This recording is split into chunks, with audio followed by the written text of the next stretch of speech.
Chapter 1360. The seventh dragon house's rooms were very spacious. After all, this was a place for holy dragons to rest in. Even the youngest dragon whelp was larger than an adult earth dragon, water dragon, or winged dragon. If the place was too small, it would be impossible for them to live in it, let alone an existence like Gyvlin, who was close to the largest holy dragon. Gawain's room wasn't small either. With Gawain living in it, more than half of the room was empty. Faint light poured in from the window and shone on Gawain, who was curled up on the ground, making his silver fur sparkle. However, if one looked closely, they would discover that Gawain's eyes were only half closed. There was still enough light left for him to see what was in front of him. At the same time, he could clearly see the elf-like girl who was cowering in front of him, not daring to step forward. Wu Yen couldn't help but laugh when he saw this scene. That fairy-like girl with pointy ears should be Gawain's master, right? In other words, this girl was the one who had ridden Gawain and fallen off his back. She was the one who had been afraid of Gawain and was rejected by Gawain. This girl had probably appeared here to figure out why Gawain had rejected her in an attempt to win him back. Wu Yen didn't know if this girl knew why Gawain had rejected her. However, Gawain had been pretending to be asleep the whole time, but he had been observing her. It seemed that Gawain was also testing his master. Look at her. Has he walked out of the shadows? If she had, Gawain would have responded to this girl immediately and reconciled with her, right? However, looking at the girl's behavior, Wu Yen began to sigh inwardly. Her shoulders were trembling slightly. Although there was longing for Gawain in her eyes, there was also an indelible fear. She kept a distance from Gawain. She wanted to go forward, but she didn't dare. This kind of behavior, this kind of distance, was too unnatural for a dragon knight and her ball. At the very least, as his master, the girl could go forward. She could rub Gawain's fur to express their closeness. The girl seemed to be thinking the same thing, but she kept hesitating on the spot. She seemed to be struggling. With Gawain's proud personality and consideration for his master, he definitely wouldn't accept her, right? The girl's goal in coming to the dragon house.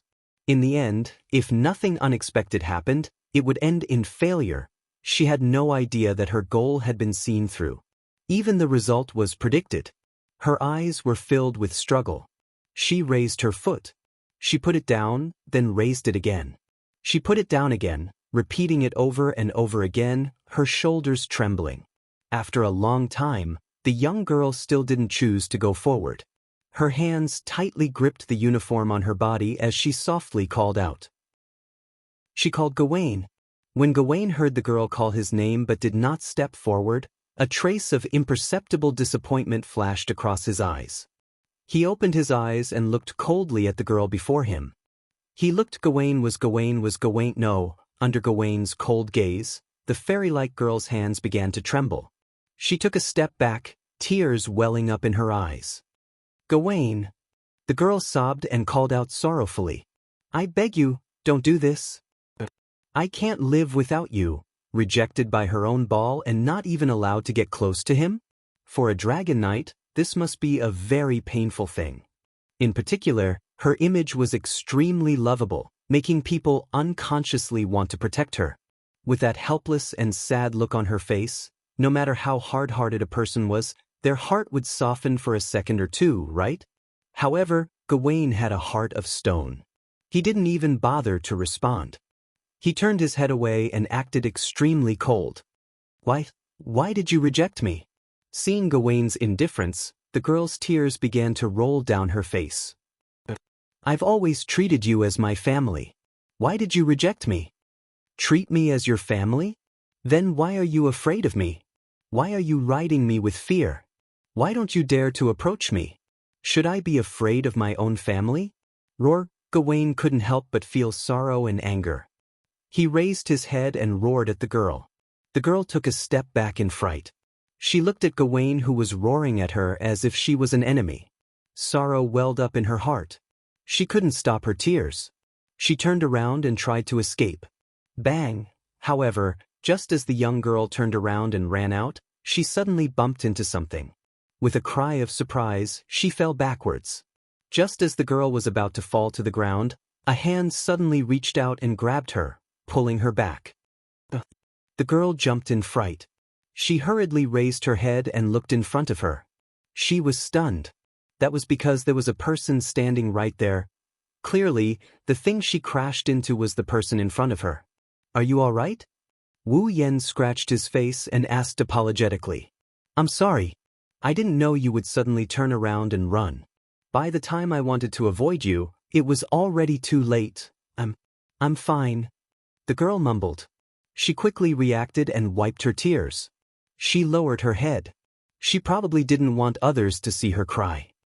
"As long as you're fine." Wu Yen smiled and glanced at Gawain.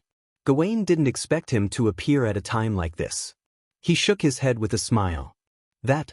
Wu Yen pretended to be confused. He looked at the girl. "That's your fall, right?" Hearing this, the girl's slender shoulders trembled violently, as if they would break at the slightest touch.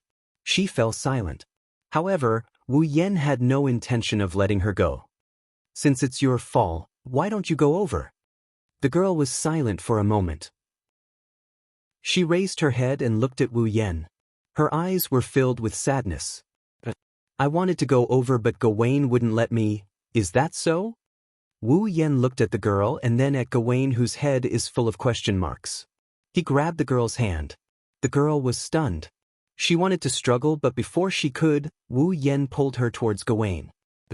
"Wait a minute." The girl quickly reacted and shouted. Don't get close to Gawain. He won't let anyone get close. Be careful not to get hurt." Gawain immediately roared. However, he didn't sound as fierce as before. Instead of calling it a threat, it sounded more like confusion. The girl who heard the change in Gawain's voice was stunned. Wu Yen took this opportunity to pull the girl to Gawain's side. Gawain immediately turned to look at the girl. His eyes were fierce, but he didn't try to threaten her. Instead, there was a hint of dissatisfaction in his eyes. His dissatisfaction was naturally directed at Wu Yen. Gawain didn't want his master, who was afraid of him, to get close. However, Wu Yen brought her over. How could Gawain not be dissatisfied? If it weren't for Wu Yen, Gawain would have yelled again to intimidate him. The girl knew that Gawain would do that. She stood there in a daze, unable to react. Why won't Gawain refuse you?" Wu Yen didn't answer the girl's question. Instead, he patted Gawain's head. "You come and touch him." What?" The girl was shocked. "I said, come and touch him." Wu Yen looked into the girl's beautiful eyes. "Even I touched him. As his master, shouldn't you touch Gawain?" The girl's expression changed. She couldn't help but look at Gawain. Resistance appeared in Gawain's eyes. However, Wu Yen slapped him on the head. "You, don't make a sound." Gawain immediately stopped responding. The girl looked at Wu Yen in astonishment. She's also very surprised. Gawain was actually so obedient to him. Then can I, also? A trace of hope rose in her heart. The girl finally reached out to Gawain. However, at this moment, a scene appeared in the young girl's mind. It was the scene of her falling off Gawain's body. The girl stopped abruptly. Fear appeared in her eyes. Roar! Seeing the girl like this, Gawain finally couldn't take it anymore and roared, waking the girl from her fear. "Ooh!" The girl cried again. She turned around and rushed out of the dragon house without looking back. Looking at the girl running away, Wu Yen rubbed Gawain's head. He looked at Gawain, who was looking at him with a sad expression, and didn't say anything for a long time. Chapter 1361. There were a total of 4 student dormitories in the Ansari Academy. The male dormitory for the advanced class was called the Apollo Dormitory. It was where Wu Yen and Yashur lived. The female dormitory for the advanced class was called the Epona Dormitory.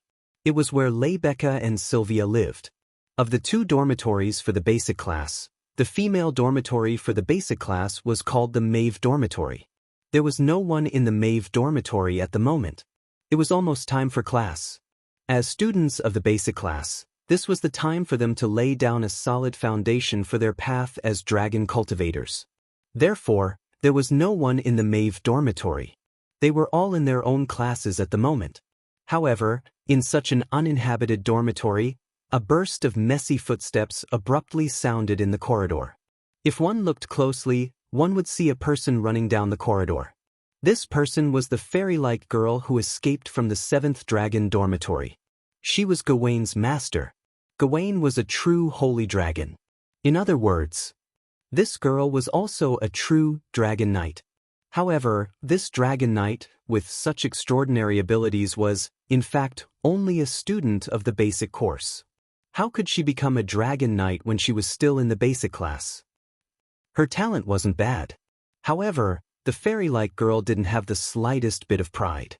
As a dragon knight, she was refused a ride by her own fall. She even refused to get close to him. How could she have the leisure to be proud of herself? She recalled how Gawain roared at her like she was an enemy. She felt sorrow in her heart. Tears flowed down her cheeks. She ran back to her room without looking back. Bang! With the sound of the door closing, the girl came to her room and leaned against the door. Her expression was filled with sorrow. Her sparkling tears were abnormally bright in this dark room that was completely blocked out. They shone and dripped onto the floor. After crying silently for a while, the girl raised her hand. She wiped the tears from her face and looked up. Her delicate face was filled with sadness as she faced her own dormitory. This room was very different from an ordinary student's room. All sorts of potted plants were placed around the room. It was unknown whether they were placed randomly or according to their habits, but they were placed in a very orderly manner in this space that was neither too big nor too small. It didn't look like a normal girl's room at all. The room was filled with the fragrance of various plants. Except for a round table in the middle of the room, the rest of the furniture was basically filled with potted plants. The number of potted plants was astonishing. From the wall to the window, there were traces of plants everywhere, giving people the feeling that they had stepped into a small forest. And in the middle of the room, there was a coffin with white flowers at the bottom. There were potted plants all around, and in the center was a coffin. It was absolutely not an exaggeration to describe this feeling as strange. Perhaps it was because this scene was too strange, or perhaps it was because there were so many potted plants, but in this basic course dormitory where 3 people were supposed to share a room, only this fairy-like girl occupied this room alone. This could be considered the benefit of a dragon knight.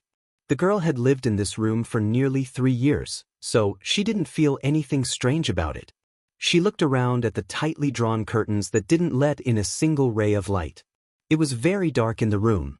The girl casually took off her uniform and exposed her body to the air. Exquisite doll-like facial features, amethyst-like eyes, sharp ears, a delicate body that looked like it would shatter at the slightest touch, and a pitiful and mysterious charm. Such a delicate body could be said to be against the rules. It didn't look like it belonged in this world. The young girl didn't put on any other clothes and just walked into the coffin that was covered with white flowers. She hugged her knees and curled her fair body into a ball. Her purple eyes were filled with confusion about the future. The girl's name was Luca. Shalinin was a third-year student of the Ansari Dragon Academy's basic course. He was also a member of the Yekubrad clan, known as the Forest Fairies, the Yekubrad people. The Yekubrad clan. They were commonly known as the Forest Fairies. Since ancient times, they had lived in the forest and lived in the forest.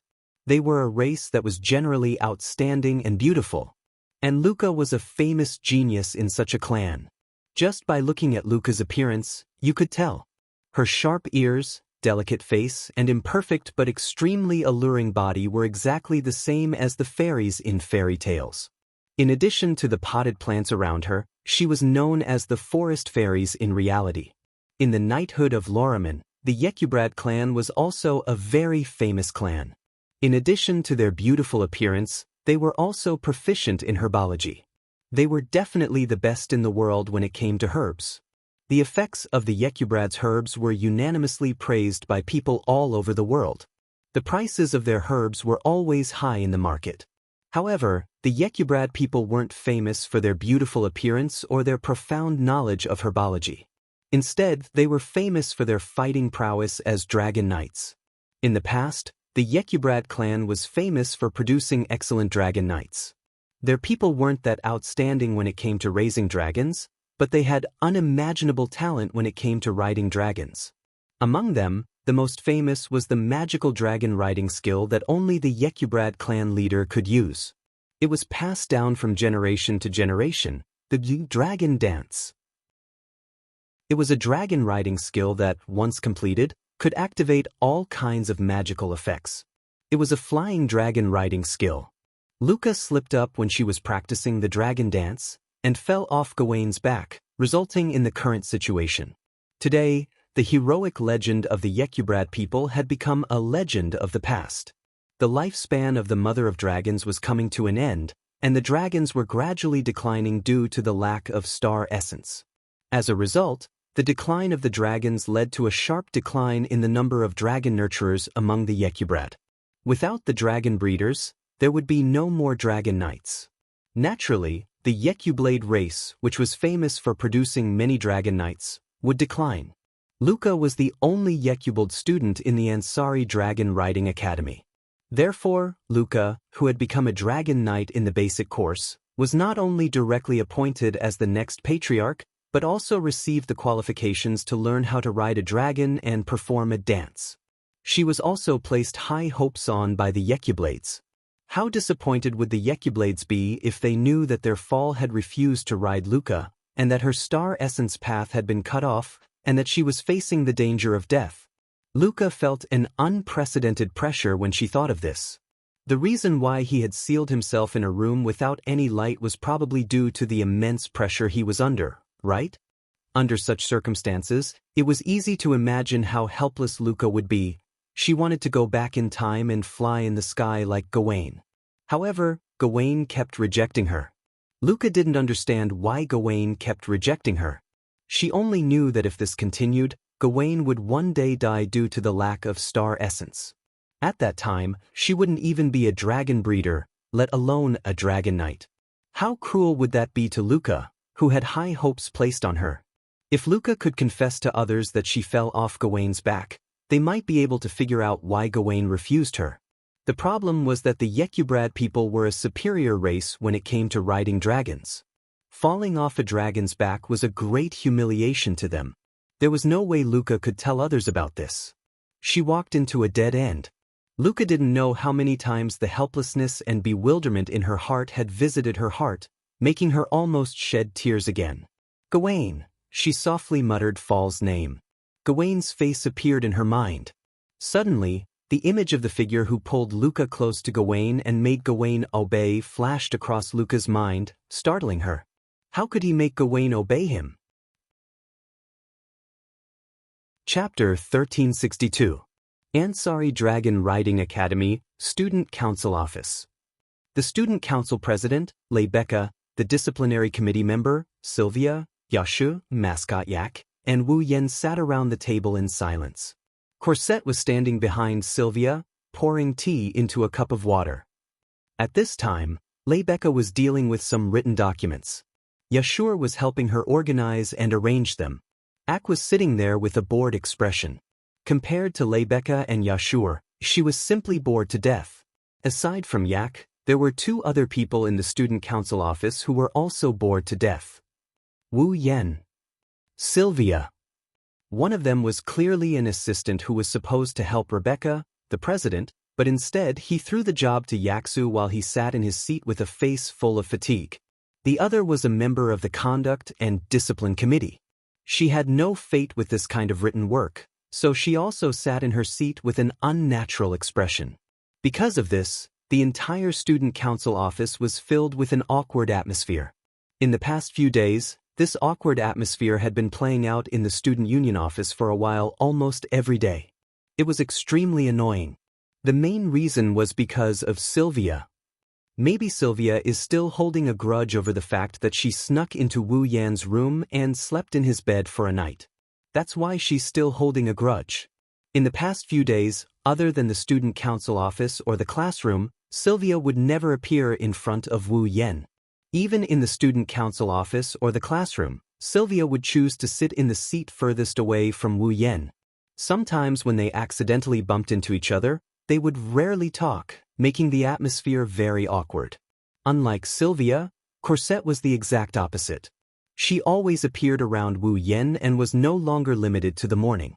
Sometimes, she would even stay in Wu Yan's room at night. It was very suggestive. However, only Wu Yen knew that the reason Corset appeared in his room at night was because she wanted Wu Yen to find a way. She wanted him to return to the state where he could talk to Sylvia naturally. As for other times, why would Corset appear beside Wu Yen from time to time? Even Wu Yen and Sylvia didn't know the reason, let alone outsiders. Of course, the main reason for this situation was Sylvia. She couldn't converse normally with Wu Yen, and every time they met, she would run away with a red face, causing the atmosphere to become awkward. As for Wu Yen himself, he had his own troubles. Sigh. Sitting in his seat, Wu Yen propped up his chin with one hand and looked out of the window.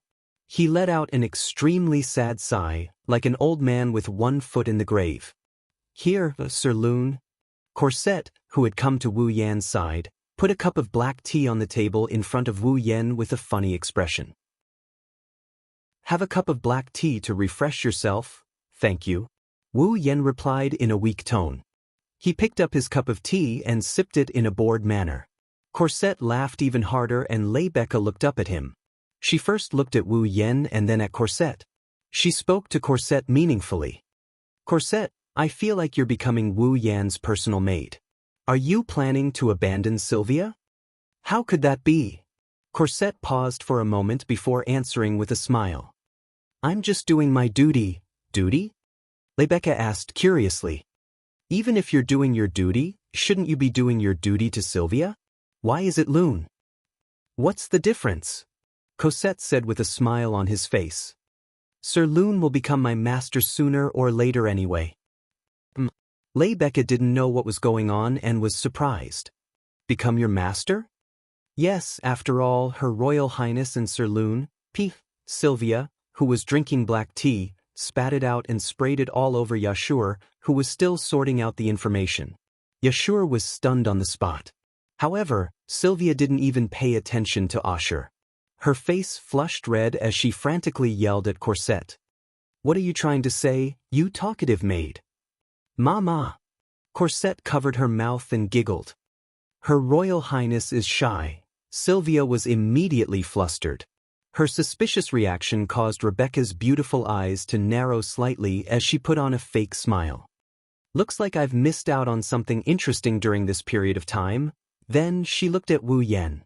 Wu Yen is still as listless as ever, as if his soul has left his body. It's not that I'm scolding you. Rebecca rolled her eyes. You've been like this for the past few days. You're making people sleepy. Sleepy? Wu Yen leaned on the table in distress. I even feel like fainting right now. What's wrong with you? Rebecca couldn't bear to see Wu Yen like this. Is it because of those crazy fans? What? That shouldn't be the case. Yashur took out a handkerchief and wiped the tea that Sylvia sprayed all over his face as he explained in a muffled voice.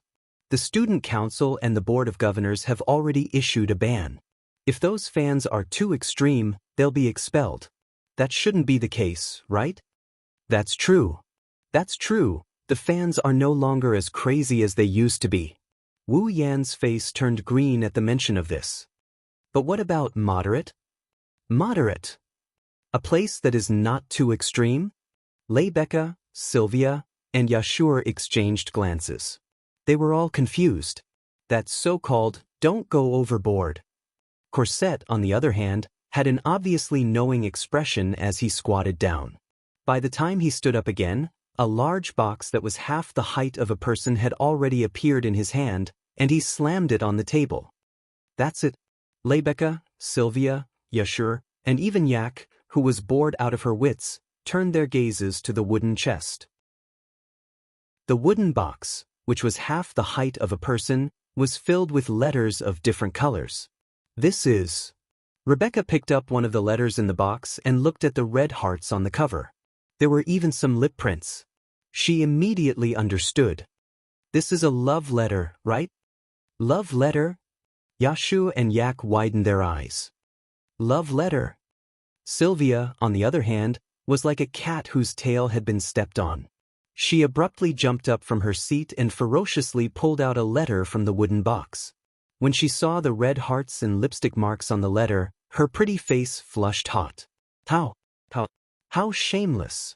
Resisting the urge to tear the love letter in her hand into shreds, Sylvia's eyes burned with raging flames. The beautiful blonde hair on her back seemed to be fluttering, making one think of an enraged male lion. As a student of the Ansari State's Dragon Riding Academy, how could you? How could you? Seemingly triggered by the lipstick print on the cover of the love letter, steam began to rise from Sylvia's head. She stomped her feet on the ground, causing the floor to resound loudly. Not perfect. Not perfect at all. Your Highness, don't you think your reaction is a little too extreme? Yashu asked carefully. It's just a love letter. Compared to the fans who declared their desire to be Rune's mistress in public, this can only be considered moderate, right? Aye. Sylvia lowered her head in embarrassment. She couldn't explain herself. She glanced at Wu Yen, who was sprawled on the table, and vented her anger on him. Did you hear that? It's just a love letter. Why do you act like you've gone 300 rounds with Commander Yuzura?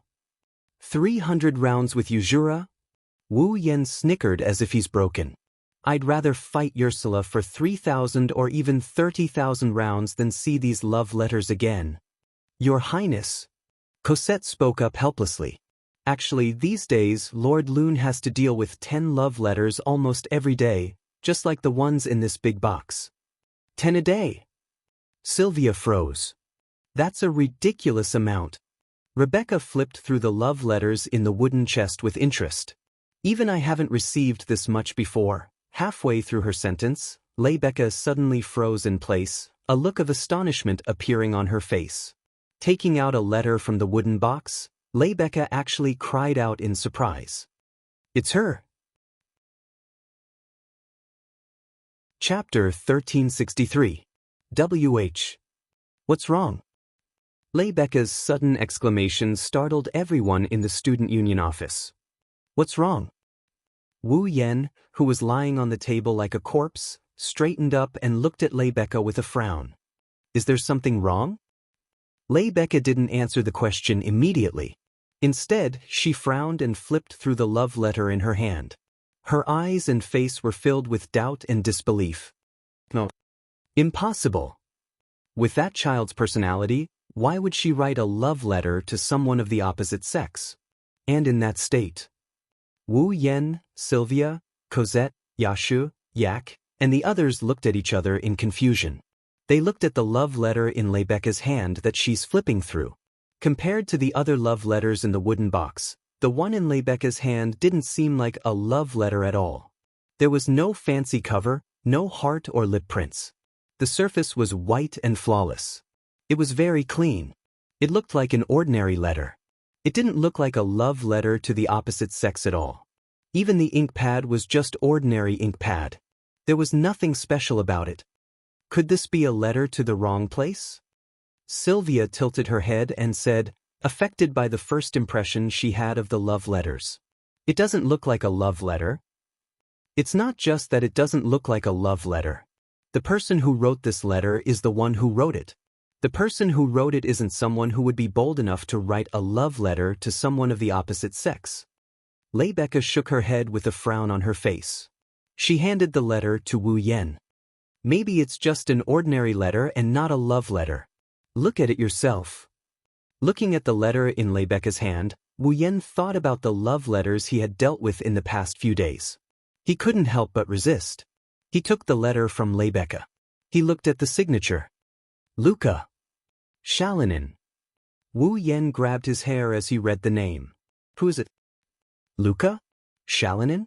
Yashur grabbed his hair as well. What a strange name. It doesn't seem like a name that someone from the Knight's Kingdom of Loramon would come up with. Luca? Shalinin. Unlike Wu Yen and Yashu, Sylvia and Cosette were rather surprised. Obviously, they should know this person called Luca. Shalinin is a girl's. Why are you all so surprised? At the side, Aiko grumbled unhappily. Since you know her, then tell us who she is. Why are you so surprised? Rebecca. Wu Yen raised the letter in his hand. She looked at Rebecca suspiciously. This person, you all know him? I should say, it's strange that you two don't know her, right? Leibecca smiled helplessly. Luca is a celebrity in our academy. She's the youngest Dragon Knight in history, and she's also the secretary of our student council. How can you not know her? The youngest Dragon Knight in history. Yashur was shocked from the bottom of his heart. And she's from our student council? Wu Yen raised an eyebrow. Now that Leibecca mentioned it, Wu Yen recalled that there are two members of the student council who haven't been on duty. One is the vice president and the other is the secretary. It's because these two haven't been on duty in the student council that Wu Yen has an extra assistant position. He's responsible for helping the vice president and secretary with their work. In other words, this person was called Luca before? Shalanin's job as secretary fell on Wu Yan's shoulders because of her absence. Also, Rebecca had just said Luca? Shalanin was the youngest Dragon Knight in history. In the entire Ansari Academy, including Wu Yen, there were only 6 people who were qualified to be called Dragon Knights. Leibecca was a Dragon Knight. Calling her a Dragon Knight would be belittling her. Wu Yen and Sylvia were real Dragon Knights with the title. Of the remaining 3, one of them should be Luca? Shalanin? Although there were 3 Dragon Knights left, Wu Yen couldn't help but think of one possibility. Luca? Shalanin's person. A few days ago, in front of Gawain's dragon room, the fairy-like girl who tried to win Gawain's heart but failed. Wu Yen flipped the letter back and forth between his fingers. He pondered for a moment before speaking. Leibecca, has this girl called Luca lost her ability to control fall recently? She asked with a frown. Lost her ability to control fall? Yashu and Sylvia held their breaths. Leibecca turned around and looked at Wu Yen with narrowed eyes. Looks like you already have a clue as to why Luca wrote to you, if I'm not mistaken. Wu Yen pursed his lips when he heard Leibecca's tacit agreement. He opened the letter and took out a small piece of paper. Leibecca, Sylvia, Corset, Yashu, and Yak immediately gathered behind Wu Yen. They didn't try to avoid arousing suspicion and openly read Luca's letter to Wu Yen. The content of the letter was like this: Lord Lune, I have a favor to ask of you. Please come to my humble abode when you see this letter. Thank you very much, Luca Shalanin. Greetings, Luca Shalin. So that's how it is. Wu Yen rubbed his forehead and he had a funny smile on his face. Just like that troublesome dragon, it's causing trouble for others. Should I say as expected of its owner? Troublesome dragon? Sylvia looked at Wu Yen curiously. Are you talking about this child called Luca's Fall? Luo Ong. Leibecca hesitated for a moment and asked with uncertainty. Do you know Gawain? Know him? Wu Yen scratched his face. I do know him. After all, ever since Luca and Gawain's astral essence path was cut off, I've been taking care of Gawain. I've been feeding him things that contain a lot of astral essence to keep him alive. The astral essence path was cut off. Sylvia's expression changed slightly. Could it be that Luca lost her ability to control fall because her fall refused to let her ride it? How could that be? Yasho muttered in disbelief. Once a dragon refused its owner, it would be impossible for it to obtain astral essence from its owner. Although this was unpopular knowledge, there were actually quite a few people who knew about it. People like Leibecca and Sylvia, who had outstanding academic results, naturally knew about it. Only problematic students like Yashur were still in the dark. Even Yak knew what was going on, and her little face tensed up. There must be a reason why a holy and noble dragon would be the first to break the contract. His words sounded like he was trying to protect her, but he was accidentally poked by Ai Ku. A sinister look appeared on his face, but in the eyes of outsiders, he looked cute. Did Luca do something that humiliated the dragon race? Is that why it would rather die than let her ride it? Don't jump to conclusions, Yak, Leibecca said calmly. While I can't say for sure that it's not Luca's fault, the real reason is still a mystery. We can't just blame Luca. President Leibecca is right. Sylvia stood up solemnly. A dragon wouldn't refuse its owner for no reason. Perhaps there's another reason. Rune. Leibecca looked straight at Wu Yen.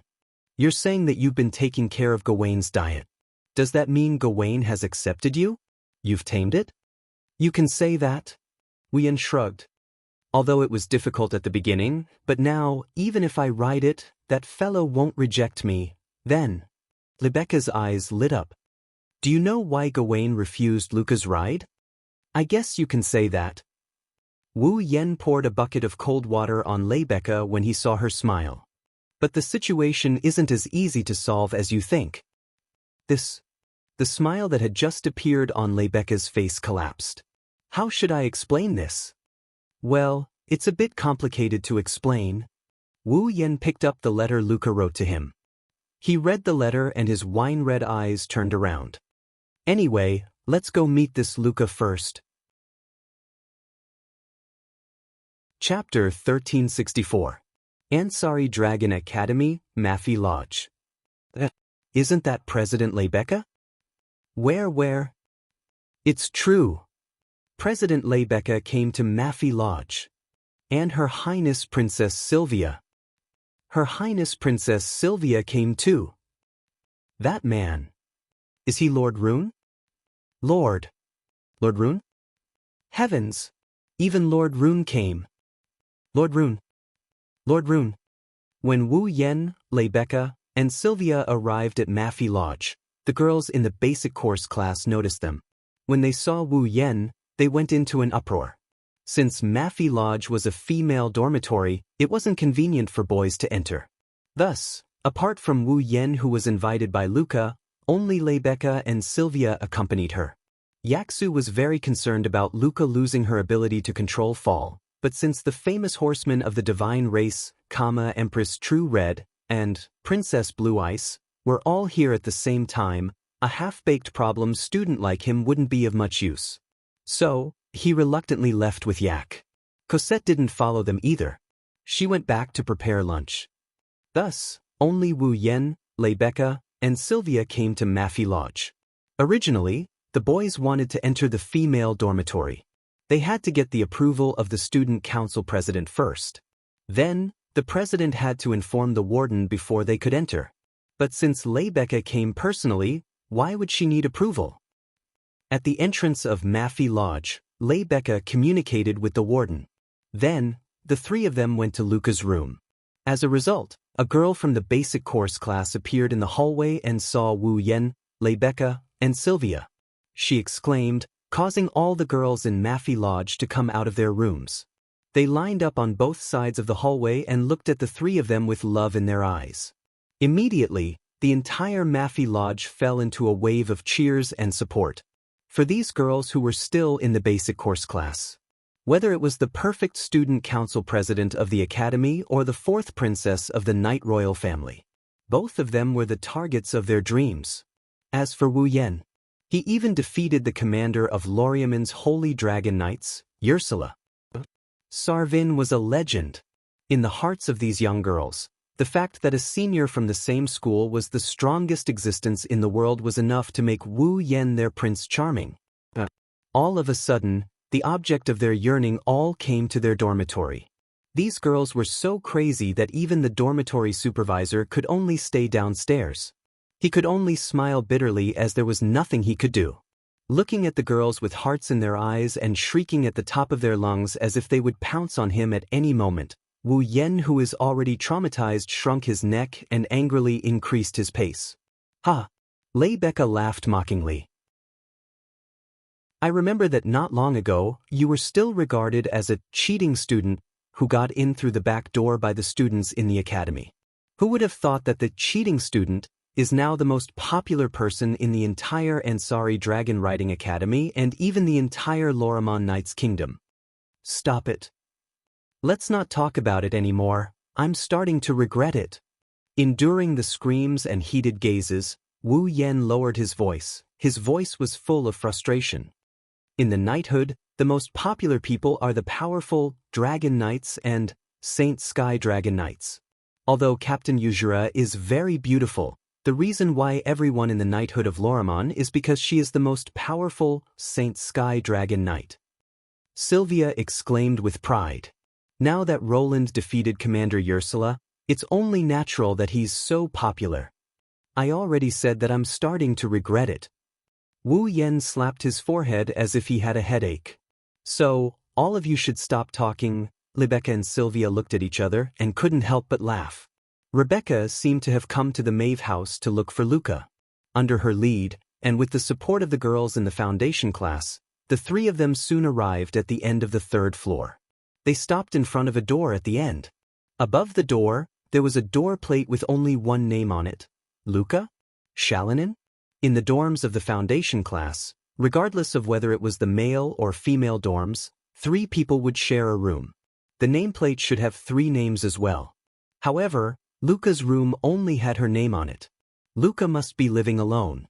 Although Wu Yen was curious as to why a girl in the foundation class would want to live alone, it wasn't the time to be concerned about such trivial matters. Luca, are you there? Rebecca started knocking on the door as if she was already used to it. Respond if you're there, I've brought the person you want to see. However, there was no response from the other side of the door. What's wrong? Sylvia poked her head out from behind Rebecca's back. You're not here? No, Luca is a true homebody. She doesn't like to go out, and after what happened, she's become even more reclusive. She hasn't even gone to class in a long time. There's no way she's not in her room. Rebecca shook her head. I think she's probably asleep. Asleep? Luca has a bad habit of being hard to wake once she falls asleep. Rebecca revealed a doting smile as if she was talking about her mischievous younger siblings. She took out a key. Looks like I made the right decision to take the key from the dorm warden just in case. She inserted the key in her hand into the keyhole of the door in front of her and turned it gently. With a click, the door was unlocked and Rebecca pushed open the door. In the next instant, a different smell assaulted Wu Yen and Sylvia's nostrils. This is... Wu Yen sniffed at the odor coming from the room in surprise. Is this the smell of herbs? That's not right. Sylvia gave a different answer. It should be the smell of herbs. Sylvia's words were suddenly stuck in her throat as she looked at the scene in the room. Her eyes widened, and her expression became one of terror. Wu Yen flinched when he saw this. He looked inside the room in confusion and his jaw dropped in the next moment. In the dimly lit room, a coffin placed in the center of the room entered everyone's sight. It was a long, luxurious, 6-diamond coffin that only vampires would lie in. The surface of the coffin flickered with a bright luster. It should be made of iron. The lid was nowhere to be seen and the insides were filled with white flowers. Inside the white flower bed, there was a beautiful, elf-like girl with sharp ears. She was wearing a revealing nightgown. Her hands were clasped together on her chest as she lay inside the bed. No matter how one looked at it, there was only one word to describe the girl in such an environment. A corpse. Luca, dead? Are you kidding me? Sylvia's body stiffened and her face paled. She couldn't help but take a step back. No, that's not right. For a moment, Wu Yen was shaken, but he soon realized something was wrong. Her chest is still rising and falling and her face is very red. Rather than saying she's dead, it's better to say she's sleeping. Rebecca giggled as if she was watching a good show. Don't worry, Luca isn't dead yet. She's just sleeping. Rebecca walked to the edge of the coffin and crouched down to shake Luca's body. Luca, get up. We're here to see you. You. Luca's sharp ears trembled. She looked like a rabbit and was very cute. She slowly opened her eyes and looked at Rebecca in confusion. Rebecca. Luca. Rebecca smiled warmly. Good morning. Luca nodded in a daze. She slowly straightened her back and stretched. Huh. An extremely cute yawn was let out by Luca. As she yawned, she rubbed her eyes. She had a sleepy appearance. The straps of her nightgown slid down from her shoulders. It was extremely alluring. Even Wu Yen couldn't help but be captivated by her beauty. Chapter 1365. Bang!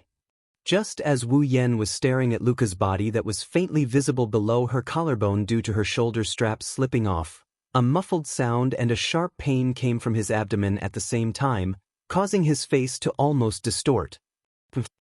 On the side, Sylvia expressionlessly withdrew her elbow strike and coldly snorted, causing Wu Yen to be a little angry. "Your Highness, when did I offend you?" To the person who kept looking at his junior sister's body with a perverted gaze. Sylvia cast a cold gaze at Wu Yen. "I don't think there's a need to explain. Who's looking at his junior sister with a perverted gaze?" Wu Yen immediately retorted, causing Sylvia to glare angrily at him. "If you do something wrong, you have to be brave enough to admit it. This is the family rule of Knight Loriaman's Wang family. I didn't do anything wrong. In that kind of situation, those who don't look are abnormal men, right?" How dare you say something like that? Can you still be considered a student of the Ansari Dragon Academy? Huh. All right, you two stop arguing. Rebecca, who had unknowingly arrived between Wu Yen and Sylvia, placed one hand on each of their shoulders and forcefully separated the two who were arguing. "Arguing in someone else's room? Luca doesn't know what to do because of you two." Hearing that, Wu Yen and Sylvia were slightly stunned. They turned around and looked at the coffin. Only then did they see Luca rubbing her small fists, not knowing what to do. Clearly, Luca was a little panicked by the sudden argument between Wu Yen and Sylvia. Sorry. Wu Yen and Sylvia awkwardly apologized. They couldn't help but look at each other, their faces darkened and they snorted at each other. They turned their heads away. Rebecca found it funny that they were quarreling with each other like children. Luca stole a glance at everyone present. Then she fixed her gaze on Wu Yen. Her purple eyes lit up slightly. He climbed out of the coffin. Luca suddenly walked in front of Wu Yen. He actually sat down on his knees. He bowed so deeply that his head hit the floor. "Lord Lun, what are you doing?" It wasn't just Wu Yen. Rebecca and Sylvia were startled by Luca's actions. "Last time, I'm really sorry." Luca raised her head. His eyes were fixed on Wu Yen, and a pitiful aura emanated from his body, making Wu Yen feel guilty as if he had done something wrong. "Why are you apologizing?" Even Wu Yen panicked when faced with this situation. He quickly crouched down and held Luca's shoulder. Wu Yen felt her smooth touch through his hand. Wu Yen wanted to help Luca up, but that unbelievably smooth touch tugged at his heartstrings. For a moment, he forgot to do so. "Sir Long had helped me so much last time, but I didn't recognize him. If I didn't ask around, I wouldn't have known that the person who helped me was Sir Long." Luca apologized from the bottom of her heart as she lowered her head again. "Sir Long." Luca apologized from the bottom of her heart and lowered her head again. Please forgive my rudeness, Lord Lun." "No, I didn't take it to heart." Wu Yen froze when he saw Luca pressing her forehead to the floor like a servant who had done something wrong. He didn't know what to say. It was just that she didn't recognize him. Even if Luca's performance last time was indeed a little rude, there was no need for her to be so respectful just for an apology, right? Isn't this a little too much? Don't mention Wu Yen, even Sylvia, who has been in a high position for a long time, felt that Luca's way of apologizing was a bit too exaggerated. She opened her mouth but no words came out. Rebecca, on the other hand, seemed to have thought of something. She put her mouth next to Wu Yan's ear and whispered a sweet explanation. "Luca is a member of the Yequblade clan. The Yequblade clan is best at dragon riding and they have their own pride in dragon riding. However, because of this, the Yequblade clan will give the highest respect to those who are also outstanding in dragon riding. You have the title of Divine Rider, and your dragon riding skill is already recognized as unparalleled in the world. I'm afraid that Luca has already treated you as the most respectable person in the world. There's something like that?" Wu Yan didn't know if he should laugh or cry at the same time. He thought that Luca knew who he was, and that he was the one who defeated Ursula. That was why she was so respectful. He didn't expect that she was only interested in his dragon riding skills. Even Gawain didn't refuse Lord Lun. He even listened to Lord Lun. Lord Lun's dragon riding skills must be superb. Luca clasped her hands together and placed them in front of her chest as if she was worshipping something. However, her face was always weak, making people want to protect her and bully her at the same time. I didn't recognize Lord Roland last time. I deserve 1,000 deaths. Isn't that too much of an exaggeration? Wu Yan's expression turned bitter. He ignored the slippery feeling in his hand and helped Luca up. All right, I didn't take it to heart. You don't have to worry too much. Oh, really? Luca carefully looked at Wu Yan. She only relaxed when she confirmed that Wu Yan didn't blame her. That's great. You're the one who's exaggerating, Luca. Wu Yan scratched his cheeks and he followed Luca's example. He sat down on the floor and cut to the chase. I've already read your letter. I can roughly guess why you've asked me to come here, but let me listen to your reason. Rebecca and Sylvia also turned serious as they looked at Luca. They were probably very worried about Gawain's condition as well. Luca lowered her head and fell silent. It took her a while to muster up the courage to meet Wu Yan's eyes. I hope Lord Roland can teach me how to not be rejected by Gawain. Teach you how to not be rejected by Gawain? Wu Yan closed his eyes. But why? Luca didn't know what to say. Because Gawain has been rejecting me. So I thought, don't tell me. Wu Yan interrupted Luca.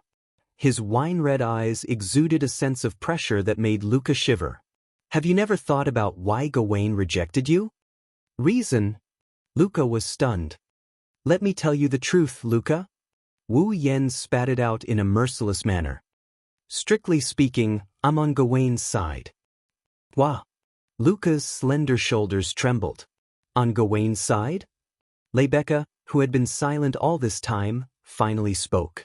In other words, the reason why Rowan and Gawain rejected Luca was because of Luca?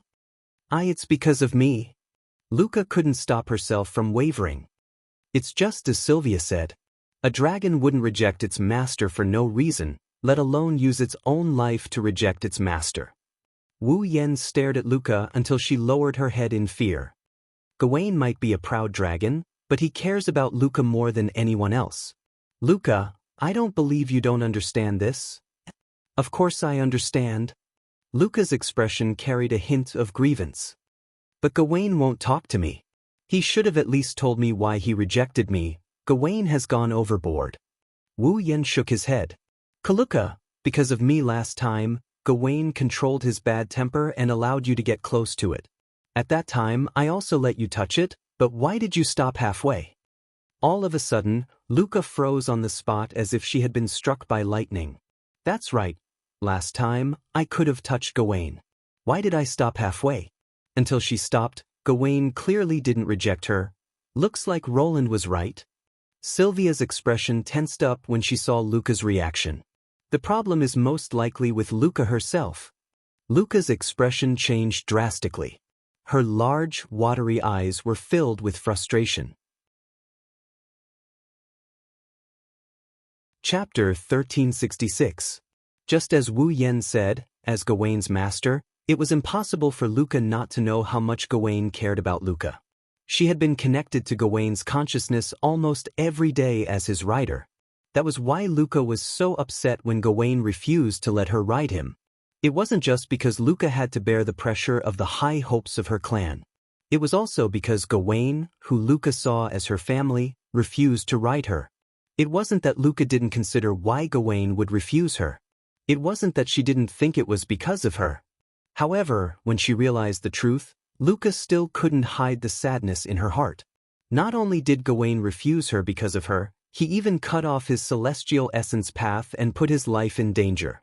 To Luca, this was no different from her causing Gawain's death. Roan. Rebecca couldn't help but speak to Wu Yan when she saw the sadness in Luca's amethyst-like eyes. It's not a good idea to continue like this. Why don't you help Luca again? Hearing Rebecca's words, Luca realized that now isn't the time to be sad. She lifted her head and she looked at Wu Yan with a hopeful expression. As Gawain's owner, Luca was well aware of how difficult it was to deal with Gawain during this period of time. He never took a step out of the seventh dragon house. He didn't even leave his room. His body was getting weaker and weaker, but he refused to be examined by any experts. If anyone approached him, Gawain would threaten them. In the past, Gawain had reluctantly accepted Long Ding's care for a limited period of time because of food and shelter. But recently, Gawain would not even allow other dragons to get close to him, let alone Long Ding. He was like a severely injured beast or an animal that had just given birth to its offspring, extremely aggressive. At first, Luca was worried. If this continued, Gawain might even starve to death, let alone wait for his celestial essence to run out. That was until she heard from Long Ding that someone else was taking care of Gawain. Luca was relieved. A while ago, Luca met Wu Yen. Because Wu Yen seemed to be able to handle Gawain. That was why Luca wanted to get help from Wu Yen and have Gawain acknowledge her again. After asking around a little, it was only then that Luca realized that the person who had been taking care of her fall, and the person who had helped her that day was the horseman of the Protoss, Randall. Like Leibecca said, as a Yakublidian, she was influenced by the culture of the Yakublidians. Leibecca, the president of the student council, praised Luca's dragon riding skills as unparalleled. Wu Yen, the rider of the gods, couldn't help but respect her. Therefore, after learning that the person who helped her approach Gawain that day was the Protoss rider, Luca hurriedly wrote a letter out of respect. However, Corset, who was helping Wu Yen deal with love letters, mistook it for a love letter and threw it together with the big box of love letters, ready to get rid of it. Fortunately, Rebecca accidentally discovered Luca's letter. Otherwise, Luca's letter would have been thrown away by Corset as trash. Now, to exaggerate, Gawain only acknowledged Wu Yen in the entire world. He allowed Wu Yen to approach him and even seemed to listen to Wu Yan's every word. If Wu Yen could help her, then her chances of getting Gawain's acknowledgement would be much higher. Roland, please help her if you can. Even Sylvia lowered herself and pleaded for Luca in a soft voice. The dragon is the symbol of our knight's kingdom. As the fourth princess of the knight's kingdom, I can't just sit by and watch a dragon die in front of me, let alone a precious holy dragon. Roland, please help Luca this once. Lord Roland, please help me. Luca placed her hands on the floor in front of her and bowed respectfully. She pressed her forehead against her hands and bowed deeply. I don't want to lose Gawain and I can't live without him. I want to return to the past with Gawain. So, Lord Roland, please, why do I feel like I'm playing the bad guy? Leibecca, Sylvia, and Luca are all begging him for help. Wu Yen rolled his eyes when he saw the three beauties begging him for help. I didn't say I wouldn't help, did I? I wouldn't be here if I didn't want to help, would I? Yes. Luca abruptly lifted her head and looked at Wu Yen with a joyful expression. In other words, Gawain has a bad temper but he and I get along quite well. Otherwise, I wouldn't have taken care of him. Wu Yen shrugged. If you want me to watch it die, of course I can't do it. If you want me to help you, I will definitely help. But don't celebrate too early. Wu Yen added coldly when he saw Leibecca, Sylvia, and Luca smiling. You know that Gawain rejected you mainly because of your own problems. I can be your middleman, but whether or not Gawain will acknowledge you again depends on you. Luca hesitated. Why are you hesitating? Sylvia frowned. Your fall is facing the threat of death because of you. Now that you have a solution, shouldn't you go forward bravely to overcome all difficulties and save Fall's life? Luca shrieked when Sylvia reprimanded her. She shrunk her neck in fear. Sylvia, don't get too worked up. Luca has a very delicate personality. If you scare her like this, it will have the opposite effect. Rebecca pressed on Sylvia's shoulder and walked up to Luca. She held her hand and spoke softly. But Sylvia is right. Luca, you can't hesitate anymore. Gawain is waiting for you to save him, Leibecca. Luca took a deep breath. She finally regained her composure and nodded. I understand. Luca turned to Wu Yen and spoke respectfully again. Then, Lord Loon, I'll have to trouble you. Well, just leave Gawain to me. Looking at Luca's respectful yet weak demeanor, Wu Yen rubbed Luca's head. It's up to you whether or not we can succeed. Luca blushed, but she didn't break free from Wu Yan's hand. Instead, she narrowed her eyes and revealed a shy yet enjoyable expression. Her pointy ears even twitched. She looked very cute. Luca's cute appearance made Wu Yen unable to resist moving his hand away from Luca's head. Instead, he touched Luca's pointy ears. Something unexpected happened. Luca shivered and let out a cute whimper. Her face turned pink and her body became weak. She fell forward and into Wu Yan's arms. She gasped for breath. My ears. Luca's reaction startled Wu Yen. Wu Yen felt Luca's white and smooth body falling into his arms. Her cheeks were red and she was gasping for breath. She looked like she was at his mercy. He couldn't help but think of a prank. Therefore, Wu Yen didn't let go of Luca's ear. Instead, he pinched her other ear with his other hand. "Ah, no. You can't." Luca shuddered. Her delicate body suddenly tensed up, and the blush on her face deepened. And Luca's performance naturally attracted a certain wolf's gentle and unbridled kneading. Wu Yen started to rub her pointy ears as if he was harassing her. Luca felt like she was struck by lightning. Her tensed-up body turned limp as she laid in Wu Yan's arms. She kept panting, causing the air around them to be tinged with a pinkish hue. Wu Yen found this rather amusing. Just as Wu Yen was about to take it one step further, the temperature around him suddenly dropped to the lowest point as if it had frozen over, startling Wu Yen from his enjoyment. Wu Yen finally remembered there were two other people at the scene. Tomorrow morning, 7th Dragon House. I'll take you to see Gawain. Wu Yen realized the danger and his face tightened. He left those words and ran out of Luca's room like a gust of wind. "Stop right there. You shameless bastard who dares to touch your junior." Sylvia clenched her fists and her face darkened. She chased after Roland like a madwoman.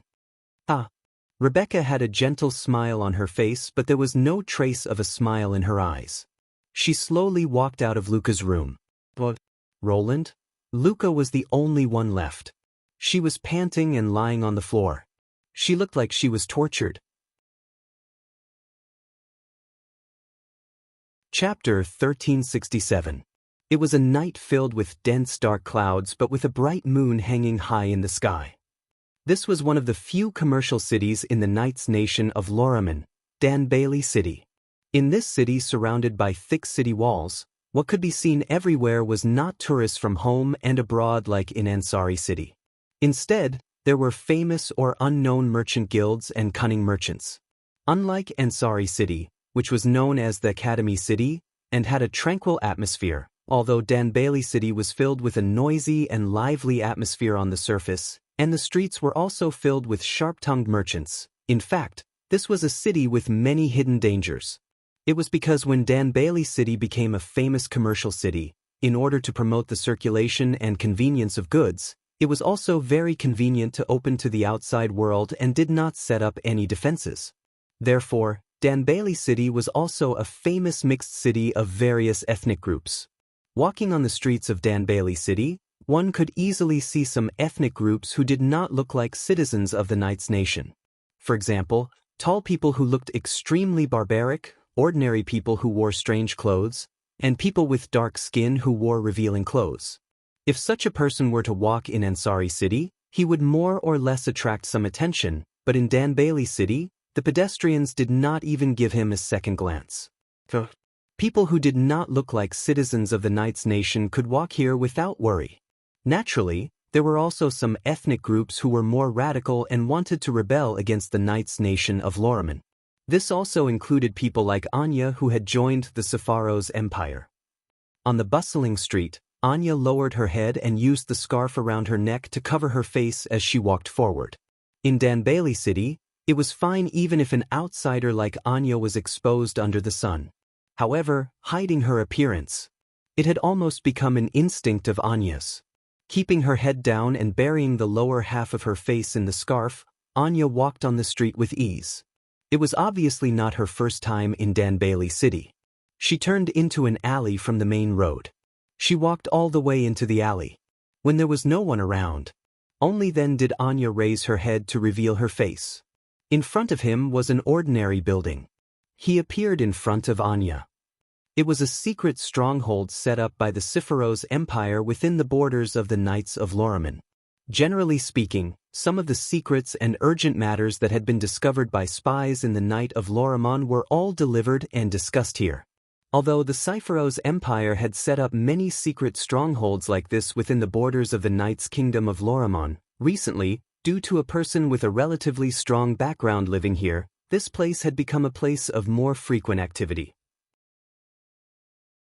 Anya, on the other hand, was here to meet this so-called important person. She pushed the door open and walked inside. She walked up the stairs and nimbly moved up the stairs until she was in front of a door. Anya, come back and report. Come in. Almost at the same time, a voice entered Anya's ears, causing her heartbeat to involuntarily quicken. She hurriedly took a deep breath, suppressed the nervousness in her heart, pushed open the door and walked in. Behind the door was a room that was decorated like a study. It wasn't very big. Inside the room, behind a desk, a silver-haired man with a mask on his face was leisurely sitting on a chair. It was the one who revived the corpse dragon and escaped from Wu Yan's grasp, Maidens. Looking closely, one could see that Maidens' artificial limb that was broken by Wu Yan was now in perfect condition. It seems like he had a new artificial limb installed. Anya? Maidens shifted his gaze to Anya. From the looks of it, you seem to have gained something. Yes, Lord Maidens? Anya respectfully bowed. I have infiltrated the Ansari state. I see. Maidens nodded. Then, have you investigated the matter I asked you to investigate? Yes. We are still investigating, but we have preliminary information. Anya took out a document from her waist bag and placed it on the desk. This is information about the boy who defeated the corpse dragon and the girl who was swallowed into its stomach. Please take a look, Lord Maidens. Maidens nodded casually. He picked up the document on the table and began to read it. Anya hesitated, as if she had something to ask, but in the end, she didn't ask. Actually, Anya was very confused. She wondered why Maidens was investigating Yak. Investigating Yashur was excusable since he defeated the corpse dragon Maidens awakened, but why would he investigate Yak who was swallowed by the corpse dragon? Was it because she was a dragon in human form? Anya didn't quite understand, but since Maidens asked her to investigate, she could only do her best. After a while, Maidens lifted his head from the document in his hand and looked at Anya. Then what about the student who stopped us? For a moment, fear flashed through Anya's eyes. I've collected it too. Her face that was originally filled with determination turned pale. She gritted her teeth and handed another document to Maidens. Maidens didn't seem to notice the change in Anya's expression. He took the document and began to read it, but not long after, he frowned in surprise. Defeated Loriamon's Holy Dragon Knight Commander Usula? Sarwin? Why yes. Anya's expression turned ugly. That was an open duel. I was there at the time. This is interesting. Mikawise narrowed his eyes under the mask, looking at the document in his hand with a serious expression. However, Maidens was stunned by what he saw. A white dragon that wields white flames. Hearing Maidens' words, Anya's body trembled violently, and the expression on her face became even uglier. This time, even Maidens noticed Anya's strange behavior. Anya, what's wrong?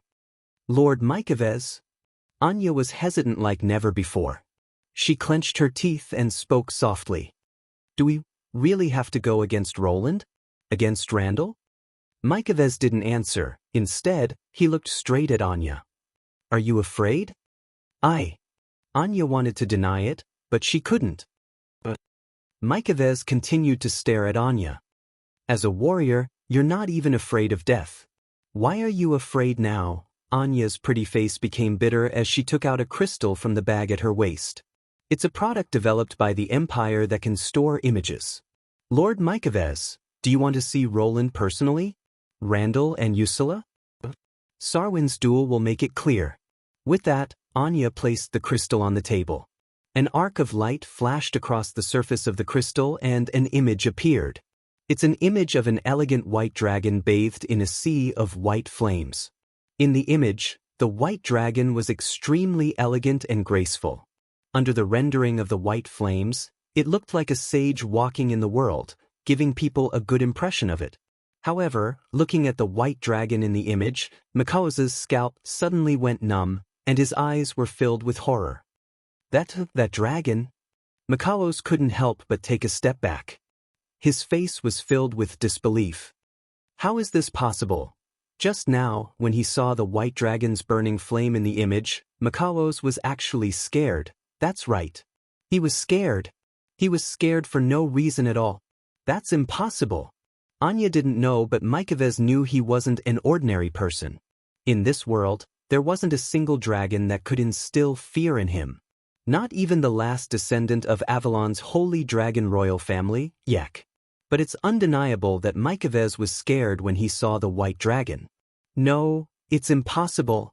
Mikaos held his head in pain, causing Anya to become somewhat anxious. Lord Mikaves, are you all right? I'm fine. Mikaves stopped Anya, who was about to approach him. He turned around and his breathing calmed down. After a while, Mikaves spoke. Let's go. To Ansari. Chapter 1368. Does Luca really want to reconcile with Gawain? Wu Yen quietly climbed up the stairs of Maffei House. He grumbled to himself as he made sure not to be discovered by the girls in the basic class. It couldn't be helped. They had made an appointment to meet Gawain today, but even a lazy sleeper like him was dragged out of bed by Corset, while Luca still hadn't arrived at the 7th Dragon House. What was going on? There were still classes to attend today, so Luca and Gawain had to meet earlier to avoid clashing with the class schedule. Everyone woke up early with the same thought in mind. Even Yashu and Yak were there, but Luca was still nowhere to be seen. Although Luca was very cute, everyone had woken up early because of her. However, she hadn't shown up all this time. Wasn't that a bit too much?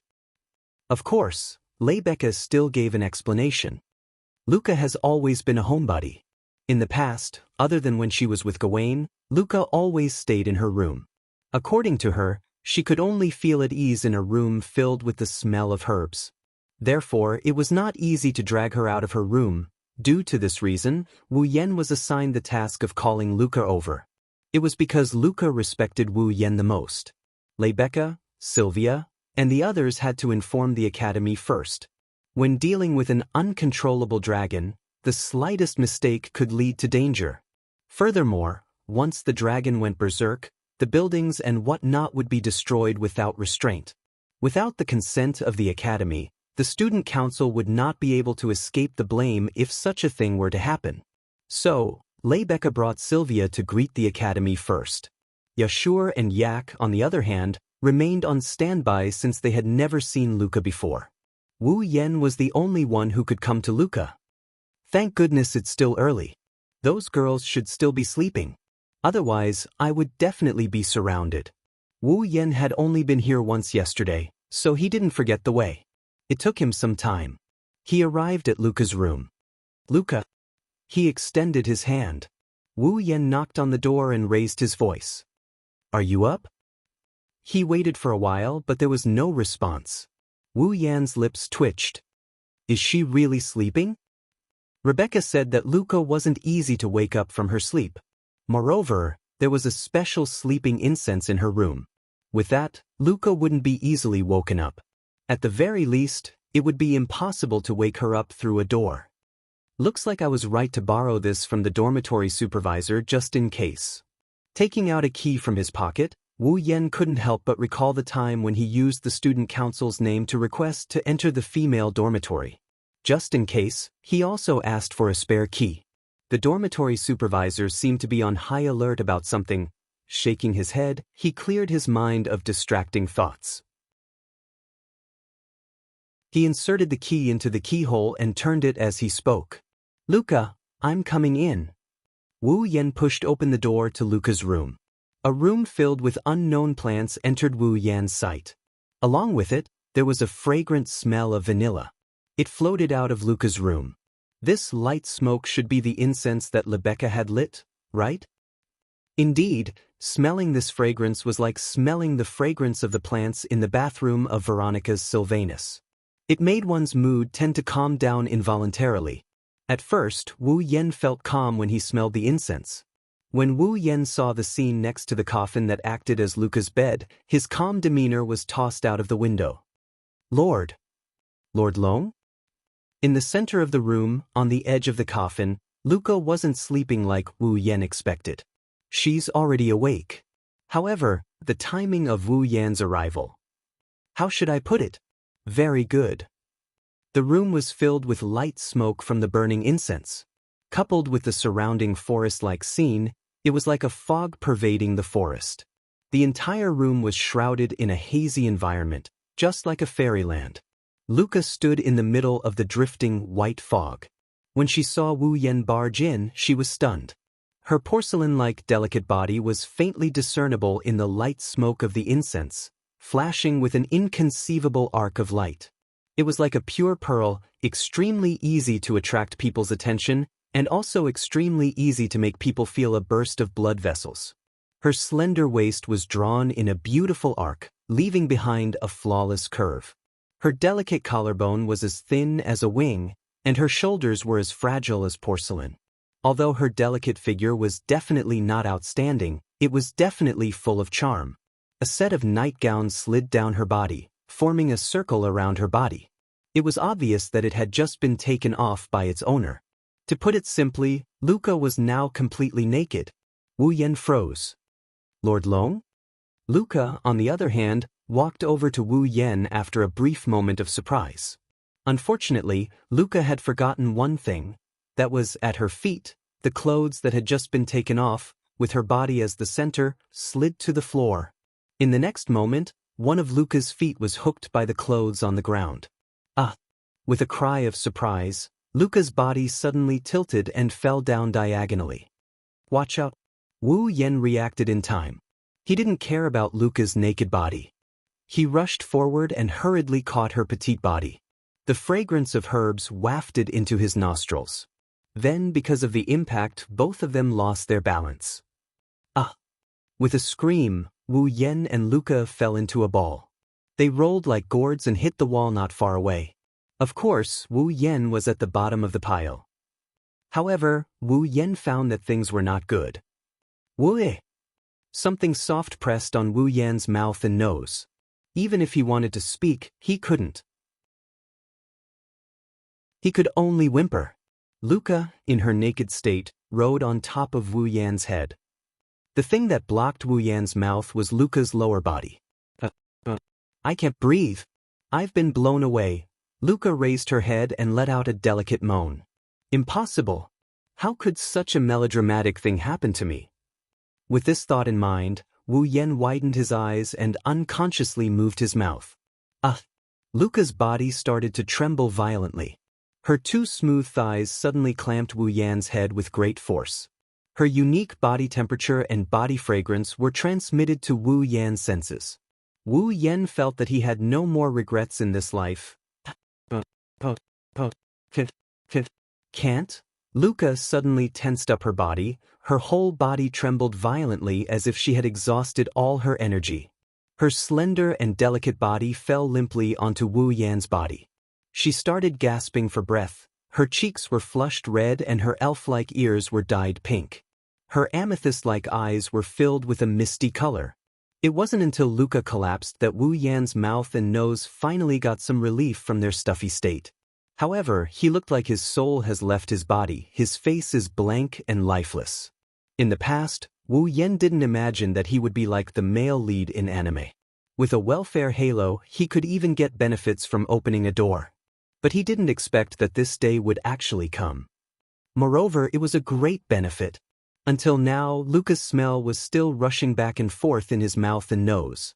Wu Yen couldn't help but laugh foolishly. Soon after, a strong murderous aura rushed towards him from the direction of the door. Wu Yen shivered violently. He didn't know what to think, but his forehead was covered in sweat. Hee. At the door of Luca's room, Becca sneered. Veins popped up on Sylvia's forehead.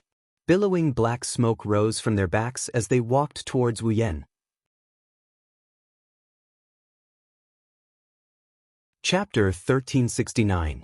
Ansari University Dragon Riding Academy, 7th Dragon House. In the empty space in front of the seventh dragon house, Yak had her hands on her waist. She narrowed her eyes and stared at the strange scene in front of her. Sylvia's delicate body was trembling and her face was ashen. She looked like she was about to explode in anger.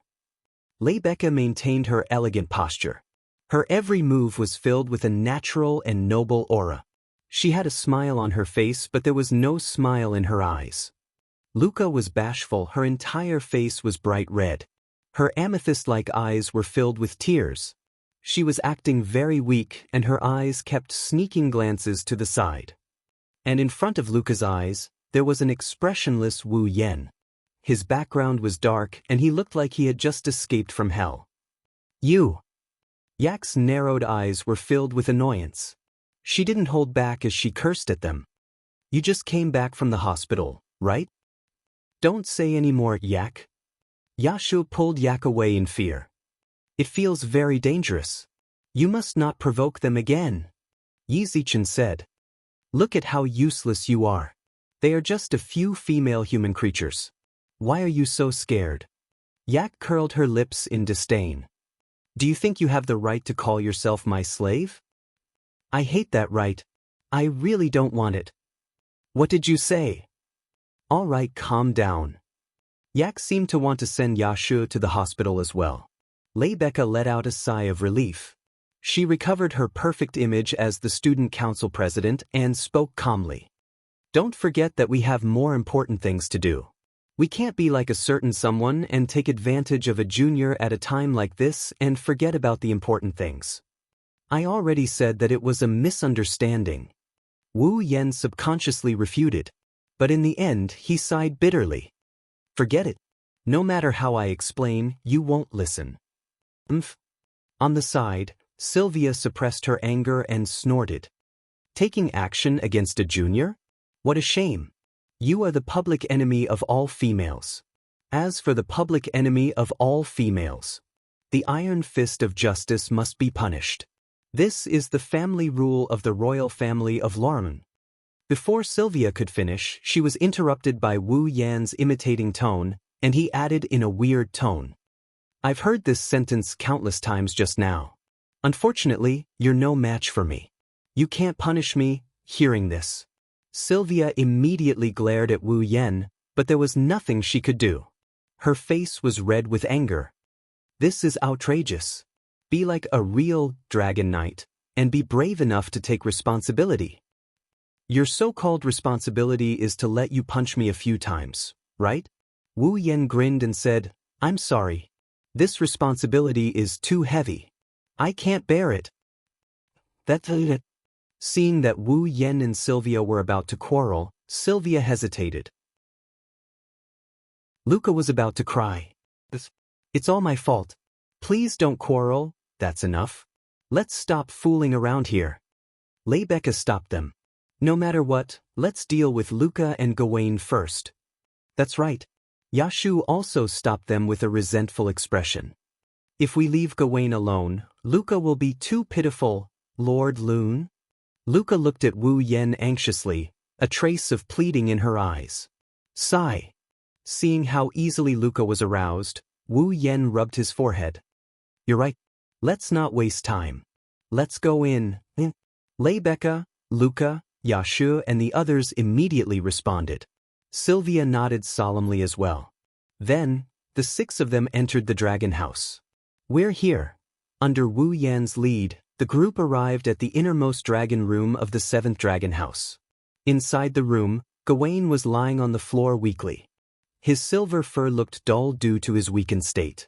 He didn't look like a holy dragon at all. Just by looking at Gawain, the group could tell that he wasn't in good shape. Hey Loon. Seeing how weak her kin was, Yak couldn't bear to see him like this. Are you able to cure it? Gawain's current condition isn't caused by his illness. In fact, if he was sick, it would be much easier. Wu Yen shook his head. The main reason why Gawain is so weak is that the star essence road between him and Luca has been cut off. He has lost a lot of star essence and the energy needed for his life activities. Therefore, as long as he can replenish a lot of star essence, Gawain will recover immediately. However, that level of astral essence replenishment isn't something that can be obtained by eating food with a high amount of astral essence. Wu Yen glanced at Yak. Unless Gawain swallows a human. That way, he'll be able to replenish his astral essence? Don't say such a terrifying thing. A chill rose in Yak's heart, and her expression became ferocious. The holy and noble dragons would never do such a thing. Then let's quickly connect Luca and Gawain's astral essence path again. Wu Yen turned his head and looked at Luca from the corner of his eyes. In any case, we can only rely on Luca. Go! Like a... Rebecca's heroic voice reverberated through the air. No matter what, let's greet Gawain first, Emmy? Luca shrunk her neck and looked at Wu Yen. It wasn't until Wu Yen nodded at her that Luca nervously clenched her fists and walked forward timidly. However, halfway through, Luca suddenly stopped and didn't go forward. It seemed like Luca wanted to talk to Gawain at this distance. Isn't this a little too far? Sylvia couldn't help but voice her own opinion. Since she's talking to her ball, she should be closer. Gawain hasn't woken up yet. He didn't refuse either. Luca stopped herself. Rebecca frowned thoughtfully. It seems like the problem lies with Luca herself. Is there a reason why she can't get close to Gawain? Everyone looked at each other in silence. Wu Yen is the only one who kept looking at Luca. No one knows what he's thinking about. Gawain. After a while, Luca finally called out Bale's name and woke Gawain from his slumber. However, when Gawain saw that it was Luca who called out to him, his eyes turned cold. He turned away and closed his eyes again, not noticing that there were other people present. Gawain. Luca lowered her head when she saw this. She was dejected. What kind of attitude is that? Sylvia was also angered by Gawain's attitude. Is that the attitude he should have toward his master? Has he rejected Gawain to this extent? Rebecca's expression darkened. The situation is worse than we thought. She's still as bad-tempered as ever. Even Wu Yen didn't know whether to laugh or cry. There's no need for this, Gawain, Luoang. Rebecca pursed her lips at Luca and Gawain. I think you'd better go help Luca. I guess that's all I can do for now. Wu Yen shrugged. He walked past Luca and headed towards Gawain. Follow him. Luca froze out of reflex when she heard Wu Yan's words. When she came back to her senses, she started hesitating. Follow him? Does he want me to follow Gawain? But will Gawain agree? Luca felt uneasy when she thought of this. Wu Yan's voice drifted into Luca's ears. If you don't even dare to get close, both you and Gawain are doomed. Luca's heart tightened. She looked up and saw Wu Yen approaching Gawain. Her heartbeat quickened. Gawain. Luca kept repeating Boer's name in her heart. She clenched her hand into a fist and placed it on her chest as if she was cheering herself on. She mustered her courage and finally lifted her foot. Slowly, she approached Gawain's direction. However, if one were to look closely, they would notice that Luca's feet were trembling slightly as she moved forward. It was as if the one approaching wasn't Baal who was destined to be with her for the rest of her life, but a terrifying prehistoric beast. Chapter 1370.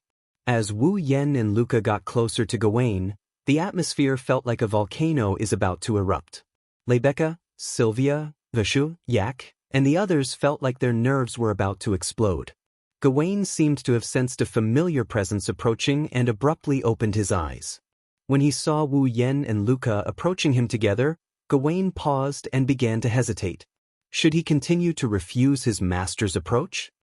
However, the friend of his benefactor who had helped him was also present. Wouldn't it be inappropriate to reject him like this? After hesitating for a while, Gawain still couldn't come to a decision. His dragon eyes were filled with displeasure and he shifted his gaze to Wu Yen, silently complaining about Wu Yan's actions. He clearly knew his situation and promised not to interfere, but he still interfered. Gawain didn't know how to speak the human language, but his displeased gaze revealed his thoughts. Wu Yen was amused. What's with the tantrum? He's still a young dragon after all. With that in mind, Wu Yen chose to ignore Gawain's displeasure and brought Luca to Gawain's side. Go Gawain. Luca hid half of her body behind Wu Yan's back. She looked at Gawain timidly. Gawain's cold stare made Luca's mood plummeted. Gawain watched as Wu Yen brought Luca closer to Gawain. Gawain didn't show any obvious signs of rejection. Rebecca, Sylvia, and the others couldn't help but sigh in relief.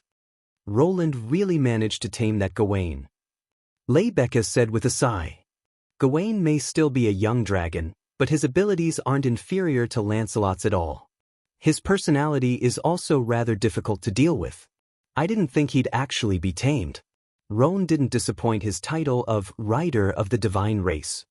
Lancelot is still a young dragon. Sylvia retorted unhappily.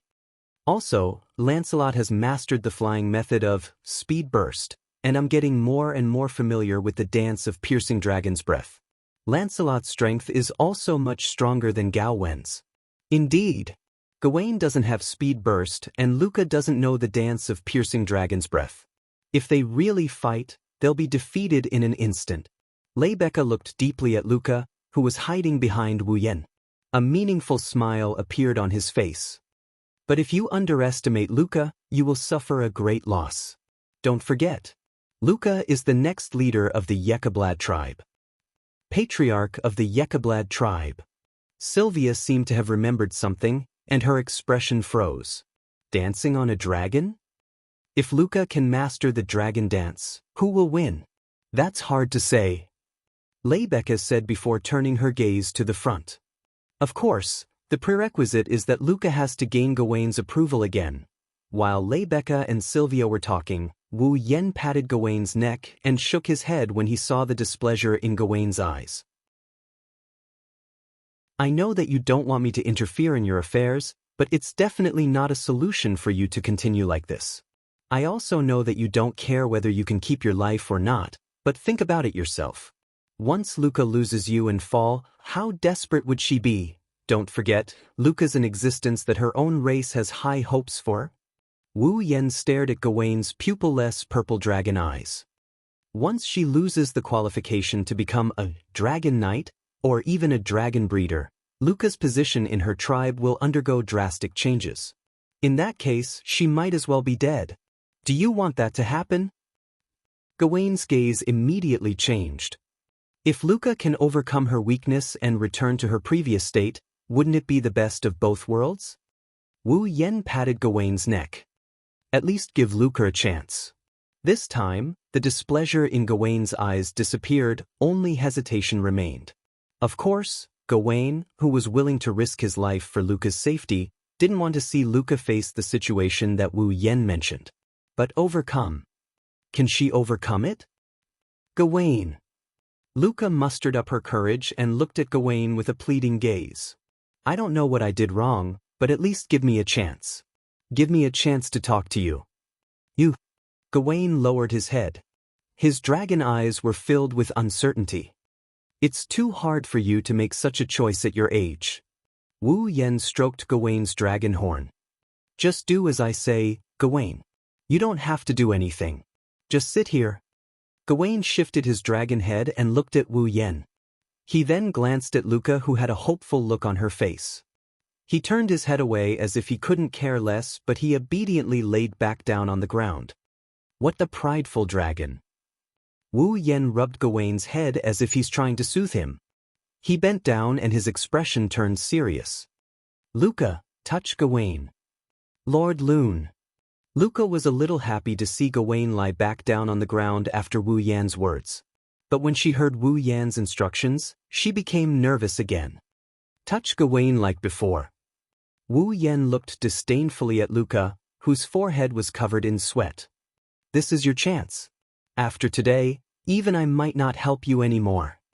Luca raised her head in shock. Wu Yan's expressionless face entered her field of vision, telling her that he wasn't joking. Luca was given the chance. Whether she could grasp it or not was up to her. If she couldn't grasp it, then everything Wu Yen did would have been in vain.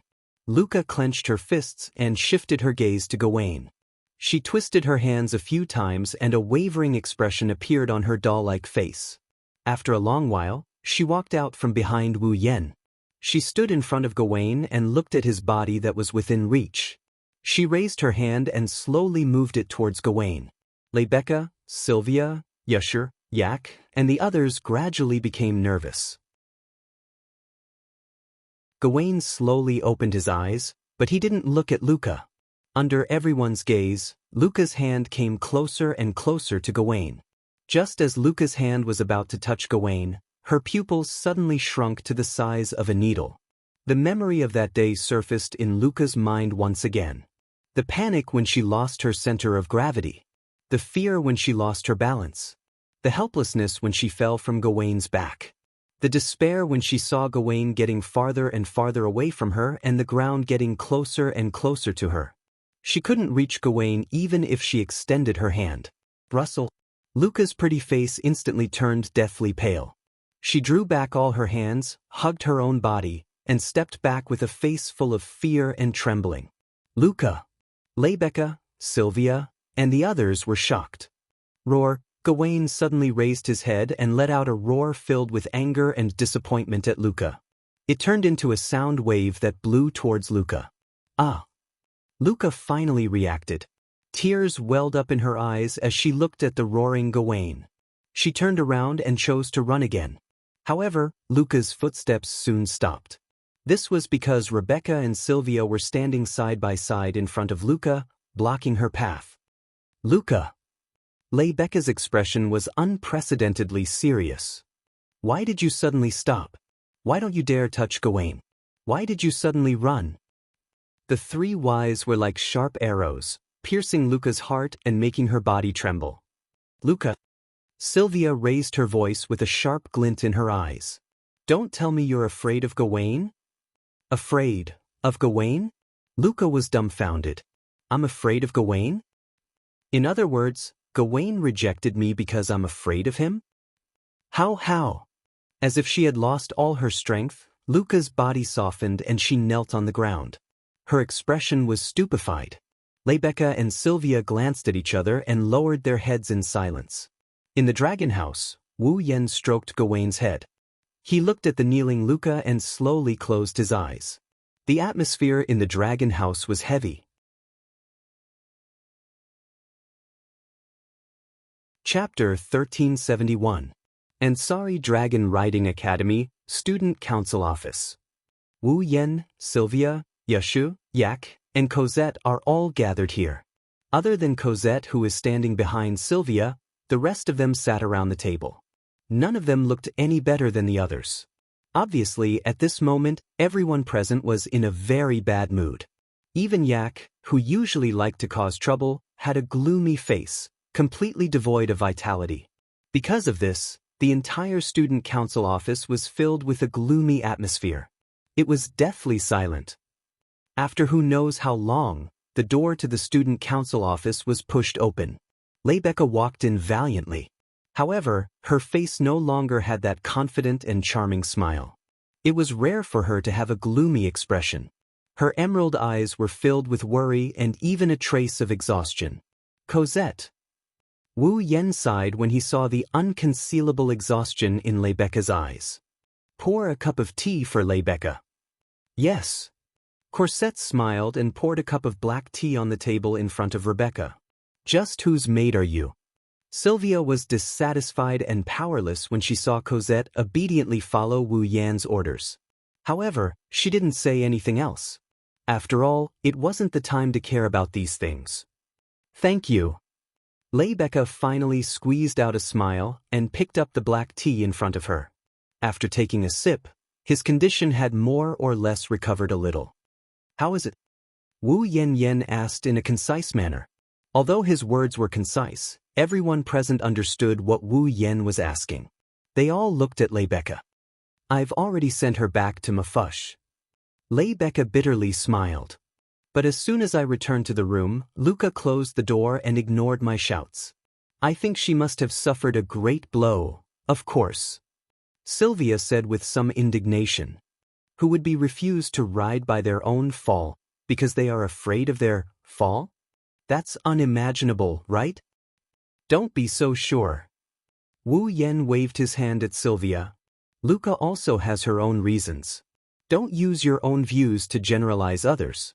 If Luca was really afraid of Gawain, she wouldn't have tried so hard to get him back. You mean? Rebecca, who was drinking her tea, paused and frowned. Luca is afraid of Gawain for another reason? No. Wu Yen narrowed his eyes. Instead of saying that Luca is afraid of Gawain, it's better to say that Luca is afraid of riding Gawain. Afraid of riding Gawain? Everyone froze for a moment, and even Sylvia furrowed her brows. What's the difference? The difference is huge. Wu Yen shook his head.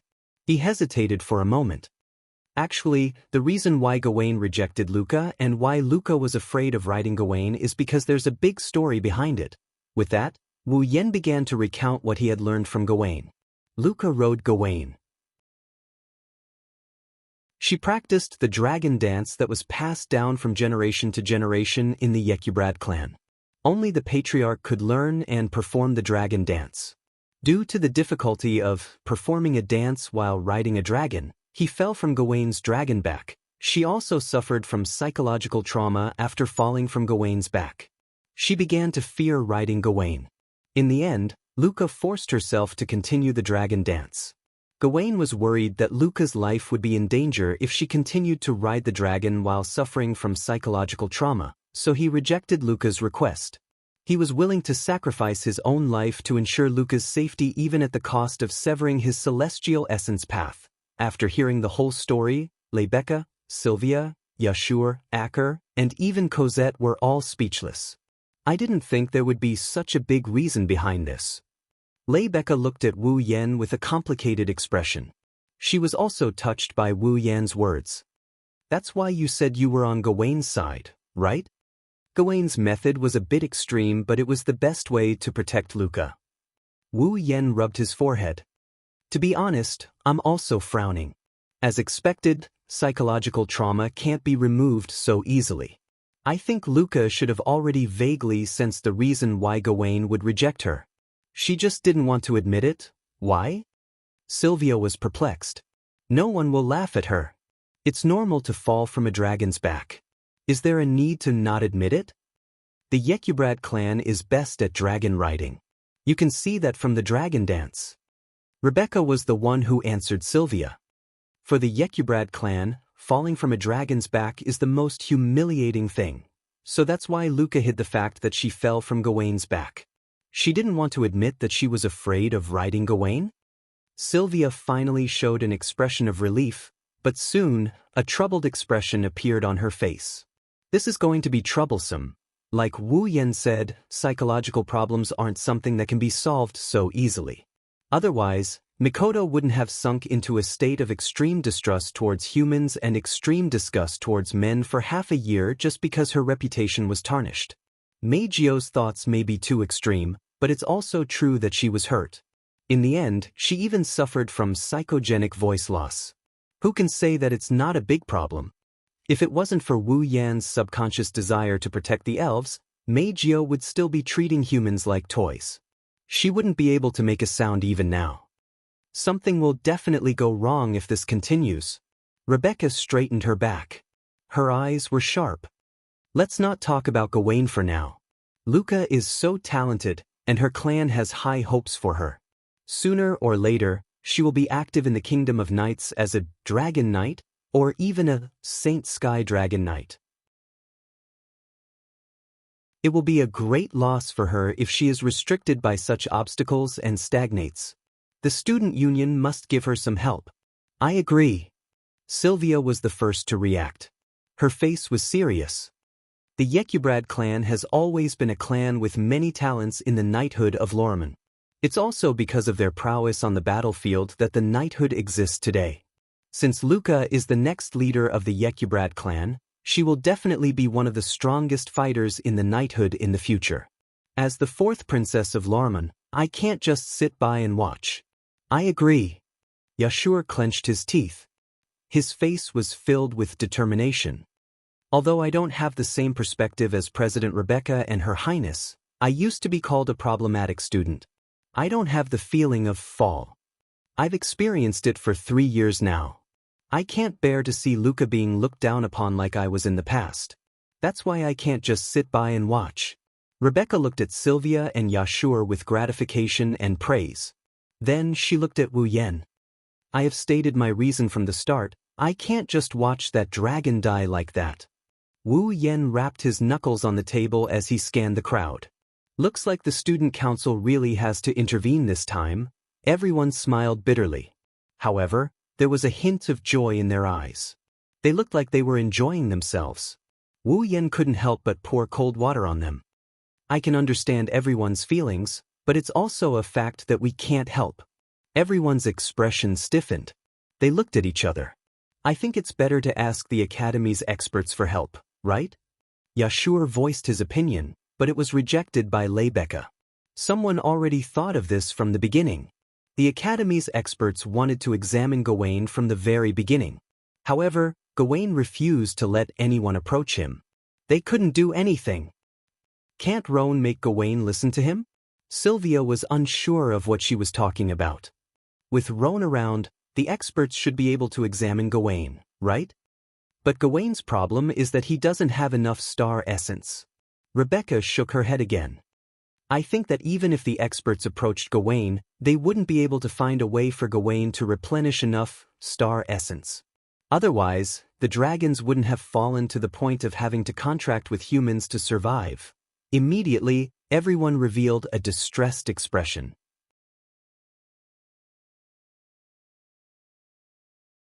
Chapter 1372. In the end, 3 days passed, but there was no progress in the matter between Luca and Gawain. During these 3 days, Leibeka and Sylvia went to Mefesh more than once. They wanted to know Luca's current situation with the excuse of visiting.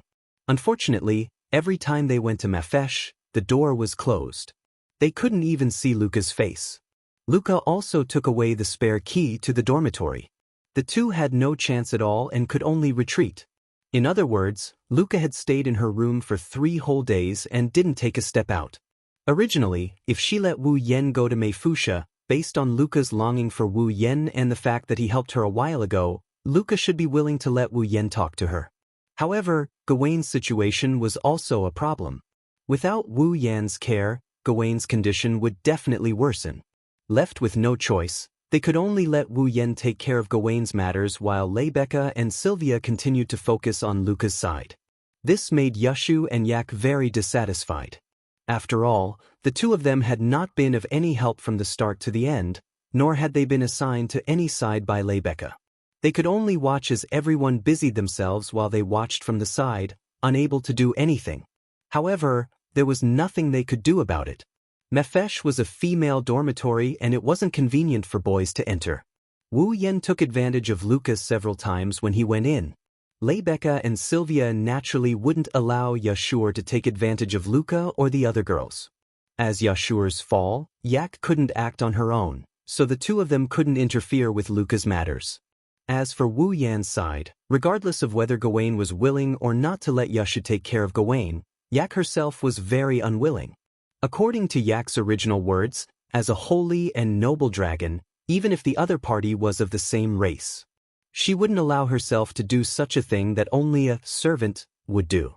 She didn't even allow Yashu to do the same. The reason was that as his servant, the only person Yaksu could serve was Aiku, and so, on Gawain's side, Yaksu and Yak also forfeited. In the end, they could only watch from the side. Actually, Wu Yen really wanted to refute. What do you mean by servants? What did it mean to serve? All he did was cook a meal for Gawain and give him a small amount of star essence without anyone knowing.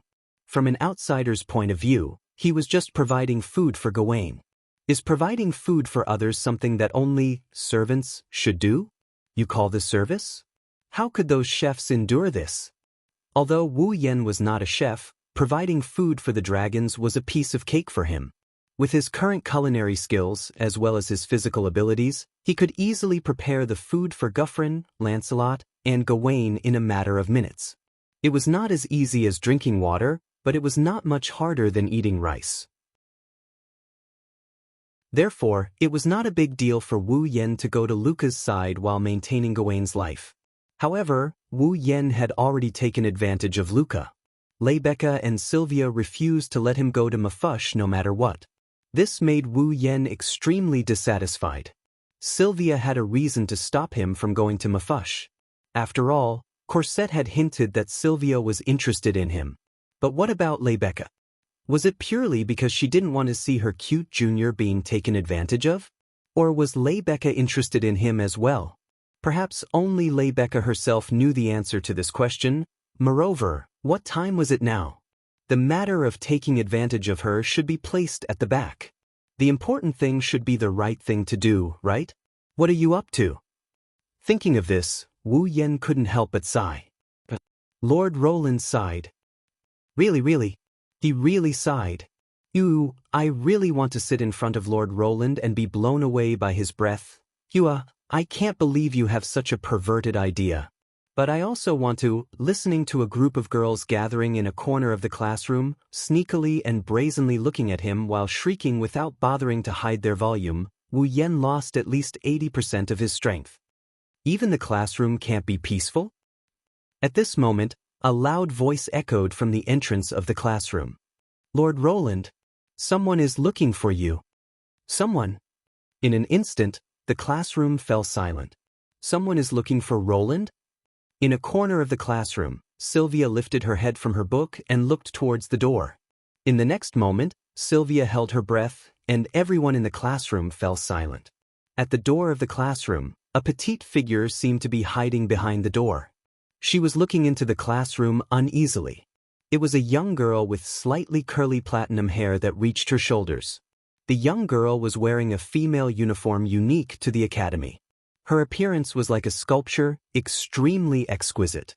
Her pair of amethyst-like pupils were very conspicuous. Her entire body exuded a delicate and fragile temperament like porcelain that made people want to protect her. Her pair of sharp ears were much longer than the average person's. She was like a fairy that had walked out of a fairy tale, beautiful and fresh. It was Luca who had been hiding in her room for the past 3 days. Luca! Sylvia exclaimed. It's you? Wu Yen was also surprised. Not only Wu Yen and Sylvia, the entire classroom seemed to be in an uproar as they started discussing the matter. Isn't that the third-year Luca from the foundation class? Shalinin? Luca? Shalinin? Are you talking about the Yekeblad? The youngest dragon knight in history? It's her. I recognize her. She's Luca? Shalinin. That Yekeblad genius actually came to the classroom to look for Lord Loon.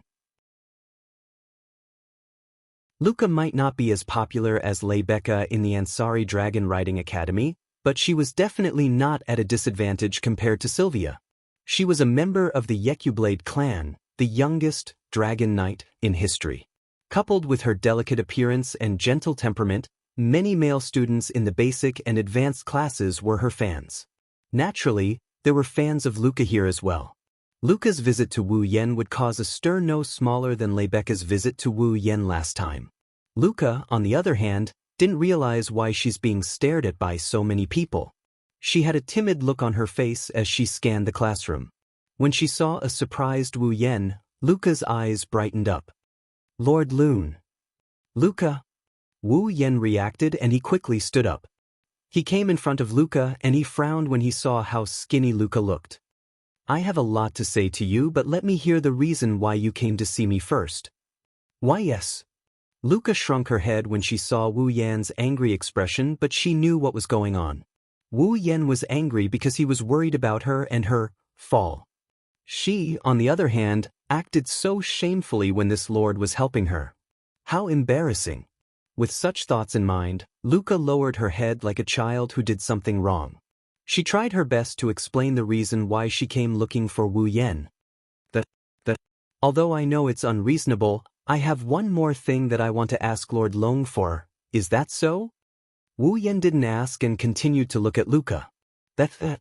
Luca's cheeks suddenly blushed, and she shyly lowered her gaze. Seeing that Luca seemed to have something difficult to say, the students immediately held their breaths and quieted down the classroom. Even Sylvia, who had wanted to come over, stopped in her tracks and stared at Luca closely. After a long time, Luca carefully raised her head. With a nervous expression, she said something that made the entire place freeze. Can you let me spend the night in Lord Loon's room tonight? Huh? Wu Yen was stunned. What? The whole class froze on the spot. Spend the night. Sylvia, on the other hand, widened her eyes as if time had slowed down. It was only when she finally reacted that she cried out in shock. Spend the night. In an instant, the temperature of the classroom dropped to the lowest point, as if it had been frozen, and an icy silence descended upon the entire classroom.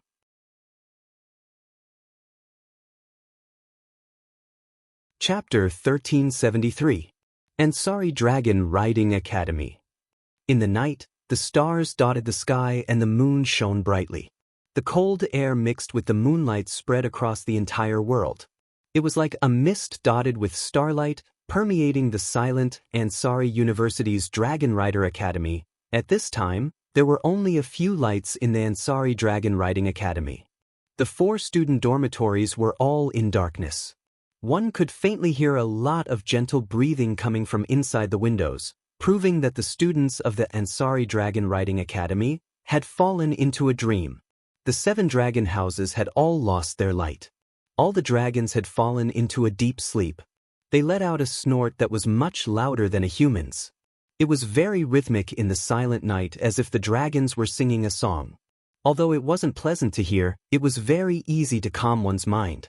However, tonight the Ansari Dragon Riding Academy was destined to not be peaceful. Near the Ansari Dragon Riding Academy, there was a building. It was a very old-looking sacred hall. In the middle of the sacred hall, there was a bell tower made of stone bricks. And on the bell tower of the sacred hall, one was tall and one was short. One big and one small, one male and one female, 2 figures stood there. The male's face mask could cover the area above his nose, leaving only 2 eye sockets. It was a cold mask. The female wore revealing unique clothes with a scarf around her neck. Her skin was dark and her long black hair was tied into a ponytail. It was Maidens and Ania who came from Dan Bailey City. Standing at the highest point of the bell tower that was enough to have a panoramic view of the entire Ansari Dragon Riding Academy, Maidens looked down at the Ansari Dragon Riding Academy that had fallen into darkness as the lights gradually faded. In his eyes, a trace of nostalgia actually flashed through. Ania guarded behind Maidens. Her delicate figure was straight as she also looked down at the academy. She didn't see the nostalgia in Maidens' eyes. Otherwise, she would be shocked. The moonlight poured down without any hindrance. The moonlight shone on Maidens and Anya. Bathed in the moonlight, Maidens' cloak fluttered slightly in the night breeze. He was like an assassin in the dark, causing Anya to feel a chill in her heart from time to time as she stared at his back, but she quickly regained her senses. After an unknown amount of time, Maidens finally withdrew his gaze that was filled with nostalgia. He exhaled and couldn't help but sigh. It's as peaceful as before, same as in the past? Ania was startled and looked at Maidens suspiciously. Maidens, did you come to the Ansari Dragon Riding Academy often in the past? Seeming to have sensed the doubts in Ania's heart, Maidens turned sideways in a non-committal manner and opened his arms as though he wanted to hug the entire Ansari Dragon Riding Academy. Feel this peaceful atmosphere, Anya. It won't be long before this peace is broken. Maidens, Lord. Ania hesitated as if she had something to say but didn't want to say it out loud. In the end, she brought it up. Are we really going to attack the Ansari Dragon Riding Academy? Don't you think this is a good opportunity? Maidens didn't answer but asked instead. He closed his eyes as if he was really enjoying the peaceful atmosphere. However, the words that came out of his mouth sent chills down one's spine. The Ansari Dragon Riding Academy is the Dragon Cultivation Academy of the Knighthood. In this knighthood where dragons coexist, it wouldn't be an exaggeration to say that the Ansari Dragon Riding Academy is the foundation of the knighthood's prosperity. Don't you think it's a good choice to use this place as an experiment site? Maidens slowly opened his eyes. A cold gleam flashed through his eyes like a sword. After all, we still need more experiments to determine if our corpse ash dragon can be used in actual combat. Corpse dragon. Ania couldn't help but feel disgust when she heard that name. To be honest, Anya didn't really like those ugly and disgusting corpse gray dragons. If it wasn't for Makawo's order, she wouldn't even want to look at them. She looked at the peaceful academy below and began to sympathize with it. Is such a peaceful academy about to be taken over by those corpse dragons? How pitiful. Let's begin. Makawo's ordered while Ania was still feeling pity for the academy. Ania, take those things out. Yes. Ania hesitated for a moment before she agreed. She turned around and walked towards the interior of the clock tower. Lowering his head and looking down at the Ansari Dragon Riding Academy that was being blown by the night wind, Makawos narrowed his eyes and muttered to himself. A giant dragon with white flames, let me see. Ania walked into the interior of the clock tower under Makawos' order. When she came out again, there was a clay jar in her hand. It should be said that it was a clay jar filled with ashes. Furthermore, it was the ashes of a dragon. These were dragon ashes that Mikaos, Anya, and some spies of the Sepharos Empire in the Knights Nation of Loriman had spent a considerable amount of time to steal from the temples dedicated to the burial of dead dragons in the Knights Nation of Loriman. Although Makaos had the ability to use tools made by magicite engineering to awaken a dead dragon, the necessary condition to awaken a dead dragon was to use the ashes of a dragon as a medium. Otherwise, even if it was a product made by magicite engineering, it would be useless. Today, these ashes will turn into ferocious and disgusting beasts and mercilessly destroy the peace of the Ansari Dragon Riding Academy. Ania suppressed the disgust in her heart and seriously put on a pair of gloves. She opened the clay jar filled with ashes and reached her hand into it. She took out handfuls of ashes and sprinkled them below the clock tower. Makawos waved his hand and smashed an iron box that looked like a coffin on the ground. With a clang, Makawos opened the lid of the coffin without hesitation and took out a huge sword that looked like a dragon's wing covered with bone spikes from the coffin. This strange-looking huge sword was the product of magicite engineering that the Sepharos Empire was proud of and magicite engineering that the dragons had developed for many years. It was the summoning device for the corpse ash dragon. After the huge sword was taken away by Wu Yen last time, Makawos returned to the Sepharos Empire and created another huge sword. He even made some improvements to it. If the pitch-black huge sword in the past only looked strange and somewhat like a handicraft or decoration, then this huge sword that looked like a wing with bone spikes was truly strange and dangerous. It even looked like it had been mechanized and gave off a dangerous feeling at first glance. Upon closer inspection, one would discover that there were gem-like crystals embedded on the body of the great sword. They were sparkling in the dark night, and there were traces of mana rippling vaguely. These gemstones were the Dragon Glory crystals. Makawos lifted his great sword and slammed it down on the floor beneath his feet. Clang! The giant sword emitted a crisp sound as it pierced deeply into the ground. In the next moment, wisps of mana emerged from the giant sword and flowed to the ground. Grasping the hilt of the huge sword tightly, Makawos closed his eyes and chanted an incantation. It is an object of the deepest depths, from the abyss of death, an irresistible darkness, its blood, its flesh, ashes to ashes, ashes to ashes. The Dragon Glory crystals embedded on the huge sword bloomed with a frightening and strange light, illuminating the entire bell tower that had fallen into darkness. Makawos opened his eyes and pulled out the huge sword. He grabbed the hilt with one hand and raised it to the sky. Show yourself. The crystallization of magic engineering. Dazzling red light flashed on the giant sword like flowing water, and then condensed into lightning like thunderbolts. With a sizzling sound, the red light gathered together, and with the giant sword as the source, shot into the starry night sky. Incomparably dark clouds suddenly appeared in the calm night sky and stirred like a whirlpool, circling back and forth and covering the clear night sky in an instant. Streaks of red lightning slithered about like snakes, flashing densely in the pitch-black clouds. Below the bell tower, in front of the Ansari Academy of Dragon Riders, a scarlet light began to flicker. It was like the eyes of a lone wolf staring at its prey.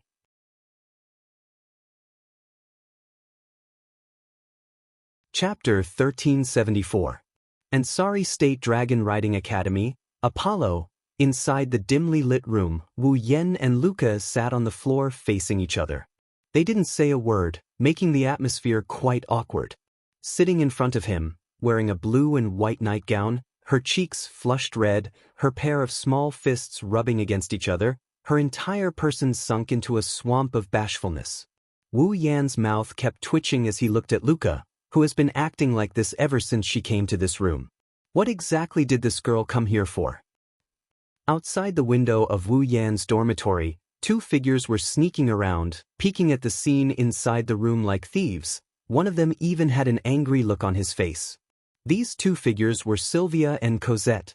After the previous invasion incident, the fourth princess of Lorimond knighthood was doing the dirty business of peeping again. If outsiders were to know about this, perhaps their impression of this famous Princess Blue Ice would be completely changed from the beginning to the end. Originally, Sylvia should have been very mindful of her image in the hearts of others, working hard to ensure that her actions would not bring shame to the royal family of knights. Her every action should have been very conscious, but now, it was as if Sylvia had been possessed by a resentful woman. She hung by the window while glaring at the two people sitting opposite each other in the room, gritting her teeth as she muttered, "Ugh! I didn't think he would really spend the night here. How impure, how impure. Your Highness." Sylvia muttered with a bitter expression. Cosette was speechless. "Are you that worried about Lord Roland?" "Of course I am," Sylvia answered without hesitation, but she still made sure to lower her voice so that the people in the room wouldn't hear her. A while ago, that guy had been eyeing Luca. Now that the two of them are alone in the same room, Luca won't be able to resist once Luo Ong makes his move. Sylvia clenched her fists after she said that. She spoke with a righteous tone. "Our mission is to rush in and protect Junior Luca when Roland is behaving like a beast. We have to punish such a public enemy with the hammer of justice. This is the family rule of the Lorimond Wang family." "Is that so?" Cosette blinked and smiled slyly. "What if he is willing to do this and that with Lord Roland? What will you do, Your Highness?" What do you mean by willingly?" Sylvia's righteous expression crumbled instantly. Instead, his face was filled with guilt as he smiled embarrassedly. How is that possible? Luca has only known Lord Roland for less than a week. Is there a problem? Cosette looked at Sylvia with an amused expression. "Back then, Your Highness, you only met Lord Rune for less than 10 minutes during the juvenile ritual, but you still missed him for almost 10 years, didn't you?" That's not the same." Although he said that, his expression changed. However, Sylvia was already wavering. "That's because I am indebted to Lord Roland. That's why If you are indebted to Lord Roland, it's the same for Luca." Cosette reminded her kindly. "Don't forget, Lord Roland has been paying a lot of attention to Luca and Gawain. For Luca, Lord Roland has been very worried about her. This favor should be comparable to what Her Highness did for Luca, right?" This time, Sylvia panicked. Could it be that the two people in the room really have a chance to? If you are so worried, why don't you go in and take a look? Just as Sylvia found it difficult to conceal the panic in her heart, a voice suddenly entered Sylvia's ears. Sylvia was startled and almost screamed. However, Cosette, who already knew Sylvia's timid nature, nimbly covered Sylvia's mouth and stopped her from screaming. "I didn't expect to meet under such circumstances. Should I say it's a coincidence or fate?" Behind Sylvia and Cosette, Rebecca was riding on Gouffrin's head. She was bathing in the moonlight as she looked at the princess and made peeping through Wu Yan's window. She smiled. "As a member of the student council, I don't encourage peeping." "See, President." Sylvia, who had finally managed to suppress the panic in her heart, was shocked again. "What are you doing here? Are you also?" "Well, I can't say that I don't care what Lord Roland and Luca do when they're alone in the room, but I'm more concerned about Luca." Rebecca gave an ambiguous answer. She rode Gouffrin to Sylvia's side. "By the way, Wu Yan's room is on the 3rd floor, so Sylvia and Cosette are also riding on top of Lancelot." "You're concerned about Luca?" Sylvia heaved a sigh of relief and asked in confusion. "What about Luca?" "Luca isn't as bad as you think. She didn't come to Lord Roland to ask him to spend the night with her. She's definitely not trying to do anything weird. Rebecca glanced at Sylvia, who was blushing. With that child's personality, she must have something to do with Lord Roland. If I'm not wrong, it should be related to her or Gawain. Sylvia calmed down after hearing Rebecca's words. Indeed, although he had not known Luca for a long time, with Luca's gentle and weak personality, she dared to request to spend the night in public. Either she really could not suppress her inner feelings, or there was definitely something going on. It was apparent that Rebecca had come here because she had noticed this. At the thought of this, Sylvia instantly felt ashamed of her crooked thoughts. You don't have to feel guilty. Rebecca seemed to have seen through Sylvia's thoughts. She smiled with a complicated expression. You're a girl in love after all. It's normal for you to be a little blind sometimes. In love. Sylvia's face turned red. No. It's not like that. Sigh. Rebecca ignored Sylvia's weak refutation and sighed. Really, that man is really sinful. He's making me angry. Angry? Sylvia's heart tightened for some reason. She hesitated for a moment before asking carefully. President, you also have feelings for Lord Roland. It's right that you don't deny having feelings for him. Rebecca didn't hide her feelings and revealed a natural and unrestrained smile to Sylvia. But whether he's worth entrusting my life to is something we'll have to wait and see. Sylvia fell silent. After a long while, she sighed. He really is a sinful man. At the same time, inside the room, sitting across from each other, Wu Yen couldn't help but break the awkward silence between the two of them when he saw Luca's blushing face fidgeting around. Hey, Luca, you must have something to tell me since you're spending the night with me, right? Wu Yen scratched his face and said helplessly, Are you really here to serve me in bed? Serve you in bed. Luca's already red face turned even redder because of Wu Yan's teasing words. She clenched her fists and said shyly, If Lord Roland needs to serve me in bed, can you wait until I'm done? Wu Yan almost fell to the ground. This girl really does want to serve me in bed? Imperfect. Too imperfect. Sylvia trembled in anger when she heard the conversation in the room. He actually wants to make a move on his junior. He should be punished by the heavens. Lord Roland is in the wrong. Even Cosette angrily reprimanded him. Sylvia nodded repeatedly. However, Cosette's next words almost made Sylvia fall to the ground. Ming Ming, if you want to serve me in bed, just tell me. I can do it too. Cosette, I can't pretend I didn't hear that. Sylvia said angrily. My maid is actually this kind of person. It's...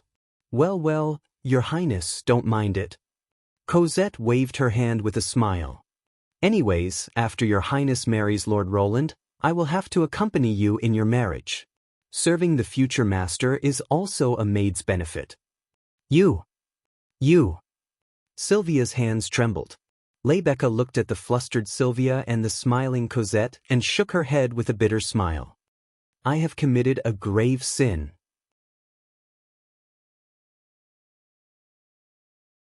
Chapter 1375. All right, I understand. Wu Yen rubbed his forehead as if he had a headache. Let's put this aside for now. Don't you have something you want to say to me? Luca dilly-dallied for a while. After wasting a long time, she finally stopped blushing. Her small fists clenched together and a trace of nervousness appeared on her face. Lord Loon, I want to ask you something about Gawain. I guess so. Wu Yen wasn't surprised. He nodded and gestured for Luca to continue. Seeing this, Luca's delicate little face instantly became downcast. Her eyes also revealed a strong sense of loss. Lord Loon, did you already know why Gawain rejected me? Shouldn't I be the one asking you that? Wu Yen threw Luca's question back at her without batting an eyelid. Did you already know the reason why Gawain would reject you? Luca opened her mouth and a dim look appeared in her purple eyes. I don't know. It's not that you didn't know. You just didn't realize it. Wu Yen looked straight into Luca's beautiful eyes. No matter how slow you are, you should have noticed that every time you got close to Gawain. Whenever Gawain approached you, you would subconsciously put some distance between us. When you got close enough, you would feel fear. I'm right, aren't I? Lord Loon. Luca looked up and met Wu Yan's eyes. In other words, Gawain rejected me because I was afraid of Gawain, right? To be more precise, you are the one who is afraid of riding Gawain. Wu Yan corrected her and closed the distance between them. No matter what, Gawain did it for you. You can't deny that. Luca's shoulders trembled when she heard Wu Yan's words. Tears welled up in her eyes. As expected. It's all my fault. That's why Gawain is so weak. He might even die. He finally understood the reason why Gawain had refused to let him ride his mount. For the first time, Luca was concerned about something other than her own riding. She cared about Gawain's life. It was clear that Luca was more concerned about Gawain's life than whether or not she could ride fall. Luca and Gawain. Although there was a serious gap between the master and servant now, they still put each other's affairs first from the beginning to the end. Should I say, as expected of master and servant? Luca, now is not the time for you to be sad.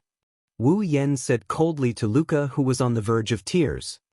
Because of my care, Gawain hasn't reached the point where he has to sacrifice his own life to protect you. However, he is indeed getting weaker every day. If this continues, Gawain will die one day due to the lack of star essence. Are you willing to watch Gawain die? Luca sobbed and shook her head like a rattle drum. Then you should know that the hope of saving Gawain lies with you alone. Wu Yan held Luca's astonishingly thin shoulders. You have to be strong and overcome the trauma in your heart. Only then can you regain Gawain's recognition and re-establish your star essence path with Gawain. Return to the relationship you had before. Return to the relationship we had before. Luca looked at Wu Yan, a little shaken. Biba, can I do it? Gawain will be fine. As long as you recover, he will return to you immediately. No matter what, you are the master he is willing to risk his life to protect. How can he not acknowledge you? Wu Yan stroked Luca's cute little head. Don't worry, I will help you too. Lord Loon. Luca stared blankly at Wu Yan, who was gently stroking her head with a gentle smile. She blushed and quickly wiped away her tears. She nodded vigorously.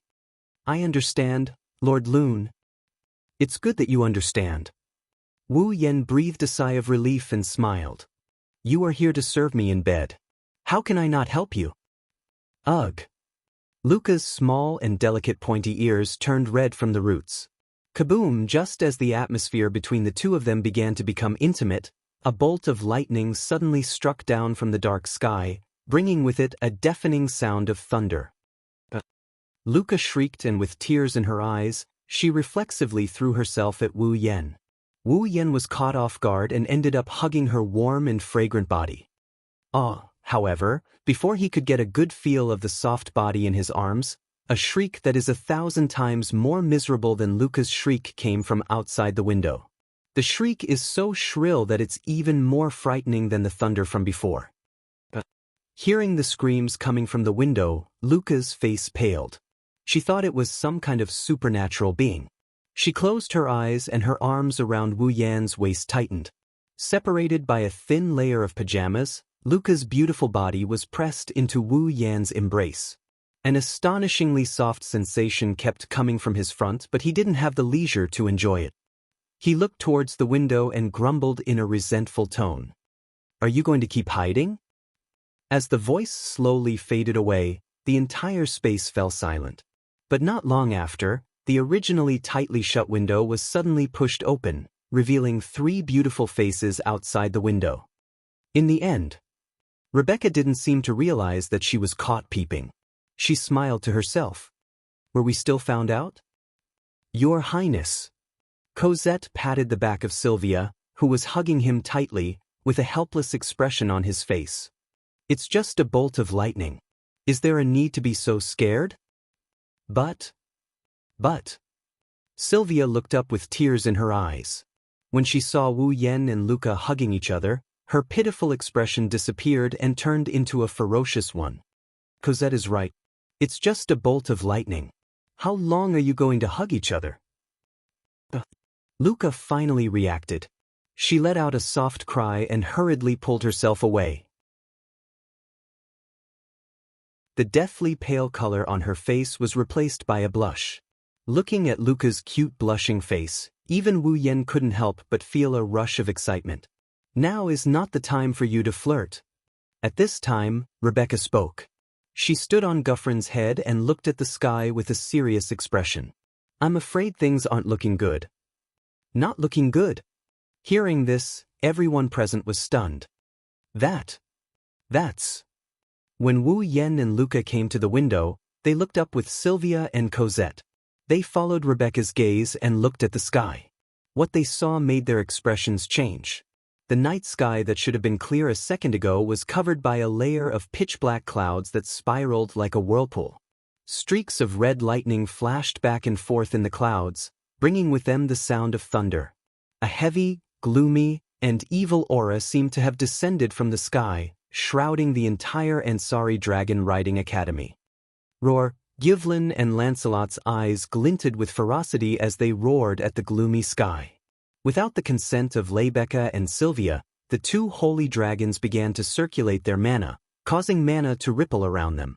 Astonishingly, he had already entered battle mode. It seems like Gyvlin and Lancelot have sensed something as well. Rebecca's expression turned grave.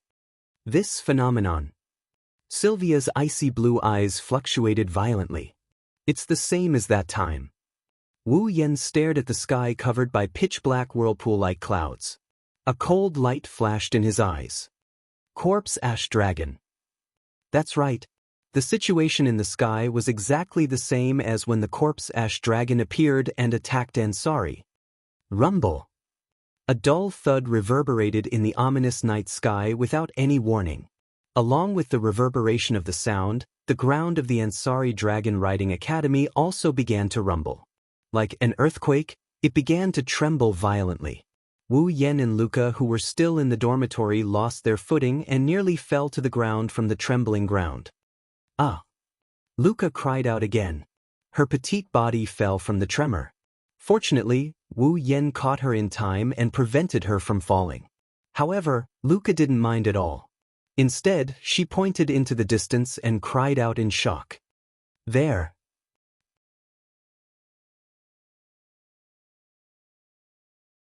Chapter 1376. What's wrong? What's going on? Is it an earthquake? The students in the 4 dormitories located in different directions of the academy opened their windows one by one, looking out of the window with faces full of panic. Not only the students, but the staff, teachers, and other related staff also poked their heads out of the windows of their residences. When they saw the scene outside the window, they were all stunned. Dong dong dong dong dong. The muffled sound was accompanied by the shaking of the ground, gradually causing chaos in the entire academy. That shocking sound was as if there was some huge ferocious beast running on the ground, causing the empty space in front of the academy to raise a cloud of dust that covered the sky and covered the earth. Not long after, the dust dissipated. What appeared behind the smoke and dust was a terrifying army. They were naked, pitch black, and looked like they had beast-like eyeballs all over their bodies. Their eyes flashed with a wolf-like ferocious light, drooling from their mouths. They looked extremely disgusting. Looking at the appearance of those dragons, I'm afraid none of the citizens of knighthood would admit that these monsters were dragons. However, judging from their appearance, they were indeed dragons. Moreover, they were like an army that had formed into groups of dragons. Groups of winged dragons with naked bodies spread their wings and soared high in the night sky, looking like earth dragons. Groups of earth dragons with their naked bodies were galloping across the open space. They looked like water dragons, but their bodies were naked. Groups of water dragons were swimming against the current of the river. Under the cover of the night, black aliens that looked very similar to pterosaurs, earth dragons, and water dragons, but their bodies were naked and shrouded in an evil aura, were charging in the direction of the academy. These ugly, pitch-black creatures that looked like pterosaurs, earth dragons, and water dragons were none other than the corpse ash dragons. Looking at their numbers, there were at least 700, 800, or even 1,000 of them. Such a terrifying army of corpse ash dragons. They were charging towards the academy from the sky, the land, and the river. Roar, roar, roar, roar. In the next moment, an evil and frenzied roar sounded.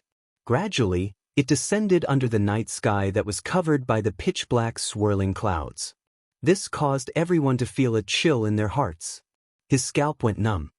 What is that? Monster. In the 4 dormitory buildings, a group of students who were still waiting by the windows screamed in horror when they saw this scene. They fled from the dormitory in a panic. Hoo-hoo-hoo.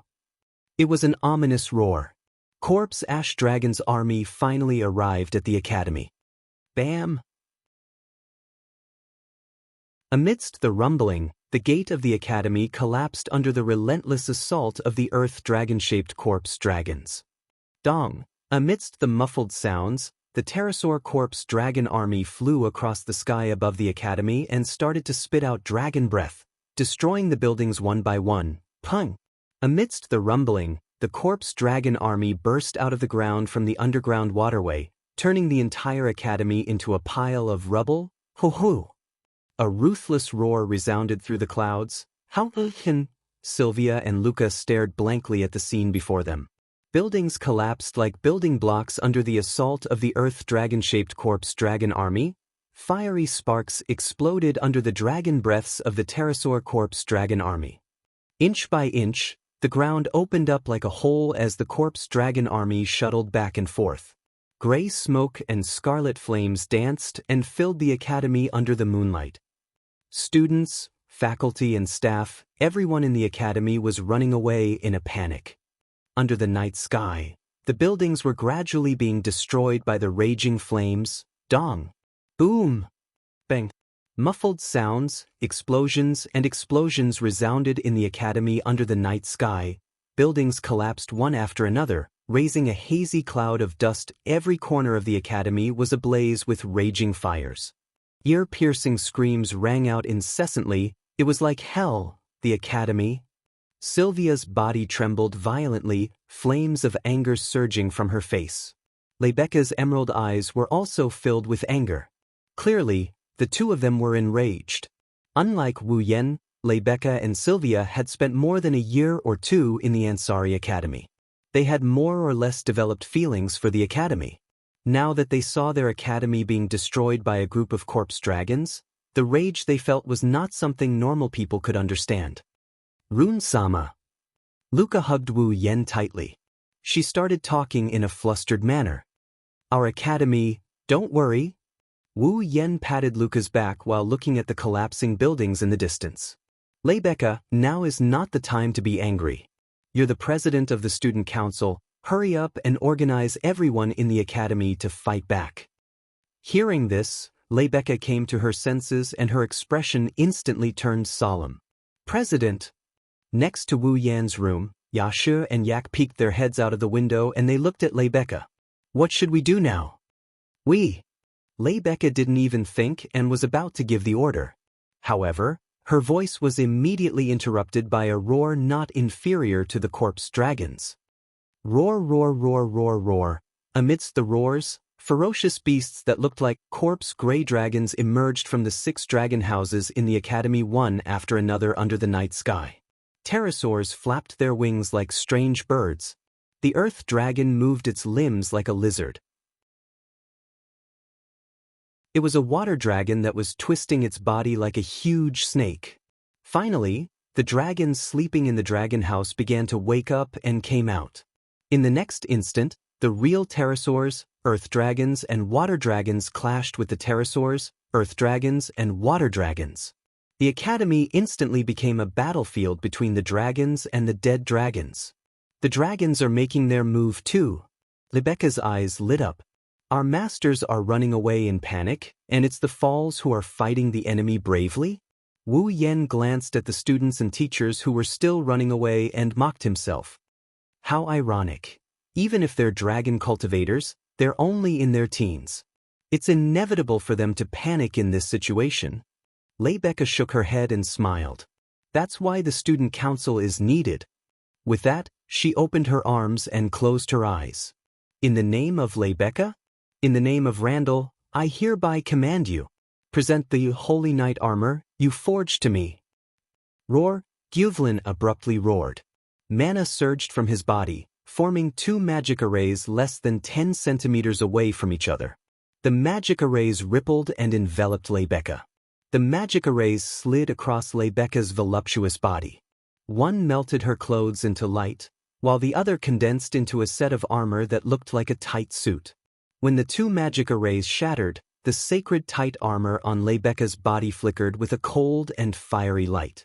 Then, Leibecca extended her hand and a golden magic array flew out and rotated in front of her.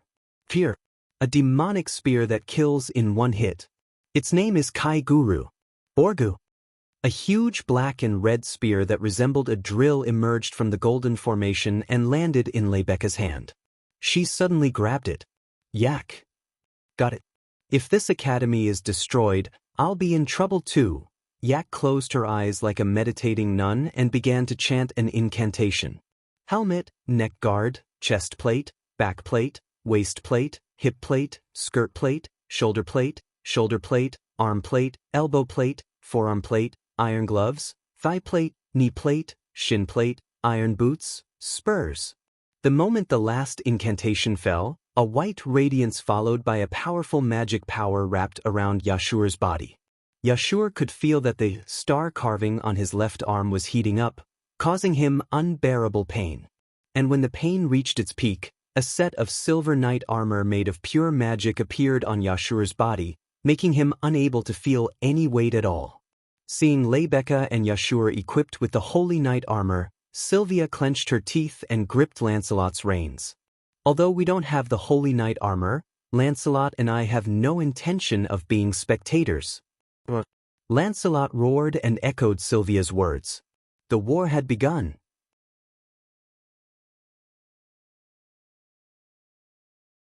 Chapter 1377. Roland, Leibecca, Sylvia, and Yashur didn't immediately charge into the center of the battlefield. Instead, they looked at Wu Yen, who was still in the dormitory. Now, the Ansari Dragon Riding Academy could be said to be facing the greatest crisis in history. There was no doubt about Leibecca's strength, and Sylvia's strength had also greatly improved after obtaining speed burst and dance of the penetrating dragon's breath. While Yasha's paladin armor had a time limit and was merely a hastily assembled replica, at the very least, Yasha's strength definitely wouldn't be weaker than Sylvia's while the armor was still in effect. But there was a big problem with this. After all, what was happening in the Ansari Dragon Riding Academy wasn't a battle, but a war.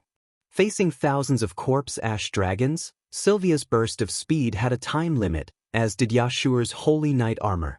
Although Leibecca had the strength of the 8th rank on the battlefield, a single person's strength was limited.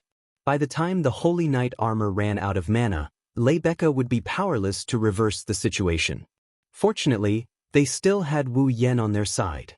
Whether it was Leibecca, Sylvia, Yashur, or Yak, they couldn't forget him. Not only was this ordinary-looking man the world's strongest dragon rider, he had also defeated the world's strongest holy sky dragon rider, Yuzura? Sarwin's existence. If he made a move, then the Ansari Dragon Riding Academy's victory would be set in stone. Or rather, everyone was still thinking that if Wu Yen summoned that white dragon from that day, then with the might of that white flame that instantly defeated Yuzura, the leader of Loriamin's holy dragon riders, it should be able to immediately eliminate all the corpse ash dragons in the academy, right? Although Leibecca, Sylvia, and the others didn't know how strong that white flame was. But that day in the arena, the monstrous magic that surged up to the sky. However, they could clearly feel it. With that level of mana, how could it be weak? Not to mention, Yuzura had personally admitted it. That day, Wu Yen hadn't used his full strength. Leibecca, Sylvia, and the others were waiting for Wu Yen to make a move to resolve the disaster of the Ansari Union's Dragon Riding Academy. Unfortunately, Wu Yan only looked at the battlefield in the distance and shook his head gently. Ping. Wu Yan hadn't finished his words yet. A muffled explosion suddenly rang out, interrupting his words. Suddenly, the water dragon-shaped corpse ash dragons burst out of the ground and rushed out of the underground waterway. There were about 5 of them, and all of them had pitch-black bodies, crazed eyes, festering gums, naked bodies, and a foul stench. Saliva dripped from the corners of their mouths. The place they had charged out from was right below Lebecca and the others. Ear-piercing roars echoed through the night sky. A group of water dragon corpse ash dragons looked up with ferocious glints in their eyes. They fixed their gazes on Lebecca and Sylvia, who were riding on Guffrin and Lancelot. It's a corpse ash dragon. Lebecca and Sylvia's expressions changed. Roar! The water dragon corpse ash dragons opened their mouths and roared. Then, a dazzling flash of light accompanied by dense mana flames burst out and blasted towards Lebecca and Sylvia. Careful! The sudden attack made Lebecca and Sylvia's reactions slow by half a beat. However, Guffrin and Lancelot reacted in time. Roar! The 2 holy dragons let loose enraged roars, and the magic power surging over their bodies swelled. The hexagonal defensive barrier immediately expanded, and ripples spread out from it. Bang! The 5 water dragon corpse ash dragons' dragon breaths landed on the hexagonal defensive barrier in the blink of an eye. There was a loud explosion and scarlet sparks, but it only lasted for a moment before dissipating. The 5 water dragon breaths had been easily blocked. However, that wasn't something to be happy about. This was because the 5 water dragon corpse dragons had already extended black shadows from all parts of their bodies. They swiftly and violently bypassed the hexagonal barrier erected by the 2 holy dragons like whips and arrived before Lebecca and Sylvia in the blink of an eye. Those black shadows were actually dark red tentacles. The next moment, Lebecca and Sylvia, who hadn't reacted in time, were completely entangled by the tentacles. This is... Seeing Lebecca and Sylvia completely entangled by the tentacles, Wu Yan gaped in shock. These corpse ash dragons actually knew how to play with tentacles? President Lebecca, Your Highness. Yashiel was also stunned for a moment, but he quickly stretched out his hand, intending to break those tentacles, but in the end he pounced on empty air. The slippery tentacles wrapped around Lebecca and Sylvia's limbs and slender waists. With a tug, the 2 beautiful girls were suspended in the air. Damn it. Let me go. As if having a bad premonition, let alone Sylvia, even Lebecca looked rather flustered. And the facts proved that their bad premonition was indeed real. What are you trying to do? Stop. As Lebecca and Sylvia struggled with all their might, the dark red tentacles nimbly slid past their bodies and began to burrow into Lebecca's armor and Sylvia's uniform. No. Lebecca and Sylvia immediately let out coquettish gasps that made one's heart go numb. Lebecca and Sylvia got tangled up and harassed by the tentacles. Who knows what parts they shouldn't be touching under their clothes. The 2 girls blushed and their panting became more coquettish. Wu Yan was dumbfounded by what he saw. What kind of dragon is this? It was one thing to play with tentacles, but to play with such evil tentacles, how perverted must the person behind these tentacles be to create something like this? Just as Wu Yan was stunned by the surreal scene before him, a sorrowful cry rang out beside him. While Wu Yan was at a loss for what to do, one of the water dragon corpse ash dragon's tentacles came into the dorm and wrapped around Luca, who was hugging Wu Yan. Luca screamed as she was dragged away. The tentacles with visible veins wrapped around Luca's limbs and dragged her out of the room through the window. She was also hung upside down in the air. Luca was crying as she struggled with all her might. However, the tentacles had already burrowed into Luca's loose pajamas. No. Don't touch strange places. Not long after, Luca also let out a coquettish cry and was hung in the air with Lebecca and Sylvia. It was an extremely pleasing scene. Wu Yan was completely dumbfounded. Yashur had already been blinded by Alec the moment Lebecca and Sylvia's pajamas were burrowed into their pajamas. He was rolling on the ground and howling in pain. Lebecca endured the strange feeling in her body and turned her head with difficulty to look at Wu Yan. When she saw Wu Yan's dumbfounded expression, she was furious. "Stop daydreaming. Come save us." "Oh." Wu Yan regained his senses. He stepped on the windowsill and shot out of the dorm. Turning into a black shadow, he charged towards the three girls who were hung upside down in midair like he was breaking through the night. Poochie, poochie, poochie. His figure flashed past the dark red tentacles. All the tentacles wrapped around Lebecca, Sylvia, and Luca were cut off like snakes. They fell to the ground and continued wriggling like earthworms. Carrying Lebecca, Sylvia, and Luca, Wu Yan landed firmly on the ground. He looked around at the wriggling tentacles on the ground and couldn't help but sweat.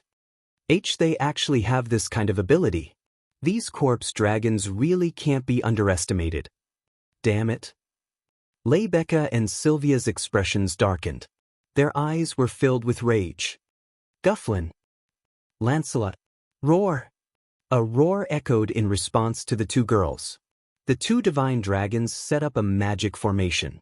Flame-like dragon breaths shot out and instantly obliterated the 5 corpse dragons and the disgusting tentacles on the ground. Seeing the flames of rage burning in Lebecca and Sylvia's eyes, Wu Yan knew that they were thoroughly enraged. These corpse ash dragons were in trouble.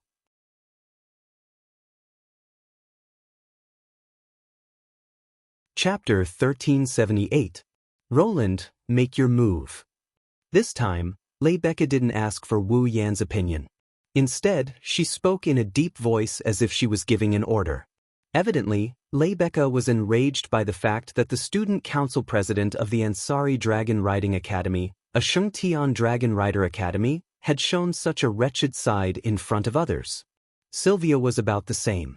Her eyes were filled with ferocity, causing Wu Yan to feel a little resentful. However, he had no choice but to refuse Rebecca and Sylvia's request. Go ahead.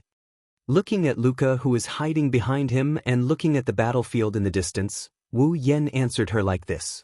I still have some matters to attend to. What time is it now? Why are you still? Sylvia was about to reprimand Wu Yan when Lebecca stopped her. Lebecca narrowed her eyes thoughtfully when she saw Wu Yan looking at Luca. She seemed to have understood something and smiled. I understand now. Then we'll go first. President. Sylvia looked at Lebecca in shock. It was a matter of life and death for the entire Ansari Dragon Academy. What could be more important than protecting the Ansari Dragon Academy? All right, just listen to Roland. Lebecca didn't answer. Instead, she called out to Guffrin and turned around. She rode on Guffrin's head again. Let's go. Guffrin. Gu Fulin roared in response. His body turned into a flash of red lightning and flew toward the battlefield in front of him. Sylvia quickly got on Lancelot as well. She glared at Wu Yan and Luca before grumbling. Be careful. I'm not so weak that I need someone to take care of me. Wu Yan chuckled. You should worry about yourself. Umph. Sylvia snorted. Beside her, Corset hugged Sylvia's waist. Under Lancelot's lead, they flew towards the battlefield. How long are you going to lie there for? Ai kicked Yashio, who was still covering his eyes and rolling on the ground in pain. She grabbed him by the collar and dragged him towards the battlefield. Don't fall behind, that would be so embarrassing. Wait. It was accompanied by Yashur's screams. Ai dragged him all the way to the battlefield, leaving Wu Yan speechless. Lord Roland. Luca raised her head suspiciously when she saw Lebecca, Sylvia, Yak, Yashur, and the others entering the battlefield. She shifted her gaze to Wu Yan. Why did you come with me? Before Luca could ask, Wu Yan took Luca's hand. He walked in another direction. Lord Lune? Luca tilted her head. Her eyes were filled with doubt, but she didn't ask any more questions. Dong, on the flat ground, a dazzling saber light that seemed to be composed of flames was parallel to the ground, like a remnant light. In a flash, a 10-meter-long saber curtain was drawn. Like a large saber of light, it slashed through the air with a loud explosion. The Earth Dragon and Water Dragon corpse dragons that were wreaking havoc on the ground seemed to have suffered a huge impact when they came in contact with the saber light. Their decaying bodies were crushed into pieces and fell to the ground. Holding Luca in one hand and Shauna in the other, Wu Yen charged through the battlefield with a dissipating airflow. It didn't take long for them to arrive at a place. Shockingly, it was the 7th Dragon House of the Ansari Kingdom's Dragon Riding Academy. Dragon House! Luca was startled at first, but then she seemed to recall something. Her expression changed and she cried out in surprise. "Gawain!" As if in response to Luca's call, a roar resounded throughout the 7th Dragon House. What followed was a pillar of dragon breath that seemed like a flame. It shot up from the 7th Dragon House and blasted open the ceiling. Gawain's average-sized body shot out from the ceiling and into the sky. Luca was overjoyed at first, but then she cried out in surprise, "Gawain!" This was because behind Gawain, who had rushed out of the 7th dragon sarcophagus, there were about 10 dragon-shaped corpse ash dragons flying out from the 7th dragon sarcophagus. They were like huge strange birds, waving their tentacles and lashing at Gawain like whips while following behind Gawain and attacking him fiercely. Gawain tore through the air and flew through the sky above the 7th dragon house, avoiding the tentacles that whipped at him and the pursuit of the pterosaur corpse dragons. However, it didn't take long for Gawain to slow down. If Gawain was in his peak condition, he should be able to easily deal with the 10 pterosaur corpse dragons. After all, Gawain was a holy dragon even though he was only a young dragon. Unfortunately, Gawain had not received enough star essence for a long time.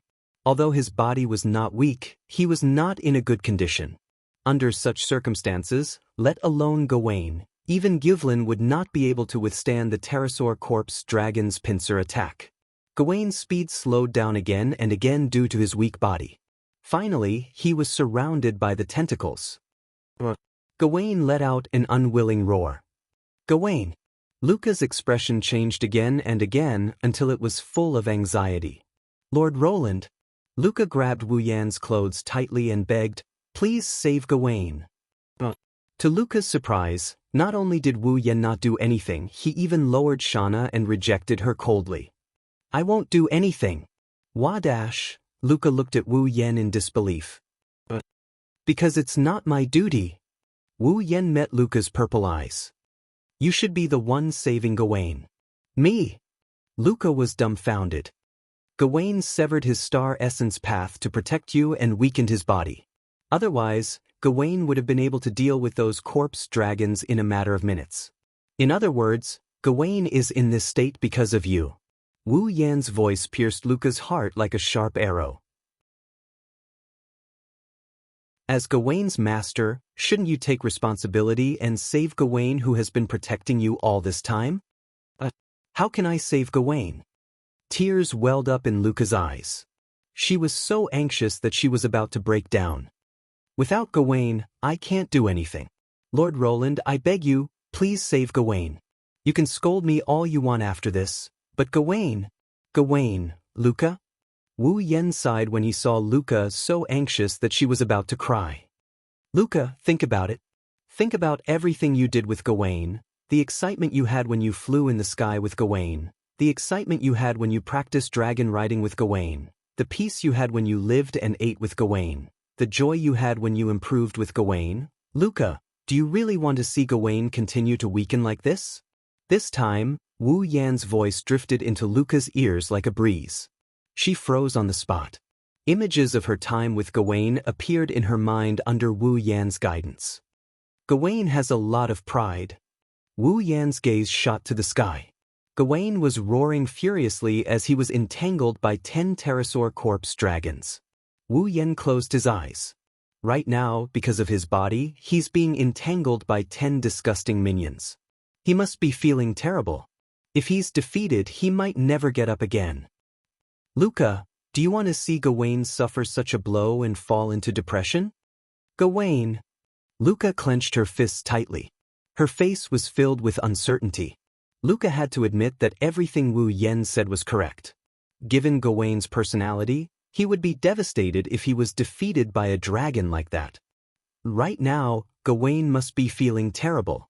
This was all because of her fear of riding Gawain. Could it be that he was just going to watch Gawain be defeated and sink into depression? Could it be that he was going to continue like this until he ran out of star essence and died in depression? No, absolutely not. Gawain howled in the sky.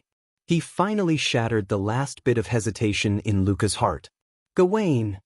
Without hesitation, without confusion, and without the fear she had in the past, Luca lifted her bare feet and ran forward. In the next instant, Luca's body burst into a dazzling torrent of light and charged into the sky.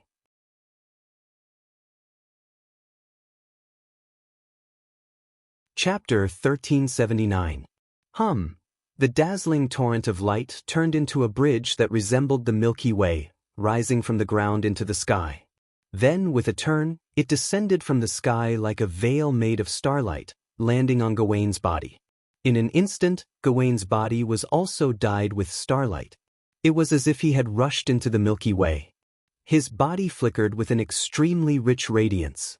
The torrent of light formed from starlight melted into Gawain's body at a speed visible to the naked eye. Along with it, Gawain's aura grew stronger and stronger. Gawain was gradually recovering to his peak state. Looking at the dazzling torrent of light that resembled the Milky Way, Wu Yan's eyes lit up. It's star essence.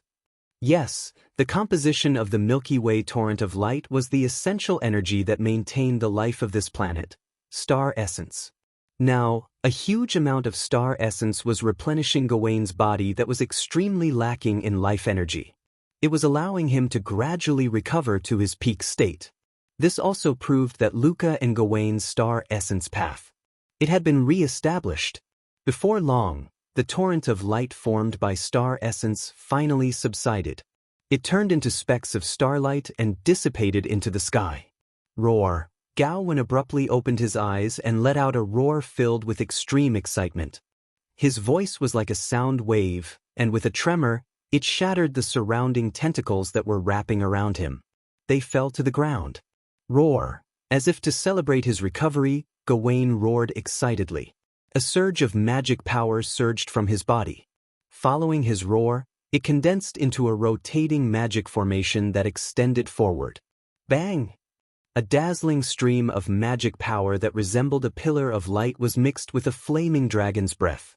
Like a meteor, it streaked across the night sky and landed on the 10 pterosaur corpse dragons that couldn't react in time. A ball of fire exploded in the sky. Then, the corpse dragon's flesh scattered from the sky like dust, becoming insignificant specks of dust in the vast land. Roar! Gawain's voice was full of joy. He circled around and landed on the ground. Luca was sitting on top of Gawain's body without anyone noticing. Lord Roar! Luca's face bloomed with a smile that even the night sky couldn't reach. It was as if she had become the only light in this world that had lost all light due to the dark clouds. She was also extremely beautiful, like a fairy sent down from the heavens. Well done, Luca. Seeing Luca's smile, Wu Yan couldn't help but smile. He faces Luca. Wu Yan rubbed Gawain's neck as he looked at him from afar. Wei Luca, you should be satisfied now? Roar. Gawain let out a low roar. There was joy and gratitude in his roar. Gawain knew that without this person's help, Luca wouldn't have been able to overcome the fear in her heart and accept him again, not to mention the problem of whether he could survive or not. Now that the celestial veins were once again connected, Luca's rider consciousness had also fused with Gawain's. Gawain could clearly sense the trauma in Luca's heart. It couldn't be said that it had been completely overshadowed by Luca's strong emotions. Luca Gawain way. No matter how you look at it, this has to do with Wu Yan. Gawain's heart was filled with joy and gratitude. If you really want to thank me, then don't cause any more trouble. Seeing the gratitude in Gawain's eyes, Wu Yan smiled. I can't take any more of your torment. Both Luca and Gawain lowered their heads in embarrassment. Wu Yan was amused. Lord Roar. Luca suppressed the joy in her heart from reuniting with Gawain. Her eyes were filled with determination. I want to join the battle. Join the battle?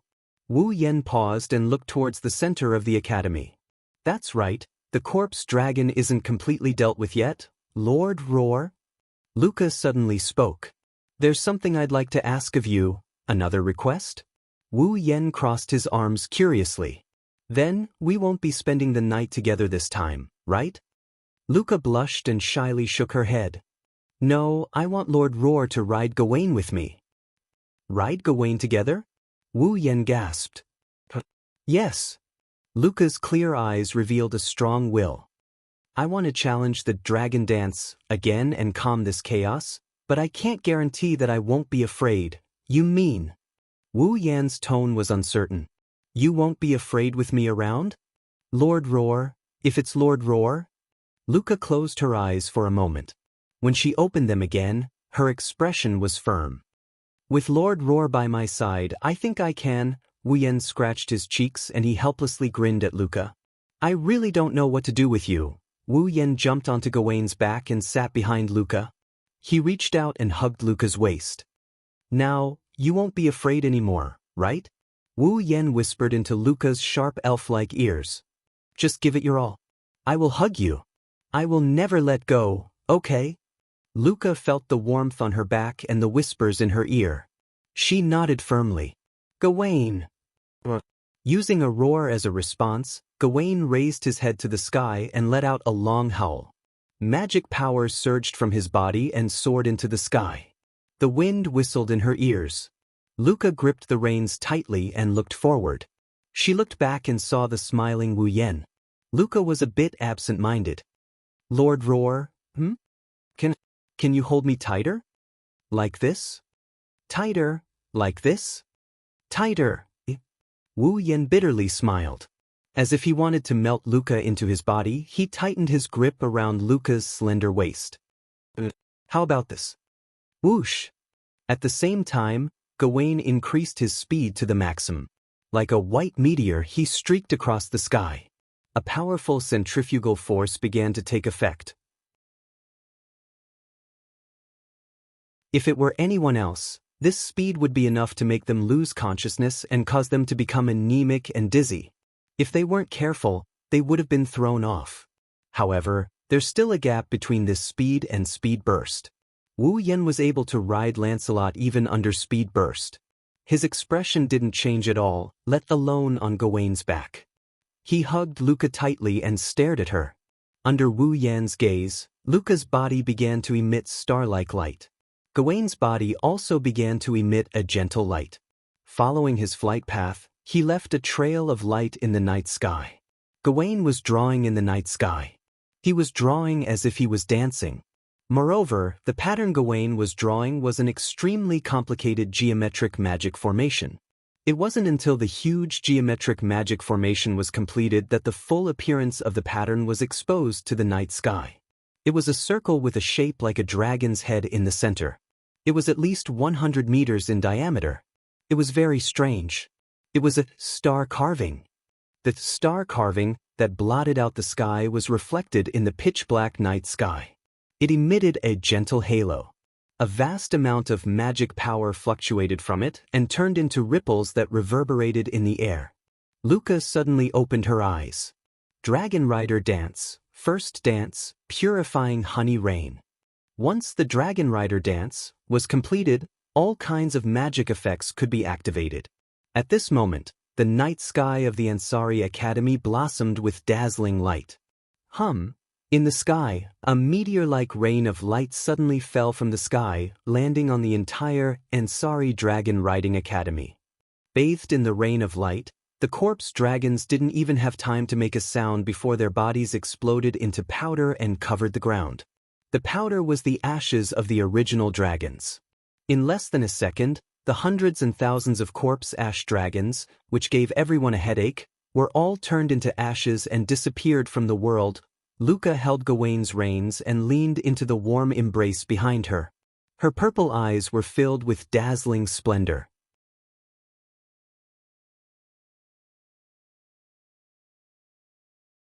Chapter 1380. Did I fail again? On the top floor of the Templar Bell Tower, Mikojas looked at the disappearing dark clouds and the geometric pattern that resembled a star carving in the sky. His eyes were gloomy. Below him, the buildings of the Ansari Dragon Riding Academy were still burning and smoking. Debris was scattered all over the place and the ground was full of potholes. It was a complete mess. It could be said that if Maikavez's goal was to destroy the Ansari Kingdom's Dragon Rider Academy, then even though he couldn't say that he had achieved his goal, it wouldn't be considered a failure to destroy the academy to such an extent. However, Maikavez's true goal wasn't to destroy the Ansari Academy. He wasn't interested in destroying the Ansari Academy. The reason he had the corpse dragon attack the Ansari Dragon Riding Academy was to take a look at the white flame dragon. Why would he go through so much trouble to attack the Ansari Dragon Riding Academy just to take a look at the white dragon burning flame? It might not be worth it to others, but to Mikojas, it was very important. This was because Mikoski was still unwilling to believe that there was actually a dragon in this world. A dragon that could strike fear into his heart with just an impression. He wanted to prove if there was a dragon in this world that could strike fear into his heart. Attacking the Ansari Union's Dragon Riding Academy was definitely worth it for Makaos. After all, Mikojas' true identity was still, "It really is you, Mikojas." While Mikojas was immersed in his own imagination, a voice that he had only heard once but would never forget rang out. It echoed throughout the bell tower. Mikojas' pupils shrunk. "Lord Mikotas." Anya was also shocked. She turned around and pulled out a dagger, standing in front of Mikotas to protect him. Both of them looked into the bell tower at the same time. Soon after, a few figures entered their field of vision: Buyen, Lebeka, Sylvia, Luca, Yashur. The 6 strongest members of the Ansari Dragon Riding Academy. At the same time, he appeared in front of Makaos and Anya in the bell tower of the sanctuary. A trace of shock appeared in Anya's eyes. Why are you here, right? Lebeka was wearing a slightly charred, paladin armor. She focused her gaze on Makaos and Anya like a chain. "Could it be? Do you think you're hiding well?" "You." Anya's gaze turned ferocious. She seemed to want to say something, but Maikavez held her shoulder and stopped her. "Although I don't think we're very good at hiding if we can. I hope you can give us an answer." Yashur stared at Makaos and answered his question. "It was Luca who discovered you." "Luca?" Maikavez narrowed his eyes. She shifted her gaze and cast it on Luca. "I see. Are you from Yekablad?" "Yes." Luca nodded in response. "I'm from Yekablad. I was born with a certain ability to sense nature. Although I didn't discover you at first." Luca turned her gaze to Makao's side and pointed her finger forward. "But I discovered that it was emitting an ominous magic power." In the direction that Luca was pointing at, there was a giant sword that was emitting a dark, swampy, and viscous magical energy. It was stuck in the ground. It was the giant sword that awakened the corpse dragon. "You're Makao's, right?" Sylvia stepped forward and clenched her fists. Her icy blue eyes were filled with anger. "Last time, you had the corpse dragon attack Ansari. This time, you almost destroyed the Ansari Dragon Riding Academy. I swear I won't let an evil existence like you do as you please." Makaos raised an eyebrow and let out an evil laugh. As expected of the 4th princess of the royal family of knights. Even if you're just a student, you're still a dragon knight. But that's not strange. After all, even Veronica, who's known as the Iron Valkyrie, didn't get fall and become a dragon breeder, but you did. If you're not at this level, then I'm very disappointed. What are you talking about? Sylvia suddenly had an indescribable feeling that something was wrong as she listened to the familiar words of the royal family of knights that came out of Maikavez's mouth. It's like this person in front of her is familiar to her as well, but how is that possible? Seeing that Sylvia was shaken, Makaos turned his head away without saying a word and looked at Yak, who had been silent all this while. His eyes shone with an evil gleam that had never been seen before. "I finally meet you, descendant of the royal family of Avalon." Royal family of Avalon? They heard it from Wu Yen before. This time, it came from Makaos's mouth. Rebecca and Sylvia were stunned. Avalon. Yashur had a confused look on his face. Who are you? On the other hand, Yak was on guard as she stared intently at Mikawosi. What's the royal family of Avalon? You still don't know? Mikawos glanced at Yashur in surprise.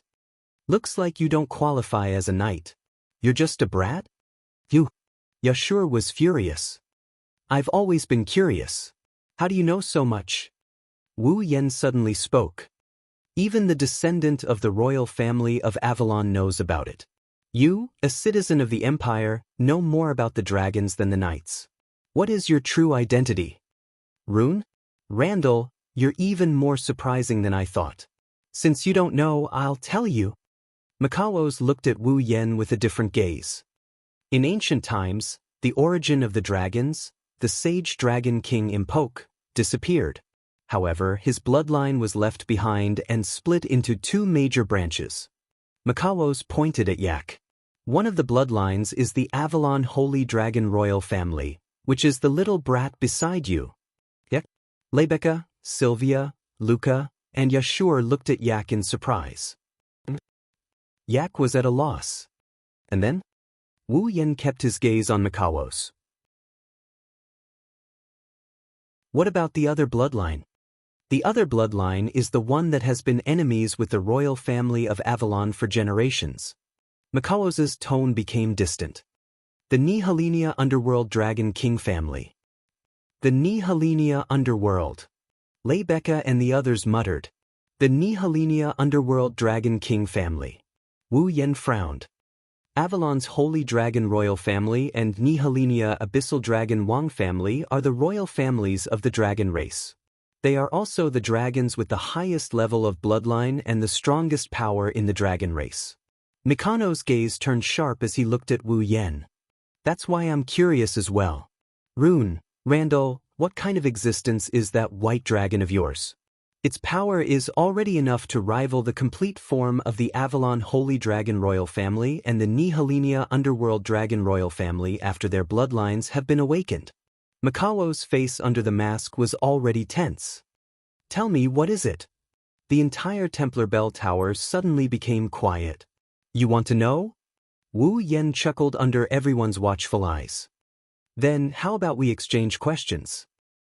Exchange? Yes, exchange. Wu Yen walked past everyone and stood in front of Mikawos. Tell me who you are, and I'll tell you what my foot is. How about it? Fair, right? It was Mikawos's turn to be silent. Forget it. After a long while, Mikawos took a deep breath. I'll figure it out one day. Let's end it here for today, Mikawos. Rebecca and Sylvia immediately barked coldly. Trying to escape? Wu Yan's gaze turned cold. Do you think I'll let you escape again? Calm down, Rune Randall. Mikawos brought Anya to the edge of the bell tower's railing. After a while, there will be an even bigger feast. At that time, let's decide the victor. Leaving the sentence, Mikawos and Anya jumped down from the clock tower without hesitation. Rebecca, Sylvia, and the others were shocked. They wanted to rush over, but Wu Yen stopped them with a wave of his hand. Looking at the edge of the bell tower, Wu Yan's wine-red eyes flashed with a pensive light. An even bigger feast, huh?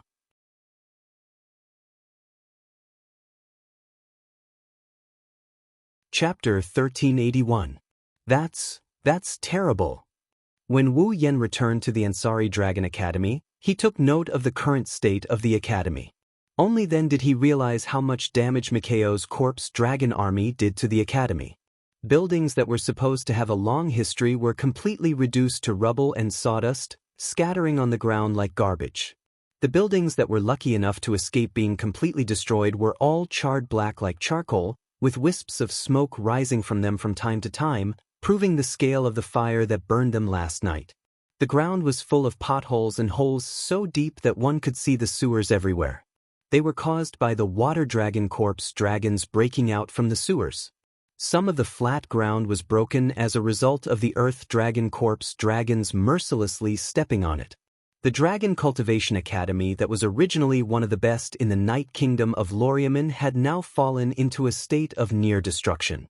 Fortunately, not all buildings were mercilessly destroyed. There were still some that managed to escape the destruction of the war, so the Ansari Academy with a long history did not need to be rebuilt. However, if they wanted to restore the academy to its original state, it would take a long time for them to return to their original state and be able to attend classes normally.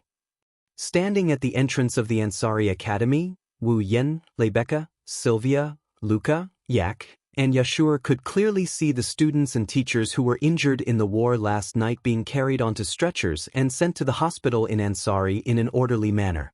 Those who were not seriously injured were more or less wrapped in bandages as they ran back and forth in the academy. This scene, it made the hearts of those who saw it heavy. Their mood was unprecedentedly low. Fortunately, even though there were many wounded, the attack of the corpse Grey Dragon did not bring any real casualties to the Ansari Dragon Academy. Until now, not a single person was found dead. Even the list of dead dragons did not appear on the list. This result, it could only be described as a miracle. Of course, the miracle was all thanks to Lebecca, who calmly organized the resistance as the president of the student council. She calmed down the panicked students and teachers and joined hands with Fall to resist the corpse dragons. This reduced the number of unnecessary casualties.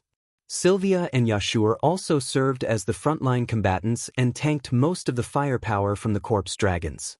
It could be said that more than 30% of the corpse dragons that were slaughtered last night were killed by Sylvia's penetrating dragon breath and Yashur's intrinsic device. In the end, Luca used the first dance of the dragon dance, the purifying honey rain, to purify all the remaining corpse ash dragons into ashes. It allowed the Ansari Academy, which was reduced to a cruel battlefield, to escape the fate of destruction. It also allowed the students and teachers to avoid the path of death. In other words, in the battle against the corpse dragons last night, if Lebecca, Sylvia, Luca, Yak, and Yashur were not there, even if there were no casualties miraculously, the Ansari Academy would not have been able to escape the fate of destruction. In this battle, the student council stole the limelight and became the heroes that saved the Ansari Academy. On the other hand, Wu Yen, the most powerful dragon rider that everyone had their eyes on, did not achieve much in the battle. No one even saw his whereabouts, which made people suspicious. If it was someone else, the students and teachers might start to suspect that the person had escaped from the battlefield or was the helper or even the culprit behind the corpse dragon's attack. However, if it was Wu Yen, the people might be suspicious, but they would not really believe it. After all, with Wu Yan's strength, there was no need for him to escape from the battlefield. As for him being the helper or the culprit behind the corpse dragon's attack, that was even more ridiculous. With Lebecca, the student council president, vouching for him, who would think so? In short, it was a fact that the academy needed to be rebuilt. The injured had to be sent to the hospital. The students and teachers who lost their homes had to find a place to stay. The attack of the corpse dragons also had to be reported to the Knighthood Kingdom. All of this required the student council to do personally. The coming days were going to be very busy. Ansari State Dragon Riding Academy, Student Union Office, Huff. Panting with exhaustion, the 6 of them sat around the round table used for meetings. They started to relax after a sleepless night and working for the academy for half a day. Everyone, please have a cup of tea and recover your energy. Corsette pushed a dining cart filled with tea sets in. She had a gentle smile on her face as she brewed a cup of black tea for everyone. This was another form of timely help. Ugh. I'm alive. Yashur drank the black tea like it was water to quench his thirst. He heaved a sigh of relief before sighing again. I didn't expect the academy to be destroyed to this extent. The student council office is really lucky to be intact. It's all because of that guy called Maidens. Aiku shouted angrily. Who is that guy? It's so annoying. Hearing Aiku's words, everyone present fell silent for a moment and raised their eyebrows. Makaos, huh? Lebecca crossed her arms as if she was deep in thought. Is that guy really from the Empire? Why is he so familiar with the dragons of the knighthood kingdom? Also, he said Yak is the last descendant of the Avalon Holy Dragon royal family. Yashur looked at Yak, who was gritting her teeth in disbelief. Based on what Mikhail said, isn't Yak the dragon royal family's princess? I don't know what's going on, but do you have any objections? Aiku raised her head with an arrogant look on her face. I am such a powerful dragon. Are you convinced now? No, no, no. Yashur subconsciously shook his head. Rather than saying I'm convinced, it's more like I can't believe it.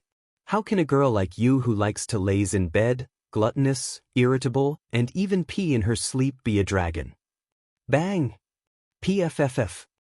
Before Yashur could finish his words, he was sent flying by a red-faced Yak. I'm sorry, I'm a girl who likes to laze in bed, gluttonous, and irritable. Yak's eyes flashed fiercely. She stomped on the ground and walked up to Yashur, who was rolling on the ground while holding his stomach. She grabbed him by the neck and shook him. A watchdog like you dares to look down on me? See if I don't stomp you flat. What you're doing right now has nothing to do with stomping flat with one foot. Shut up, shut up, shut up. Do you want to die again? Already, dying.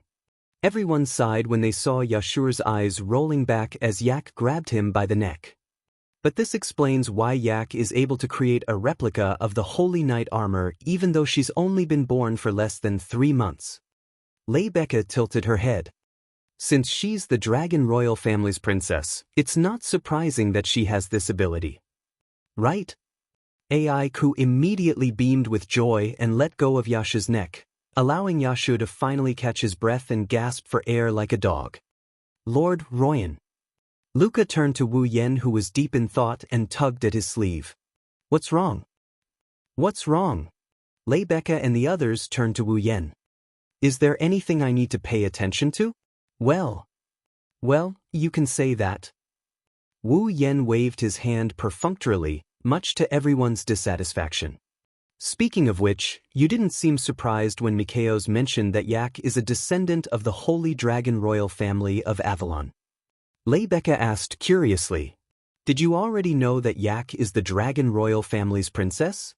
Didn't you ask us about the Holy Dragon Royal family of Avalon a while ago? I just found out about it not long ago. That's why I wasn't surprised when Mikhails mentioned the Holy Dragon Royal family of Avalon. However, I didn't expect there to be a Nihilenia Abyssal Dragon Royal family. I didn't know about that at all. Wu Yen rubbed his forehead in distress. He turned to Yashur. But Yashur, you have to be careful. Yashur was stunned.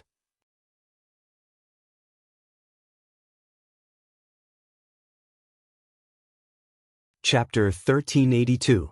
Pay attention? Pay attention to what? Leibecca, Luca, Yashur, Yak, and the others all looked at each other in confusion. They clearly didn't know what Wu Yen meant. You guys. Wu Yen laughed bitterly. Don't tell me you didn't hear what Micah said? Looking at Yashur, Wu Yan's gaze turned serious. If what Micah said is true, then the Neha Abyssal Dragon Royal family and the Elvelyn Holy Dragon Royal family have been fighting each other for generations. Sooner or later, the other party will find Yak, the last descendant of the Elvelyn Holy Dragon Royal family, and engage in a cruel battle where either you die or I live. Yashio, if you continue to be so sloppy, I'm afraid that when Yak is killed by someone, you will still be in the dark. Yashur's pupils suddenly contracted. A chill surged from the depths of his heart and filled his entire body in an instant. Yashur felt as if he was in an ice cellar. His entire body was cold. Only now did Yashur realize what kind of danger he was about to face. He also realized that he had neglected something important. I'm not afraid, Yak said, but her pretty face was slightly pale. Whether or not she was the last descendant of the Elvelyn Holy Dragon Royal family, Yak was only born for less than 3 months. She was still a young dragon. She had to face the threat of death at this age. It was impossible for Yak not to be afraid. She was only putting up a strong front. Rune is right. Yashur, you have to be careful. Leibeke seemed to have realized the severity of the situation and her expression turned serious. Judging from Acker's powerful magic power to create a replica of the Holy Knight armor when it was still a young dragon, if the Nihilenia underworld dragon royal family, who had been enemies with the Avalon Holy Dragon royal family for generations, were to reach adulthood, then how powerful can it be? Just thinking about it is terrifying. The more she spoke, the more serious her expression became. Yashio, you have to be careful and protect Yak well, I understand. Yashio nodded solemnly with a heavy expression on his face. No matter what, I won't let anything happen to Yak. I'm not so weak that I need someone to protect me. Aiko coldly snorted. Don't turn your head. Don't forget, without my Holy Knight armor, you are just an ordinary person. How are you going to protect me? Yes.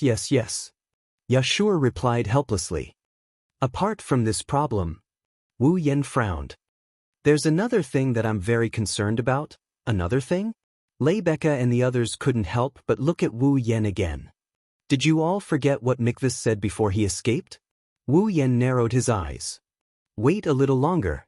There will be an even greater feast. Hearing this, everyone finally remembered this matter, and their faces all changed. What is Mikvis trying to do now? Yashur clenched his fists, his eyes filled with anger. Isn't destroying the academy enough? How am I supposed to know? Wu Yen shrugged. If I didn't want to know what this greater feast is, I would have let him go. Do you think I would let him go? That doesn't make sense. Leibeke objected to the idea. We should have captured him and forced him to tell us the reason. Do you think he's the type to tell us the truth? Wu Yen knocked on the table. Besides, Mikao's is from the Empire. This so-called greater feast is most likely not just his personal operation. It's very likely that the Sepharo's Empire is carrying it out. If we capture him, there's only a possibility that we won't be able to obtain any clues about the subsequent events. When something really happens, it'll be terrible. That's true. Leibeke frowned bitterly. But now that Mikvis has escaped, how are we going to find clues? Well, at the very least, Mikvis has been exposed. The clues will be more or less exposed. Wu Yen shook his head. Finding these clues is the mission of the Knights. We're still students, let's focus on the Academy's reconstruction. That's true. Leibeke sighed. I will report this matter to the Knights' royal family and let them decide. That's good enough. Wu Yen grinned and he turned around abruptly. There, Sylvia had a gloomy expression on her face, and her icy blue eyes were filled with uncertainty. And then, Wu Yen looked at Sylvia with an ingenious change of topic. What's wrong? However, Sylvia's expression remained gloomy even after Wu Yan's words. She stared at the table as if she didn't hear what Wu Yen said at all. The atmosphere in the student council office changed into a heavy one. Wu Yen frowned. Rebecca, Luca, Yak, Yashu, and the others exchanged glances as well. Your Highness. Cosette also noticed that something was wrong. He reached out his hand and shook Sylvia. Your Highness. Your Highness. Sylvia exclaimed and came back to her senses. What's wrong? We should be the ones asking you that, right? Wu Yen tilted his head in confusion. You've been like this ever since you came back from the Templar Bell Tower. You haven't said a word and you're always absent-minded. Not only are your actions strange, they don't seem like the usual Sylvia who takes everything seriously. What's wrong? Sylvia looked around at the student council members who were looking at her and lowered her head. There's something I really care about. Something you care about? Leibeke repeated her words. What do you mean? Sylvia opened her mouth, but immediately closed it again. She hesitated for a moment before shaking her head. No, it's nothing. Hearing this, everyone present frowned. Nothing? How could it be nothing when she's acting like this? Your Highness. Yashur wanted to say something, but Wu Yen shook his head. Seeing this, Yashio couldn't say anything and could only sit down obediently. Since that's the case, let's talk about something else. Lebecca stood up and changed the topic. The report on the Academy's damage has just been sent over. Lebecca picked up a report from the table. According to the statistics of the damage, fortunately, only one of the 4 student dormitories was damaged. I'm afraid it's not habitable anymore. Lebecca's gaze shifted to Wu Yen and Yashur. They had a bad feeling about this. Only one. Yashur couldn't help but gulp as he asked in a trembling voice. This dormitory, could it be? That's right. Lebecca shrugged. It's Apollo dormitory. As expected. Yashur was dazed. In other words, Wu Yen sighed. We don't have a place to stay, right? You can't say that. There are a few old dormitories in the academy that survived. We've decided to temporarily let the boys of Apollo dormitory live there. However, due to the limited conditions, it's more like a refuge. Lebecca smiled mischievously. So, if you two can't find another place to stay, you'll have a miserable time. How can this be? Yashur looked like he'd suffered a blow. What about me? What about me? Yak was anxious. I'm also staying in Apollo dormitory. Are you going to let me stay in a refuge? I won't agree. Yak, you can stay in my room for now. Lebecca gave Yak a reassuring look. My place isn't big, but it shouldn't be a problem for you. If you agree, you can stay with me for now. I agree. Yak nodded without hesitation and abandoned her master. I just found out I'm the dragon princess. I don't want to stay in a refuge. Yak? Yashur shrugged and looked at Wu Yen. Hey, Rune, do we have to stay in a refuge? Who knows? Wu Yen rolled his eyes at Yashur. Let's take it one step at a time.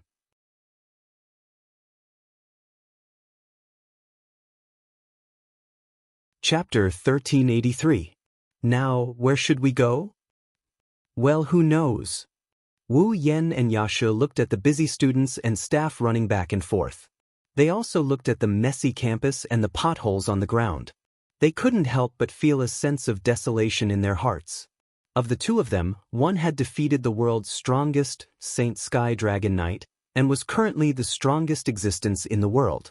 Although the other was only a dabbler, he was a true Saint Sky Dragon Knight for a limited period of time after equipping the Holy Knight armor. His status was comparable to that of a noble, but at this moment he was even more destitute than the average commoner. They couldn't even find a place to stay. Who could be more miserable than them? Of course, Wu Yen and Yashur could choose to stay in the old school, but Lebecca said that life there was comparable to a shelter. Wu Yen didn't want to live there. Although Yashur didn't care too much about it, and he could accept living in a shelter, he still wanted to see if there was a better place before he was completely driven to a dead end. No matter what, only students who had advanced to the advanced class had the right to live alone in a room. The students in the basic class all shared a room with 3 people. When he was still in the basic class, Yashio had already wanted to live in a single room. In the end, after a few days, Yak popped out. Yak even took his bed. The living conditions in the old school must be even worse. If possible, Yashur didn't want to live such a hard life anymore. At the very least, he should struggle before he resigned himself to his fate. Fortunately, he had Wu Yen to accompany him. Otherwise, Yashur would have agreed to stay in the old school long ago. Looks like we can't stay in the academy anymore. Wu Yen rubbed his forehead and glanced at Yashur. Anyway, in this situation, the academy won't be able to hold classes for long. You won't be able to attend classes in the academy for the time being. Why don't you make a trip home? My home is far away. I'm afraid the car ride will last until the academy is rebuilt, unless a holy dragon is willing to take me back. Yashur lowered his head in distress. So, I can't go home. What do you plan to do if I go home? It's the Ansari Dragon Riding Academy that was attacked, not Ansari City. It's not like I don't have money. Wu Yen waved his hand. At most, I'll go out and find a hotel and stay for a while. Hotel? Yashur's eyes widened. It will take at least 3 months for the academy and Apollo's abode to be completely rebuilt. Even with the help of the Dragon Chi magnificent crystals, it would still take a month. Staying in a hotel for a month would cost a lot. Luoong, are you sure you have the money? Wu Yen pursed his lips. Without saying a word, he took out a pouch. He threw it onto Yasha's body. Yashio hurriedly reached out and caught it.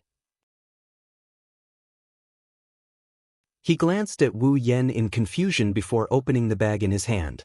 When Yashio saw the contents of the bag, he almost threw it out. Glittering gold. It was truly dazzling. The bag was filled to the brim with gold coins. From the looks of it, there were at least 20 to 30 gold coins. According to the gold price of this world, 20 to 30 gold coins was enough to buy a small hotel, let alone stay in a hotel for a month. Yashio's hands began to tremble as he held the bag. For a commoner like Yashio, the bag in his hand was heavier than anything he had ever held in his life. Gulp. Yashio couldn't help but swallow a mouthful of saliva. His voice echoed clearly in the surroundings. I say, aren't you a little too useless? Wu Yen looked at Yashio with disdain. You're a dragon rider. Even though you're just a dabbler, you're still acting so pitifully for 20 to 30 gold coins. Be careful, Sylvia might get angry if she sees you like this. Yashio shrunk his neck in fear. Indeed, with Sylvia's yearning for holy dragon knights, she was already displeased with a half-baked existence like himself. If he were to perform so unbearably, with Sylvia's rigid personality and identity, it was possible that she would not be able to tolerate it and would directly curse him out loud. It wasn't Yashio's fault though. He was just a commoner from a village. I don't even know if I can earn that much money in my lifetime, Yashio retorted. Besides, I didn't know you were so rich. Rich? Wu Yen chuckled and turned his head away. These 20 to 30 gold coins were nothing compared to the hundreds of billions of gold coins in the Ring of Gold, which could be piled up into dozens of mountains. However, no matter the world, gold is a hard currency. This is something Wu Yen has experienced firsthand. Are you coming too? Wu Yen asked Yashio. How about we stay in a hotel together? Me? Yashio was stunned for a moment before he quickly shook his head. No, we'll have to stay here for at least a month. I don't have that much money. I'm the one who invited you, of course I won't let you pay for it. Wu Yen was speechless. Yashio shook his head anyway. That's even more out of the question. How can I accept your help to pay for a month's hotel accommodation? Aren't you a little too restrained? Wu Yen glanced at Yashio with an amused look. To me, this amount of money is nothing. That's not enough. Yashio refused. Then what are you going to do? Wu Yen clicked his tongue. You're not going to stay in a shelter, are you? If there's no other way... Yashio sighed. That's the only way. Wu Yen was speechless. A petite figure ran over from afar as if looking for something. When she saw Wu Yen standing beside Yashio, her eyes lit up and she ran over. Master Roland. Wu Yen was about to drag Yashio into the hotel when he looked at the source of the voice. Then he gasped in surprise. Luca? Master Roland. Luca ran all the way to Wu Yen. She crouched down and placed her hands on her knees while panting. Why are you in such a hurry? Wu Yen walked to Luca's side and patted her on the back. Luca's heart warmed up by this. Master Roland is really gentle. After catching her breath, Luca started fidgeting. She looked at Wu Yen with a hopeful look. Master Roland, have you found a place to stay? Not yet. Wu Yen felt a little helpless. I'm going to find a hotel with Yashio. How can that be? Without waiting for Yashio to correct her, Luca raised her voice and shook her head with a resolute expression. How can I let Master Roland live in a hotel? Ha! At the side, Yashio laughed in embarrassment. Unfortunately, I can't afford to live in that kind of place. What else can I do? Wu Yen ignored Yashio's grumbling and scratched his face. Do you want me to live in the old school? Of course that won't do.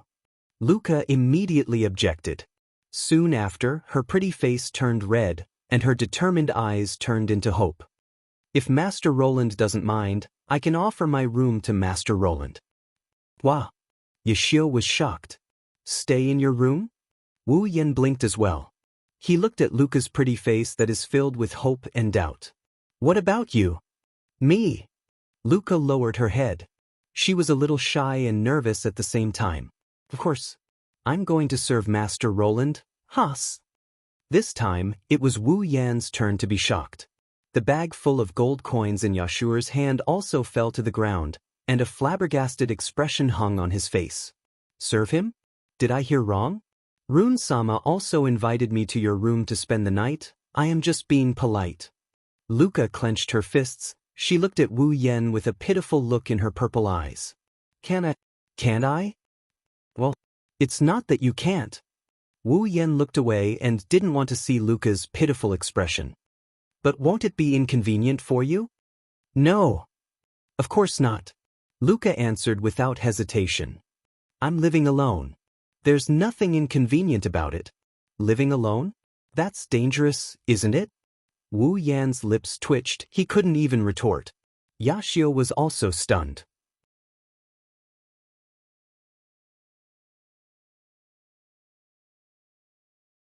Chapter 1384. Ansari Dragon Academy. At this time, the noise of the Ansari Dragon Academy that had been noisy for the whole day gradually quieted down. Everyone began to return to their own residences as the night deepened. They were ready to have a good night's rest and wait until tomorrow to continue the reconstruction of the Ansari Dragon Academy. Leibeka and the other members of the student council organized everything in an orderly manner. Even though the Ansari Dragon Academy had been attacked by the Corpse Grey Dragon Army last night, the students and staff had recovered from the nightmare. They adjusted their mentality and returned to normal. Because of this, the rebuilding of the Ansari Dragon Academy had students who were not supposed to be involved in it. They came to help and sped up the process a lot. After all, the students of the Ansari Dragon Academy were all dragon cultivators. Other than the first-year students who had just entered the academy, the rest of the students had their own fall. With the help of the dragons, it was hard not to speed up the process. In addition to the assistance of the Dragon Chi Crystal that allowed people to use dragon magic, it only took one day for the rubble and wood shavings on the ground of the Ansari Kingdom's Dragon Riding Academy to be cleared away. The burnt buildings were also demolished and rebuilt. The potholes on the ground were almost repaired. Even the building materials needed for the reconstruction were moved into the academy. It could be said that everything was ready. The only thing left was to rebuild. It seemed like the real rebuilding work would begin tomorrow morning. However, because of the Corpse Grey Dragon Army's attack on the Ansari Dragon Academy last night, no one in the Ansari Dragon Academy had slept the whole night. Therefore, before that, they had to have a good night's rest. Therefore, when night fell, the noise in the Ansari Dragon Academy was almost gone. Other than the destroyed Apollo's dorm, the lights in the other 3 dorms were turned off early. Long, drawn-out breaths could be heard. Meanwhile, in the open space of the academy, the dragons were sprawled on the ground, deep in slumber. It couldn't be helped. When the Corpse Grey Dragon Army invaded, the dragons in the Ansari Dragon Academy were awakened and realized the situation was bad. The group of dragons also rushed out of the dragon house. The dragon house had been damaged to a certain extent by the collective charge, not to mention the Corpse Ash Dragon's attack from behind. Even the ceiling of the 7th dragon house, which was specially provided for holy dragons, had been blasted apart by Gawain's dragon breath. The other 6 dragon houses naturally didn't fare any better. With the 7 dragon houses destroyed, the dragons could only sleep on the empty grounds of the academy. And in Maeve Cottage, the light in one of the rooms was still on. Below the window of the room, Gawain was lying on his stomach, fast asleep. This room was naturally Luca's room. In a room that looked like a small forest. Luca, in her nightgown, was grinding some herbs. He was even humming a rare song. Obviously, he was in a very good mood. Tonight, or rather, until the Apollo cottage was rebuilt, Wu Yan might have to stay in this room and live under the same roof as Luca. Because of this, Yashir had no companions and no longer had the mood to look for a new place to stay. When Wu Yan decided to stay in Luca's room, he planned to go to the old academy and live like a refuge.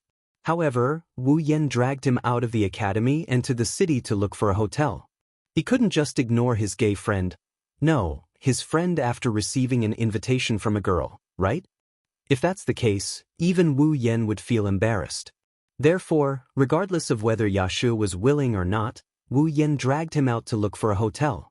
After all, as long as he threw money at him, with Yashu's commoner personality, he would have to accept it even if he didn't want to. Therefore, Wu Yan told Luca to come back first. After helping Yashu find a hotel, he would come back to find Luca.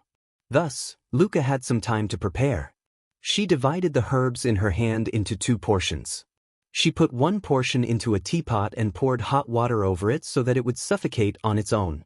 The other portion was placed into an incense burner and laid flat on the ground.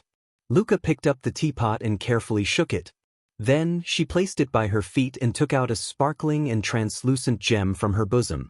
That was the Dragon Chi Magnificent Crystal. Luca raised the Dragon Glory Crystal in her hand and chanted the incantation to activate her dragon magic. Burn! As soon as he said that, the magic power in the Dragon Chi Magnificent Crystal turned into a flame and exploded in the incense burner in front of him.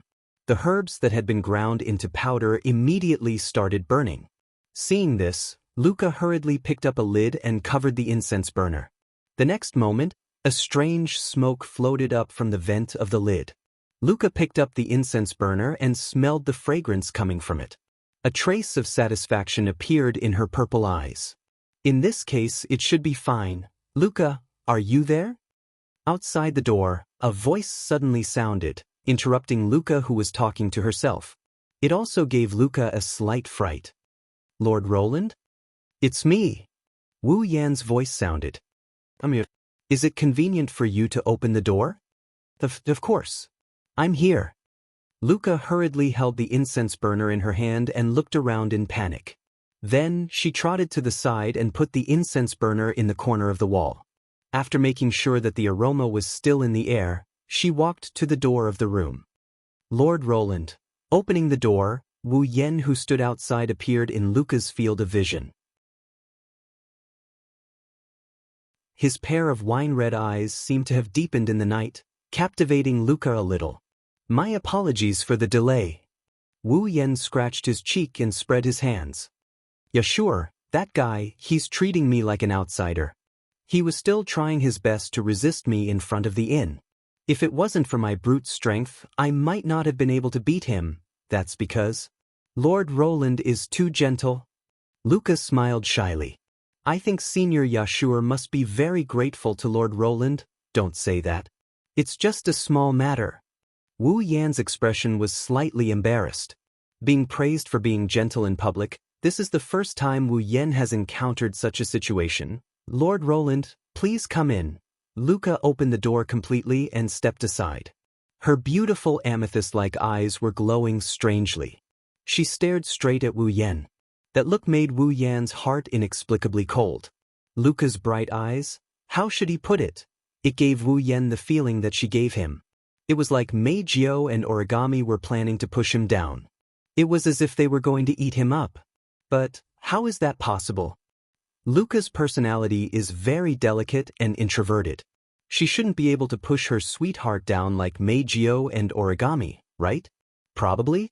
And with that in mind, Wu Yan walked into Luca's room with a bit of hesitation. As soon as he entered the room, he smelled an unusually pleasant fragrance. Is this the incense you usually light? The hesitation on his face and the suspicion in his heart disappeared because of the pleasant fragrance. Wu Yan's expression immediately relaxed. It smells good. Smelling this should make you sleep well at night, right? Why yes. For some reason, Luca's voice sounded a bit nervous. Even her action of closing the door was a bit hurried. It was as if she was afraid that Wu Yan would run away. She closed the door forcefully and hurriedly. This is not the usual Luca at all.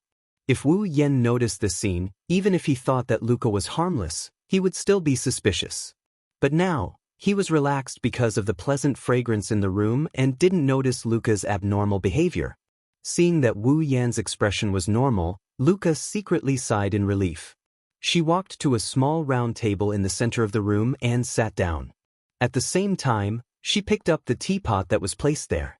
Pouring a mouthful of steaming coarse tea into a cylindrical cup with edges and corners, Luca's sparkling eyes met the cup.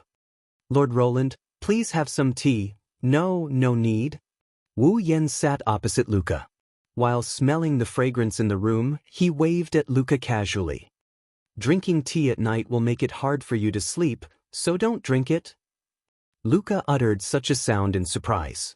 Her expression became flustered as if she didn't expect things to turn out this way. She even unconsciously rubbed her hands together. Sitting opposite Luca, no matter how relaxed Wu Yen was, it was impossible for him not to notice Luca's behavior. He immediately felt strange. Luca, what's wrong?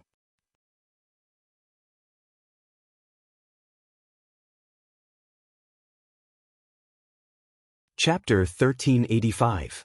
Luca. Luca is so flustered that she's on the verge of tears. Wu Yen felt suspicious and at the same time, he couldn't help but feel a bit guilty. He has to admit, Luca's attitude is too much of a foul. Luca had a pitiful appearance to begin with, and her delicate temperament was even higher than Cannon's. Only Ikaros, who easily aroused the desire of others to protect her, could rival her. Not to mention, Luca had an introverted personality. When she pretended to be pitiful, it was more lethal than any weapon. No, there's no need for her to act pitiful. This girl's every move and action is so natural that it exudes a pitiful aura. Even though he knows he did nothing wrong, he still felt like he has committed a grave sin. His expression instantly turned awkward. All right. Stop acting like you're breaking the rules. Before long, Wu Yen surrendered. I'll drink it. Really? Like a sunny day after a storm, Luca's expression turned for the better. Her watery eyes stared at Wu Yen with watery eyes. That look of hers. It's even more of a foul than before. Really? Wu Yen was shocked. His heart couldn't help but waver. He forced himself not to look at Luca's expression. As if he was trying to escape, he quickly picked up the steaming teacup on the table and brought it to his mouth. Achem? A mouthful of hot tea slid into Wu Yan's mouth. It flowed down his throat and into his stomach. In the next second, it was as if a ball of carefully prepared honey had exploded in his body, and a wave of warmth spread in his stomach. For a moment, it filled Wu Yan's entire body. Yet the taste was unusually cool. It was contradictory to the extreme. Yet it felt natural. It was incredible. This tea. Wu Yen looked at the tea in the cup in astonishment. He didn't even think about it before he blurted out his comment. Incredible. As long as Lord Lun likes it. Luca seemed happy to see Wu Yen drink the tea. His eyes curved slightly. This is tea made from herbs. I have already mixed it. Although it is not a famous tea, it is my own invention. That's really amazing. Wu Yen took another sip of the hot tea. Even though it was hot tea, it tasted cool. To be able to fill his body with warmth after entering his stomach was definitely not an exaggeration to say that it was incredible. What kind of tea is this?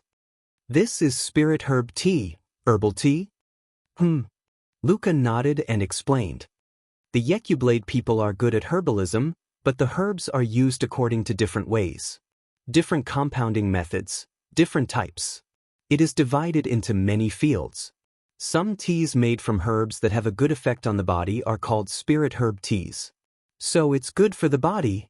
Wu Yen had some admiration. That must be very expensive, right? This is a tea that I mixed myself. I can't comment on the price. Luca used a calm expression to state a fact that no one could ignore. But if the herbs used to make the tea were to be sold in the market, a conservative estimate would be that it could be sold for 300,000 ekels. 300,000 ekels. Wu Yen was shocked. Even though it has only been 2 to 3 months since he came to this world, Wu Yen had a rough idea of the value of money in this world. 300,000 ekels, compared to the bag of gold that Wu Yen tossed to Yashur today, it was definitely not much less. 300,000 ekels was just the price of the herbs. If he were to buy the tea directly, the price would definitely be several times higher. It was only now that Wu Yen realized how expensive the tea in his hand was. I really didn't expect this. But if it's good for the body, it's not that unacceptable. Wu Yen bitterly laughed as he slowly tasted the tea in his hand and casually asked. Then, what's the effect of this tea? This. For some reason, Luca stuttered as if there was something that she couldn't say. This made Wu Yen feel a little depressed. Why is today's Luca so different from her usual self? Then, it's time to go to sleep. Luca, who was stuttering, suddenly said and stood up in a hurry. It's already very late, all right? Wu Yen gloomily swallowed the last mouthful of tea in the cup. He stood up and looked around. Luca, where's the bed? Luca pointed at the coffin in the middle of the room that was covered in white flowers. Wu Yan's heart skipped a beat. Could it be? Wu Yan's eyebrows twitched as he looked at the coffin. You want me to sleep in that coffin? That's not a coffin. Luca kindly reminded him. That's a bed in the style of Yecublade. It's a convenient piece of furniture that can be buried directly during a funeral. All right, so you want me to sleep in this convenient piece of furniture? Luca nodded. Wu Yen was speechless. In my life, I've slept in good beds, bad beds, floors, sofas, but I've never slept in a coffin. Wu Yen was speechless. I thought I wouldn't have the chance to sleep in a coffin. I didn't expect it to come so soon. Lord Loon? Luca lowered her head when she heard Wu Yan's words. You don't like it? I can't answer the question of whether I like her or not. Wu Yen scratched his face in a conflicted manner. However, I'm more concerned about one thing. If I sleep in this coffin, this bed, where will you sleep? Me. Luca blinked her eyes and was at a loss. Shouldn't I be sleeping with Lord Loon? Ha! Wu Yen laughed dryly. He felt like he would lose if he took this seriously. There's no other way. Wu Yen sighed. He had a lot of things he wanted to say. Then sleep, Luca's small face bloomed and became bright. What Luca did next made Wu Yen unable to react in time. Luca slowly reached for the straps on her shoulders and gently pulled them down. Soon after, the seemingly light nightgown on her body slid down her body and fell to the ground. Luca's fair and delicate body was completely exposed to the air, without a trace of cover. Luca? Wu Yan's face stiffened. But why did you take off your clothes? It's cold at night. Luca answered matter-of-factly. That's why I have to warm Lord Loon with my body. You're not warming me, you're inviting me to commit a crime. Wu Yen wanted to bang his head against the wall. Aren't you afraid I'll eat you? Eat. At first, Luca tilted her head in confusion. Then, she realized what he meant by eat. A blush appeared on her pretty face as she began to blush shyly. If Lord Long doesn't mind. Lord Long, after this, please come with me to the village of Yecublade. I have to introduce Lord Long to my adoptive father. Meet your parents? Wu Yen couldn't stay calm anymore. Is she implying that I have to take responsibility if I can't control myself? Could this be the legendary forced marriage? Wu Yen felt his head start to hurt. It seems the month he's about to spend in Luca's room isn't as peaceful as he thought. Wu Yen felt something was wrong with his body. The blood in his body seemed to have started to flow faster, and a strange heat was surging through his body. His mouth felt dry, and at the same time, an unknown evil fire appeared in his heart. Wu Yen was stunned. He didn't know what to think, and he looked at Luca with his mouth agape. You drugged the tea? Of course not. Luca shook her head like a rattledrum, but this time, Wu Yen doesn't believe her. Then why do I feel hot all of a sudden? That's... Luca turned her head away awkwardly. That's the effect of the tea. Effect? Wu Yen had a bad feeling about this. What effect? That. Luca was like a child who had done something wrong and answered in a mosquito's voice. Strengthening energy. Looking at Luca's naked and alluring body, listening to her answer, he felt the lust rising in his heart and his vision turned black. He knew he was going to be sad tonight.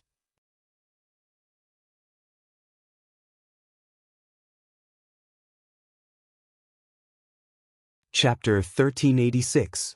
In the following days, Wu Yan's life could only be described as an abyss of suffering. The reconstruction of the Ansari Dragon Riding Academy was in full swing. As a member of the student council, the amount of effort needed to contribute to the rebuilding of the academy would definitely not be small. Among other things, Wu Yan is in charge of calculating the funds needed to rebuild the academy, assigning jobs to the staff, students, and dragon race members. Also, he is in charge of the types and designs of the buildings being rebuilt. Wu Yan is in charge of all of this. Logically speaking, these tasks should be handled by the president of the student council. After all, the person who made all the arrangements for the reconstruction work was already considered the person with the highest authority in the reconstruction work of the academy. As the president of the student council, it was only right for Leibeka to handle these matters. However, Leibeka still had to sort out the matter of the Corpse Grey Dragon Army attacking the Ansari Academy and report it to the Knighthood Kingdom. She also had to explain and discuss with the relevant higher-ups. Sometimes, she even had to go to the city council for a meeting. Her workload was already very heavy, so she couldn't take care of the academy. Thus, all the arrangements for the reconstruction of the academy were made. All of them fell to Wu Yan, the student council's assistant. The position of assistant was originally meant to fill in for the absence of the vice president and secretary of the student union. It was established to support Rebecca, the president of the student council. Now that Leibeka was busy and couldn't participate in the reconstruction of the academy, Wu Yan naturally had to take on the responsibility as her assistant. This wasn't an easy task. The Ansari Dragon Academy was no ordinary academy. It was known as the Academy City, so one could imagine how vast the Ansari Dragon Academy needed to be rebuilt. The workload was huge. At least, Wu Yan felt that ever since he took on this job, he didn't have time to rest except at night. No, he didn't even have time to rest at night. Of course, the reason why he didn't have time to rest at night wasn't related to the construction of the academy. It has nothing to do with the rebuilding of the academy, it's mainly because of Wu Yan's roommate, Luca. Luca was the secretary of the student council. In other words, after Wu Yan joined the student council, Luca had been absent. Her work, it was all done by Wu Yan as her assistant. However, the reason why Luca was absent was because Gawain refused to let her ride him. She was so depressed that she didn't even attend classes. It was understandable that she didn't work in the student council. Since Luca and Gawain's relationship had recovered, the secretary naturally returned to the student council. To be honest, Luca helped Wu Yan a lot during the reconstruction of the academy during the day. She made sure that Wu Yan didn't even have the time to take a breather. Although he didn't have the time to rest, the work went smoothly and it was quite relaxing. But at night, Luca would change and become Wu Yan's biggest problem. It was because this girl seemed to be thinking about something more than friendship with Wu Yan all the time. When he really lived in Luca's room and stayed with her, Wu Yan realized that he had underestimated Luca. Luca had a slender personality. She was usually quiet and expressionless. She was a fresh and refined girl like a fairy. She was also very weak in her bones. She was a typical soft girl. With Luca's personality, even if she really had an unusually good impression of someone, she might be hesitant and unable to make up her mind to confess. And if she was asked to take the initiative to push down the opposite sex like Meijio and origami, it was something that she would never do even if she was beaten to death. This was Wu Yan's impression of Luca. So, it wasn't until he started living with Luca that he felt the need to change his impression of her. Indeed, Luca was a typical soft girl. It was impossible for her to push the opposite sex. However, she would try her best to make Wu Yan take the initiative to push her down. Luca couldn't seduce him, but she dared to drug him. She couldn't take the initiative, but she dared to be extremely passive. On the first night alone, Luca made Wu Yan drink some spiritual strengthening herbal tea. It was conceivable that she, who became bolder and bolder, came up with some horrible methods to make Wu Yan turn into a wolf. It wasn't until later that Wu Yan found out that Luca had been lighting up incense sticks in her room that can relax one's mind and strengthen one's energy. She's trying to break down Wu Yan's resistance against her. Coupled with the fact that Luca would occasionally use all sorts of methods to turn him into a wolf that he couldn't even fathom, she would even sleep with him naked at night. Wu Yen didn't know how many times he almost pushed this little vixen down. Unfortunately, every time when Wu Yen almost turned into a wolf, Luca would stubbornly add a sentence. I hope that Lord Loon will come with me to the village of Yekyubrad after this and meet my adoptive father, the current chief of the Yekyubrad tribe. According to the customs of the Yekyubrad tribe, bringing the opposite sex back to meet the chief or parents meant an engagement. In the future, they would have to be married together. Pushing her down was a small matter. Marriage was a big matter. What a scumbag. Therefore, Wu Yen couldn't do it until he was sure that he really had some kind of feelings for Luca. Because of this, Wu Yen spent the night in an abyss of suffering. He was hugging a delicate and soft girl in his arms, and she was completely naked. She had even given him some formula to strengthen his energy and break down his resistance, causing his body to react very faithfully. In the end, he couldn't even eat her skin and bones. What a painful thing that would be. If this doesn't count as an abyss of suffering, Wu Yen would feel that his life before this was way too good. However, after a long period of sex, Wu Yen and Luca got along better. Luca was no longer as respectful to him as before. Although she kept calling him Lord Roland, her tone and behavior were no longer as respectful as before. Now, they were getting along like friends. Moreover, whether it is at work or in life, Luca has always rushed to help Wu Yen, taking care of Wu Yen. She's more considerate than anyone else. Now, she's even washing Wu Yan's underwear. She's just like a good wife and a loving mother. Wu Yan's heart has been tugged at by her. If it went on like this, Wu Yen might not be able to resist the temptation and go back to her hometown to marry her. Of course, Cosette was dissatisfied with Luca's taking care of her daily life. This was supposed to be her job. However, Sylvia had been acting strangely recently. She didn't talk much and would be absent-minded from time to time during work. Even when she was sleeping, she would stare blankly at the sky, as if she had something on her mind. She was even more silent than Luca, which made Cosette very worried. Under such circumstances, Cosette didn't have time to compete with Luca to take care of Wu Yen. She was racking her brains to find a way to restore Sylvia to her original state. Unfortunately, before Cosette could think of a solution, her peaceful life was once again disrupted. Boom! One morning, an explosive sound accompanied by a shockwave reverberated in front of Epona House. Like an earthquake, the entire Epona dormitory shook slightly. The glass windows also trembled. In the dormitory, the girls of the advanced classes screamed and caused a commotion. What's going on? Following a nervous voice, the window of the Eponash royal family's private room was opened, revealing Sylvia's panicked face. However, when Sylvia poked her head out of the window, the scene that entered her eyes caused her to freeze on the spot. Excuse me. On the empty ground in front of Epona's house, a beautiful woman wearing a yellow-green dragon riding suit saluted Sylvia energetically. I am the court's first-rank postmistress, Ovida Brown? Ovida Brown. Sylvia? Lord Lehman's fourth princess. The woman named Ovida took out a scroll from her bag. The Night King has a letter for you. Father. Sylvia was shocked.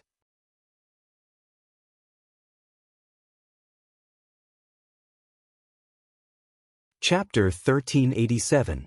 Ansari Dragon Riding Academy, Epona. In the royal family's room, Sylvia sat in front of her desk. She took out the scroll she had just received from the postman and carefully tore it open. Night King, Eoward? Larma. As soon as this name was mentioned, as long as it was a citizen of the Knight's Kingdom of Loria, there would be no one who would not be in awe. However, only those who were truly familiar with Orvard would know that this Night King in name was actually quite disappointing when they actually met him. It's not that Eoward is incompetent as the Night King. He's not an incapable ruler either. On the contrary, he's very amiable and considerate towards the knighthood. However, compared to his wife, dead son, and 4 daughters, Eoward is too mediocre. Not only is his appearance mediocre, there's nothing special about his personality. As the Night King, he doesn't have the demeanor of a royal family. He doesn't have the temperament and cultivation that he should have. His ability to handle political affairs is much weaker than others. His strength isn't as strong as Veronica's. It wouldn't be an exaggeration to say that he's just an ordinary person. Moreover, he's not a dragon cultivator like Sylvia. He's simply mediocre. He doesn't look like a king at all. Instead, he looks more like an amiable old man. Thus, as the current Night King, although Eoward has real power, he knows that he's not a king. He's not an outstanding king. Thus, Eoward simply handed over most of the political affairs to his outstanding subordinates. He also gave almost all of the real power of the Night Royal family to Veronica. He himself is living a leisurely life and can enjoy it very much. Because of this, Sylvia, who knows what kind of person her birth father is, treated Eoward's letter so seriously. With Eoward's lazy personality, he actually gave up on his enjoyment and spent so much effort to write a letter to Sylvia. Thinking about it, it must be something urgent or important that Sylvia has to be careful. After reading Alvard's letter in detail, Sylvia was even more certain of her suspicions. This was indeed a very important matter. Sylvia threw the letter on the table and leaned back in her chair as if she lost all her strength. Her icy blue eyes looked at the ceiling in a daze. She muttered to herself, "Participate in the Continental Conference?" That's right. Night King Eowald's letter clearly told Sylvia that Sylvia was to participate in the Continental Conference. The Continental Conference is a conference held every 5 years. It gathers the leaders of all the top factions in Eluxtron. During the Continental Conference, Lorimon Knighthood, Shepron Kingdom, Sepharos Empire, Rovlock Merchant City, and Espadar Hall will unite. These 5 forces that each held a place in the Eruxtran continent would send their own representatives to gather together for an important summit that would determine the future of the Eruxtran continent. The Continental Congress was a tradition of the Eluxtran continent. Back then, of the Lorimon Knighthood of Lorimon Knighthood Empire. The conference Amon continent Amon of the conference. Amon Amaman the of Amon Amon, of knighthood of Amon the continent had. Was Amon Amaman one could only imagine how important the continent's congress was to the various peak powers of Eluxtran. Now, the Continental Conference that is held every 5 years is finally going to be held again. Thus, Night King Eoward ordered Sylvia to return to the capital of Lorimon Knighthood, Fantion City, and attend the Continental Conference. Of course, that wasn't the most important thing. The most important thing is that every Continental Conference is hosted by Rosa Maria Church. The core of the Church of Mary, the Espada Basilica, was in charge of hosting the event. Furthermore, the location of the event was decided by the current Pope of the Espada Basilica through divination. The current Pope of Espadar Hall has already divined the location of this year's Continental Conference and announced it to the entire Eluxtran continent. It is the capital of Lorimon Knighthood, Fantion City. Fantion City, which is located in the center of Fantion City's capital, must be in a state of chaos. They must be preparing for the Continental Conference, right? In other words, it won't be long before the representatives of the top factions of Eluxtran arrive at the capital of Lorimon Knighthood. They might even gather in the capital of Lorimon Knighthood. This matter could not be said to be small. However, Sylvia was only annoyed. She wasn't in a hurry. Originally, Sylvia had been troubled by a certain matter during this period of time. Now, before the matter had been resolved, her home had become the venue for the Continental Conference, and even her student had to attend the conference. How could Sylvia not be annoyed? Moreover, Eoward didn't only ask her to go to Fantion City. There are others apart from her as well. Sigh. With a sigh, Sylvia walked to her bed in a mess and fell down. Her skirt flew up and the lower half of her fat-two suit was completely exposed to the air. "Your Highness, you're being too rude." Corset, who had prepared black tea for Sylvia, happened to walk in and saw this scene. "You don't look like a princess at all. Don't mind me," Sylvia said in a muffled voice. "There's no one else here anyway.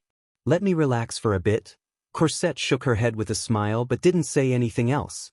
Putting the black tea in his hand on the table, Corset glanced at the letter written by Alvard on the table and asked, "What did the Night King say in the letter?" Sylvia's voice became even more muffled.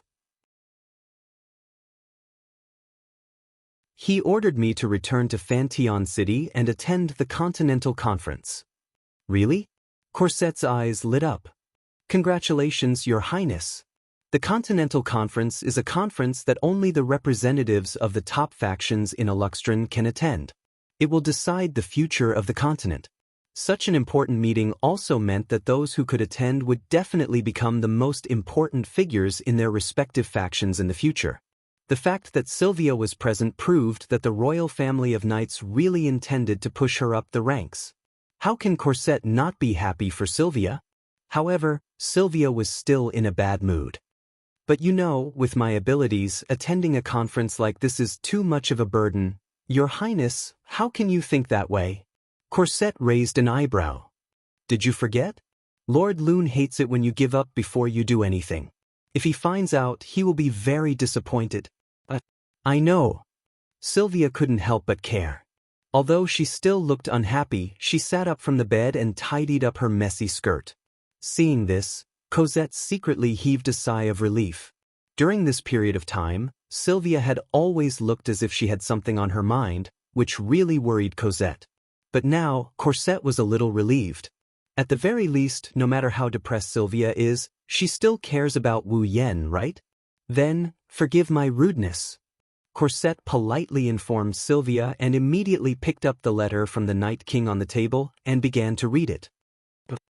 It didn't take long for Corsette to raise her eyebrows and laugh out loud. Bring Loon with you when you return home? With Randall? Is this a meeting with the parents? Ah! Sylvia was stunned for a moment before her pretty face turned red with a bang. What nonsense are you talking about? Ah, isn't that right? Of course not. Sylvia didn't hide her wavering. Father's letter also said to bring Yashur and Yak. How could he mean that? Well, this only means that the Night King doesn't mean that. Corsette gloated. But Your Highness, don't you want to bring Lord Loon to see your father? You... Shut up. Sylvia's face flushed red as she grabbed a pillow and threw it at Corsette with all her might.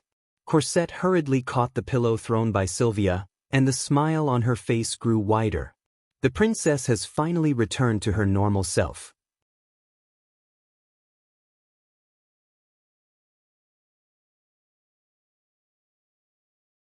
Chapter 1388. Ansari Dragon Riding Academy, Student Council Office.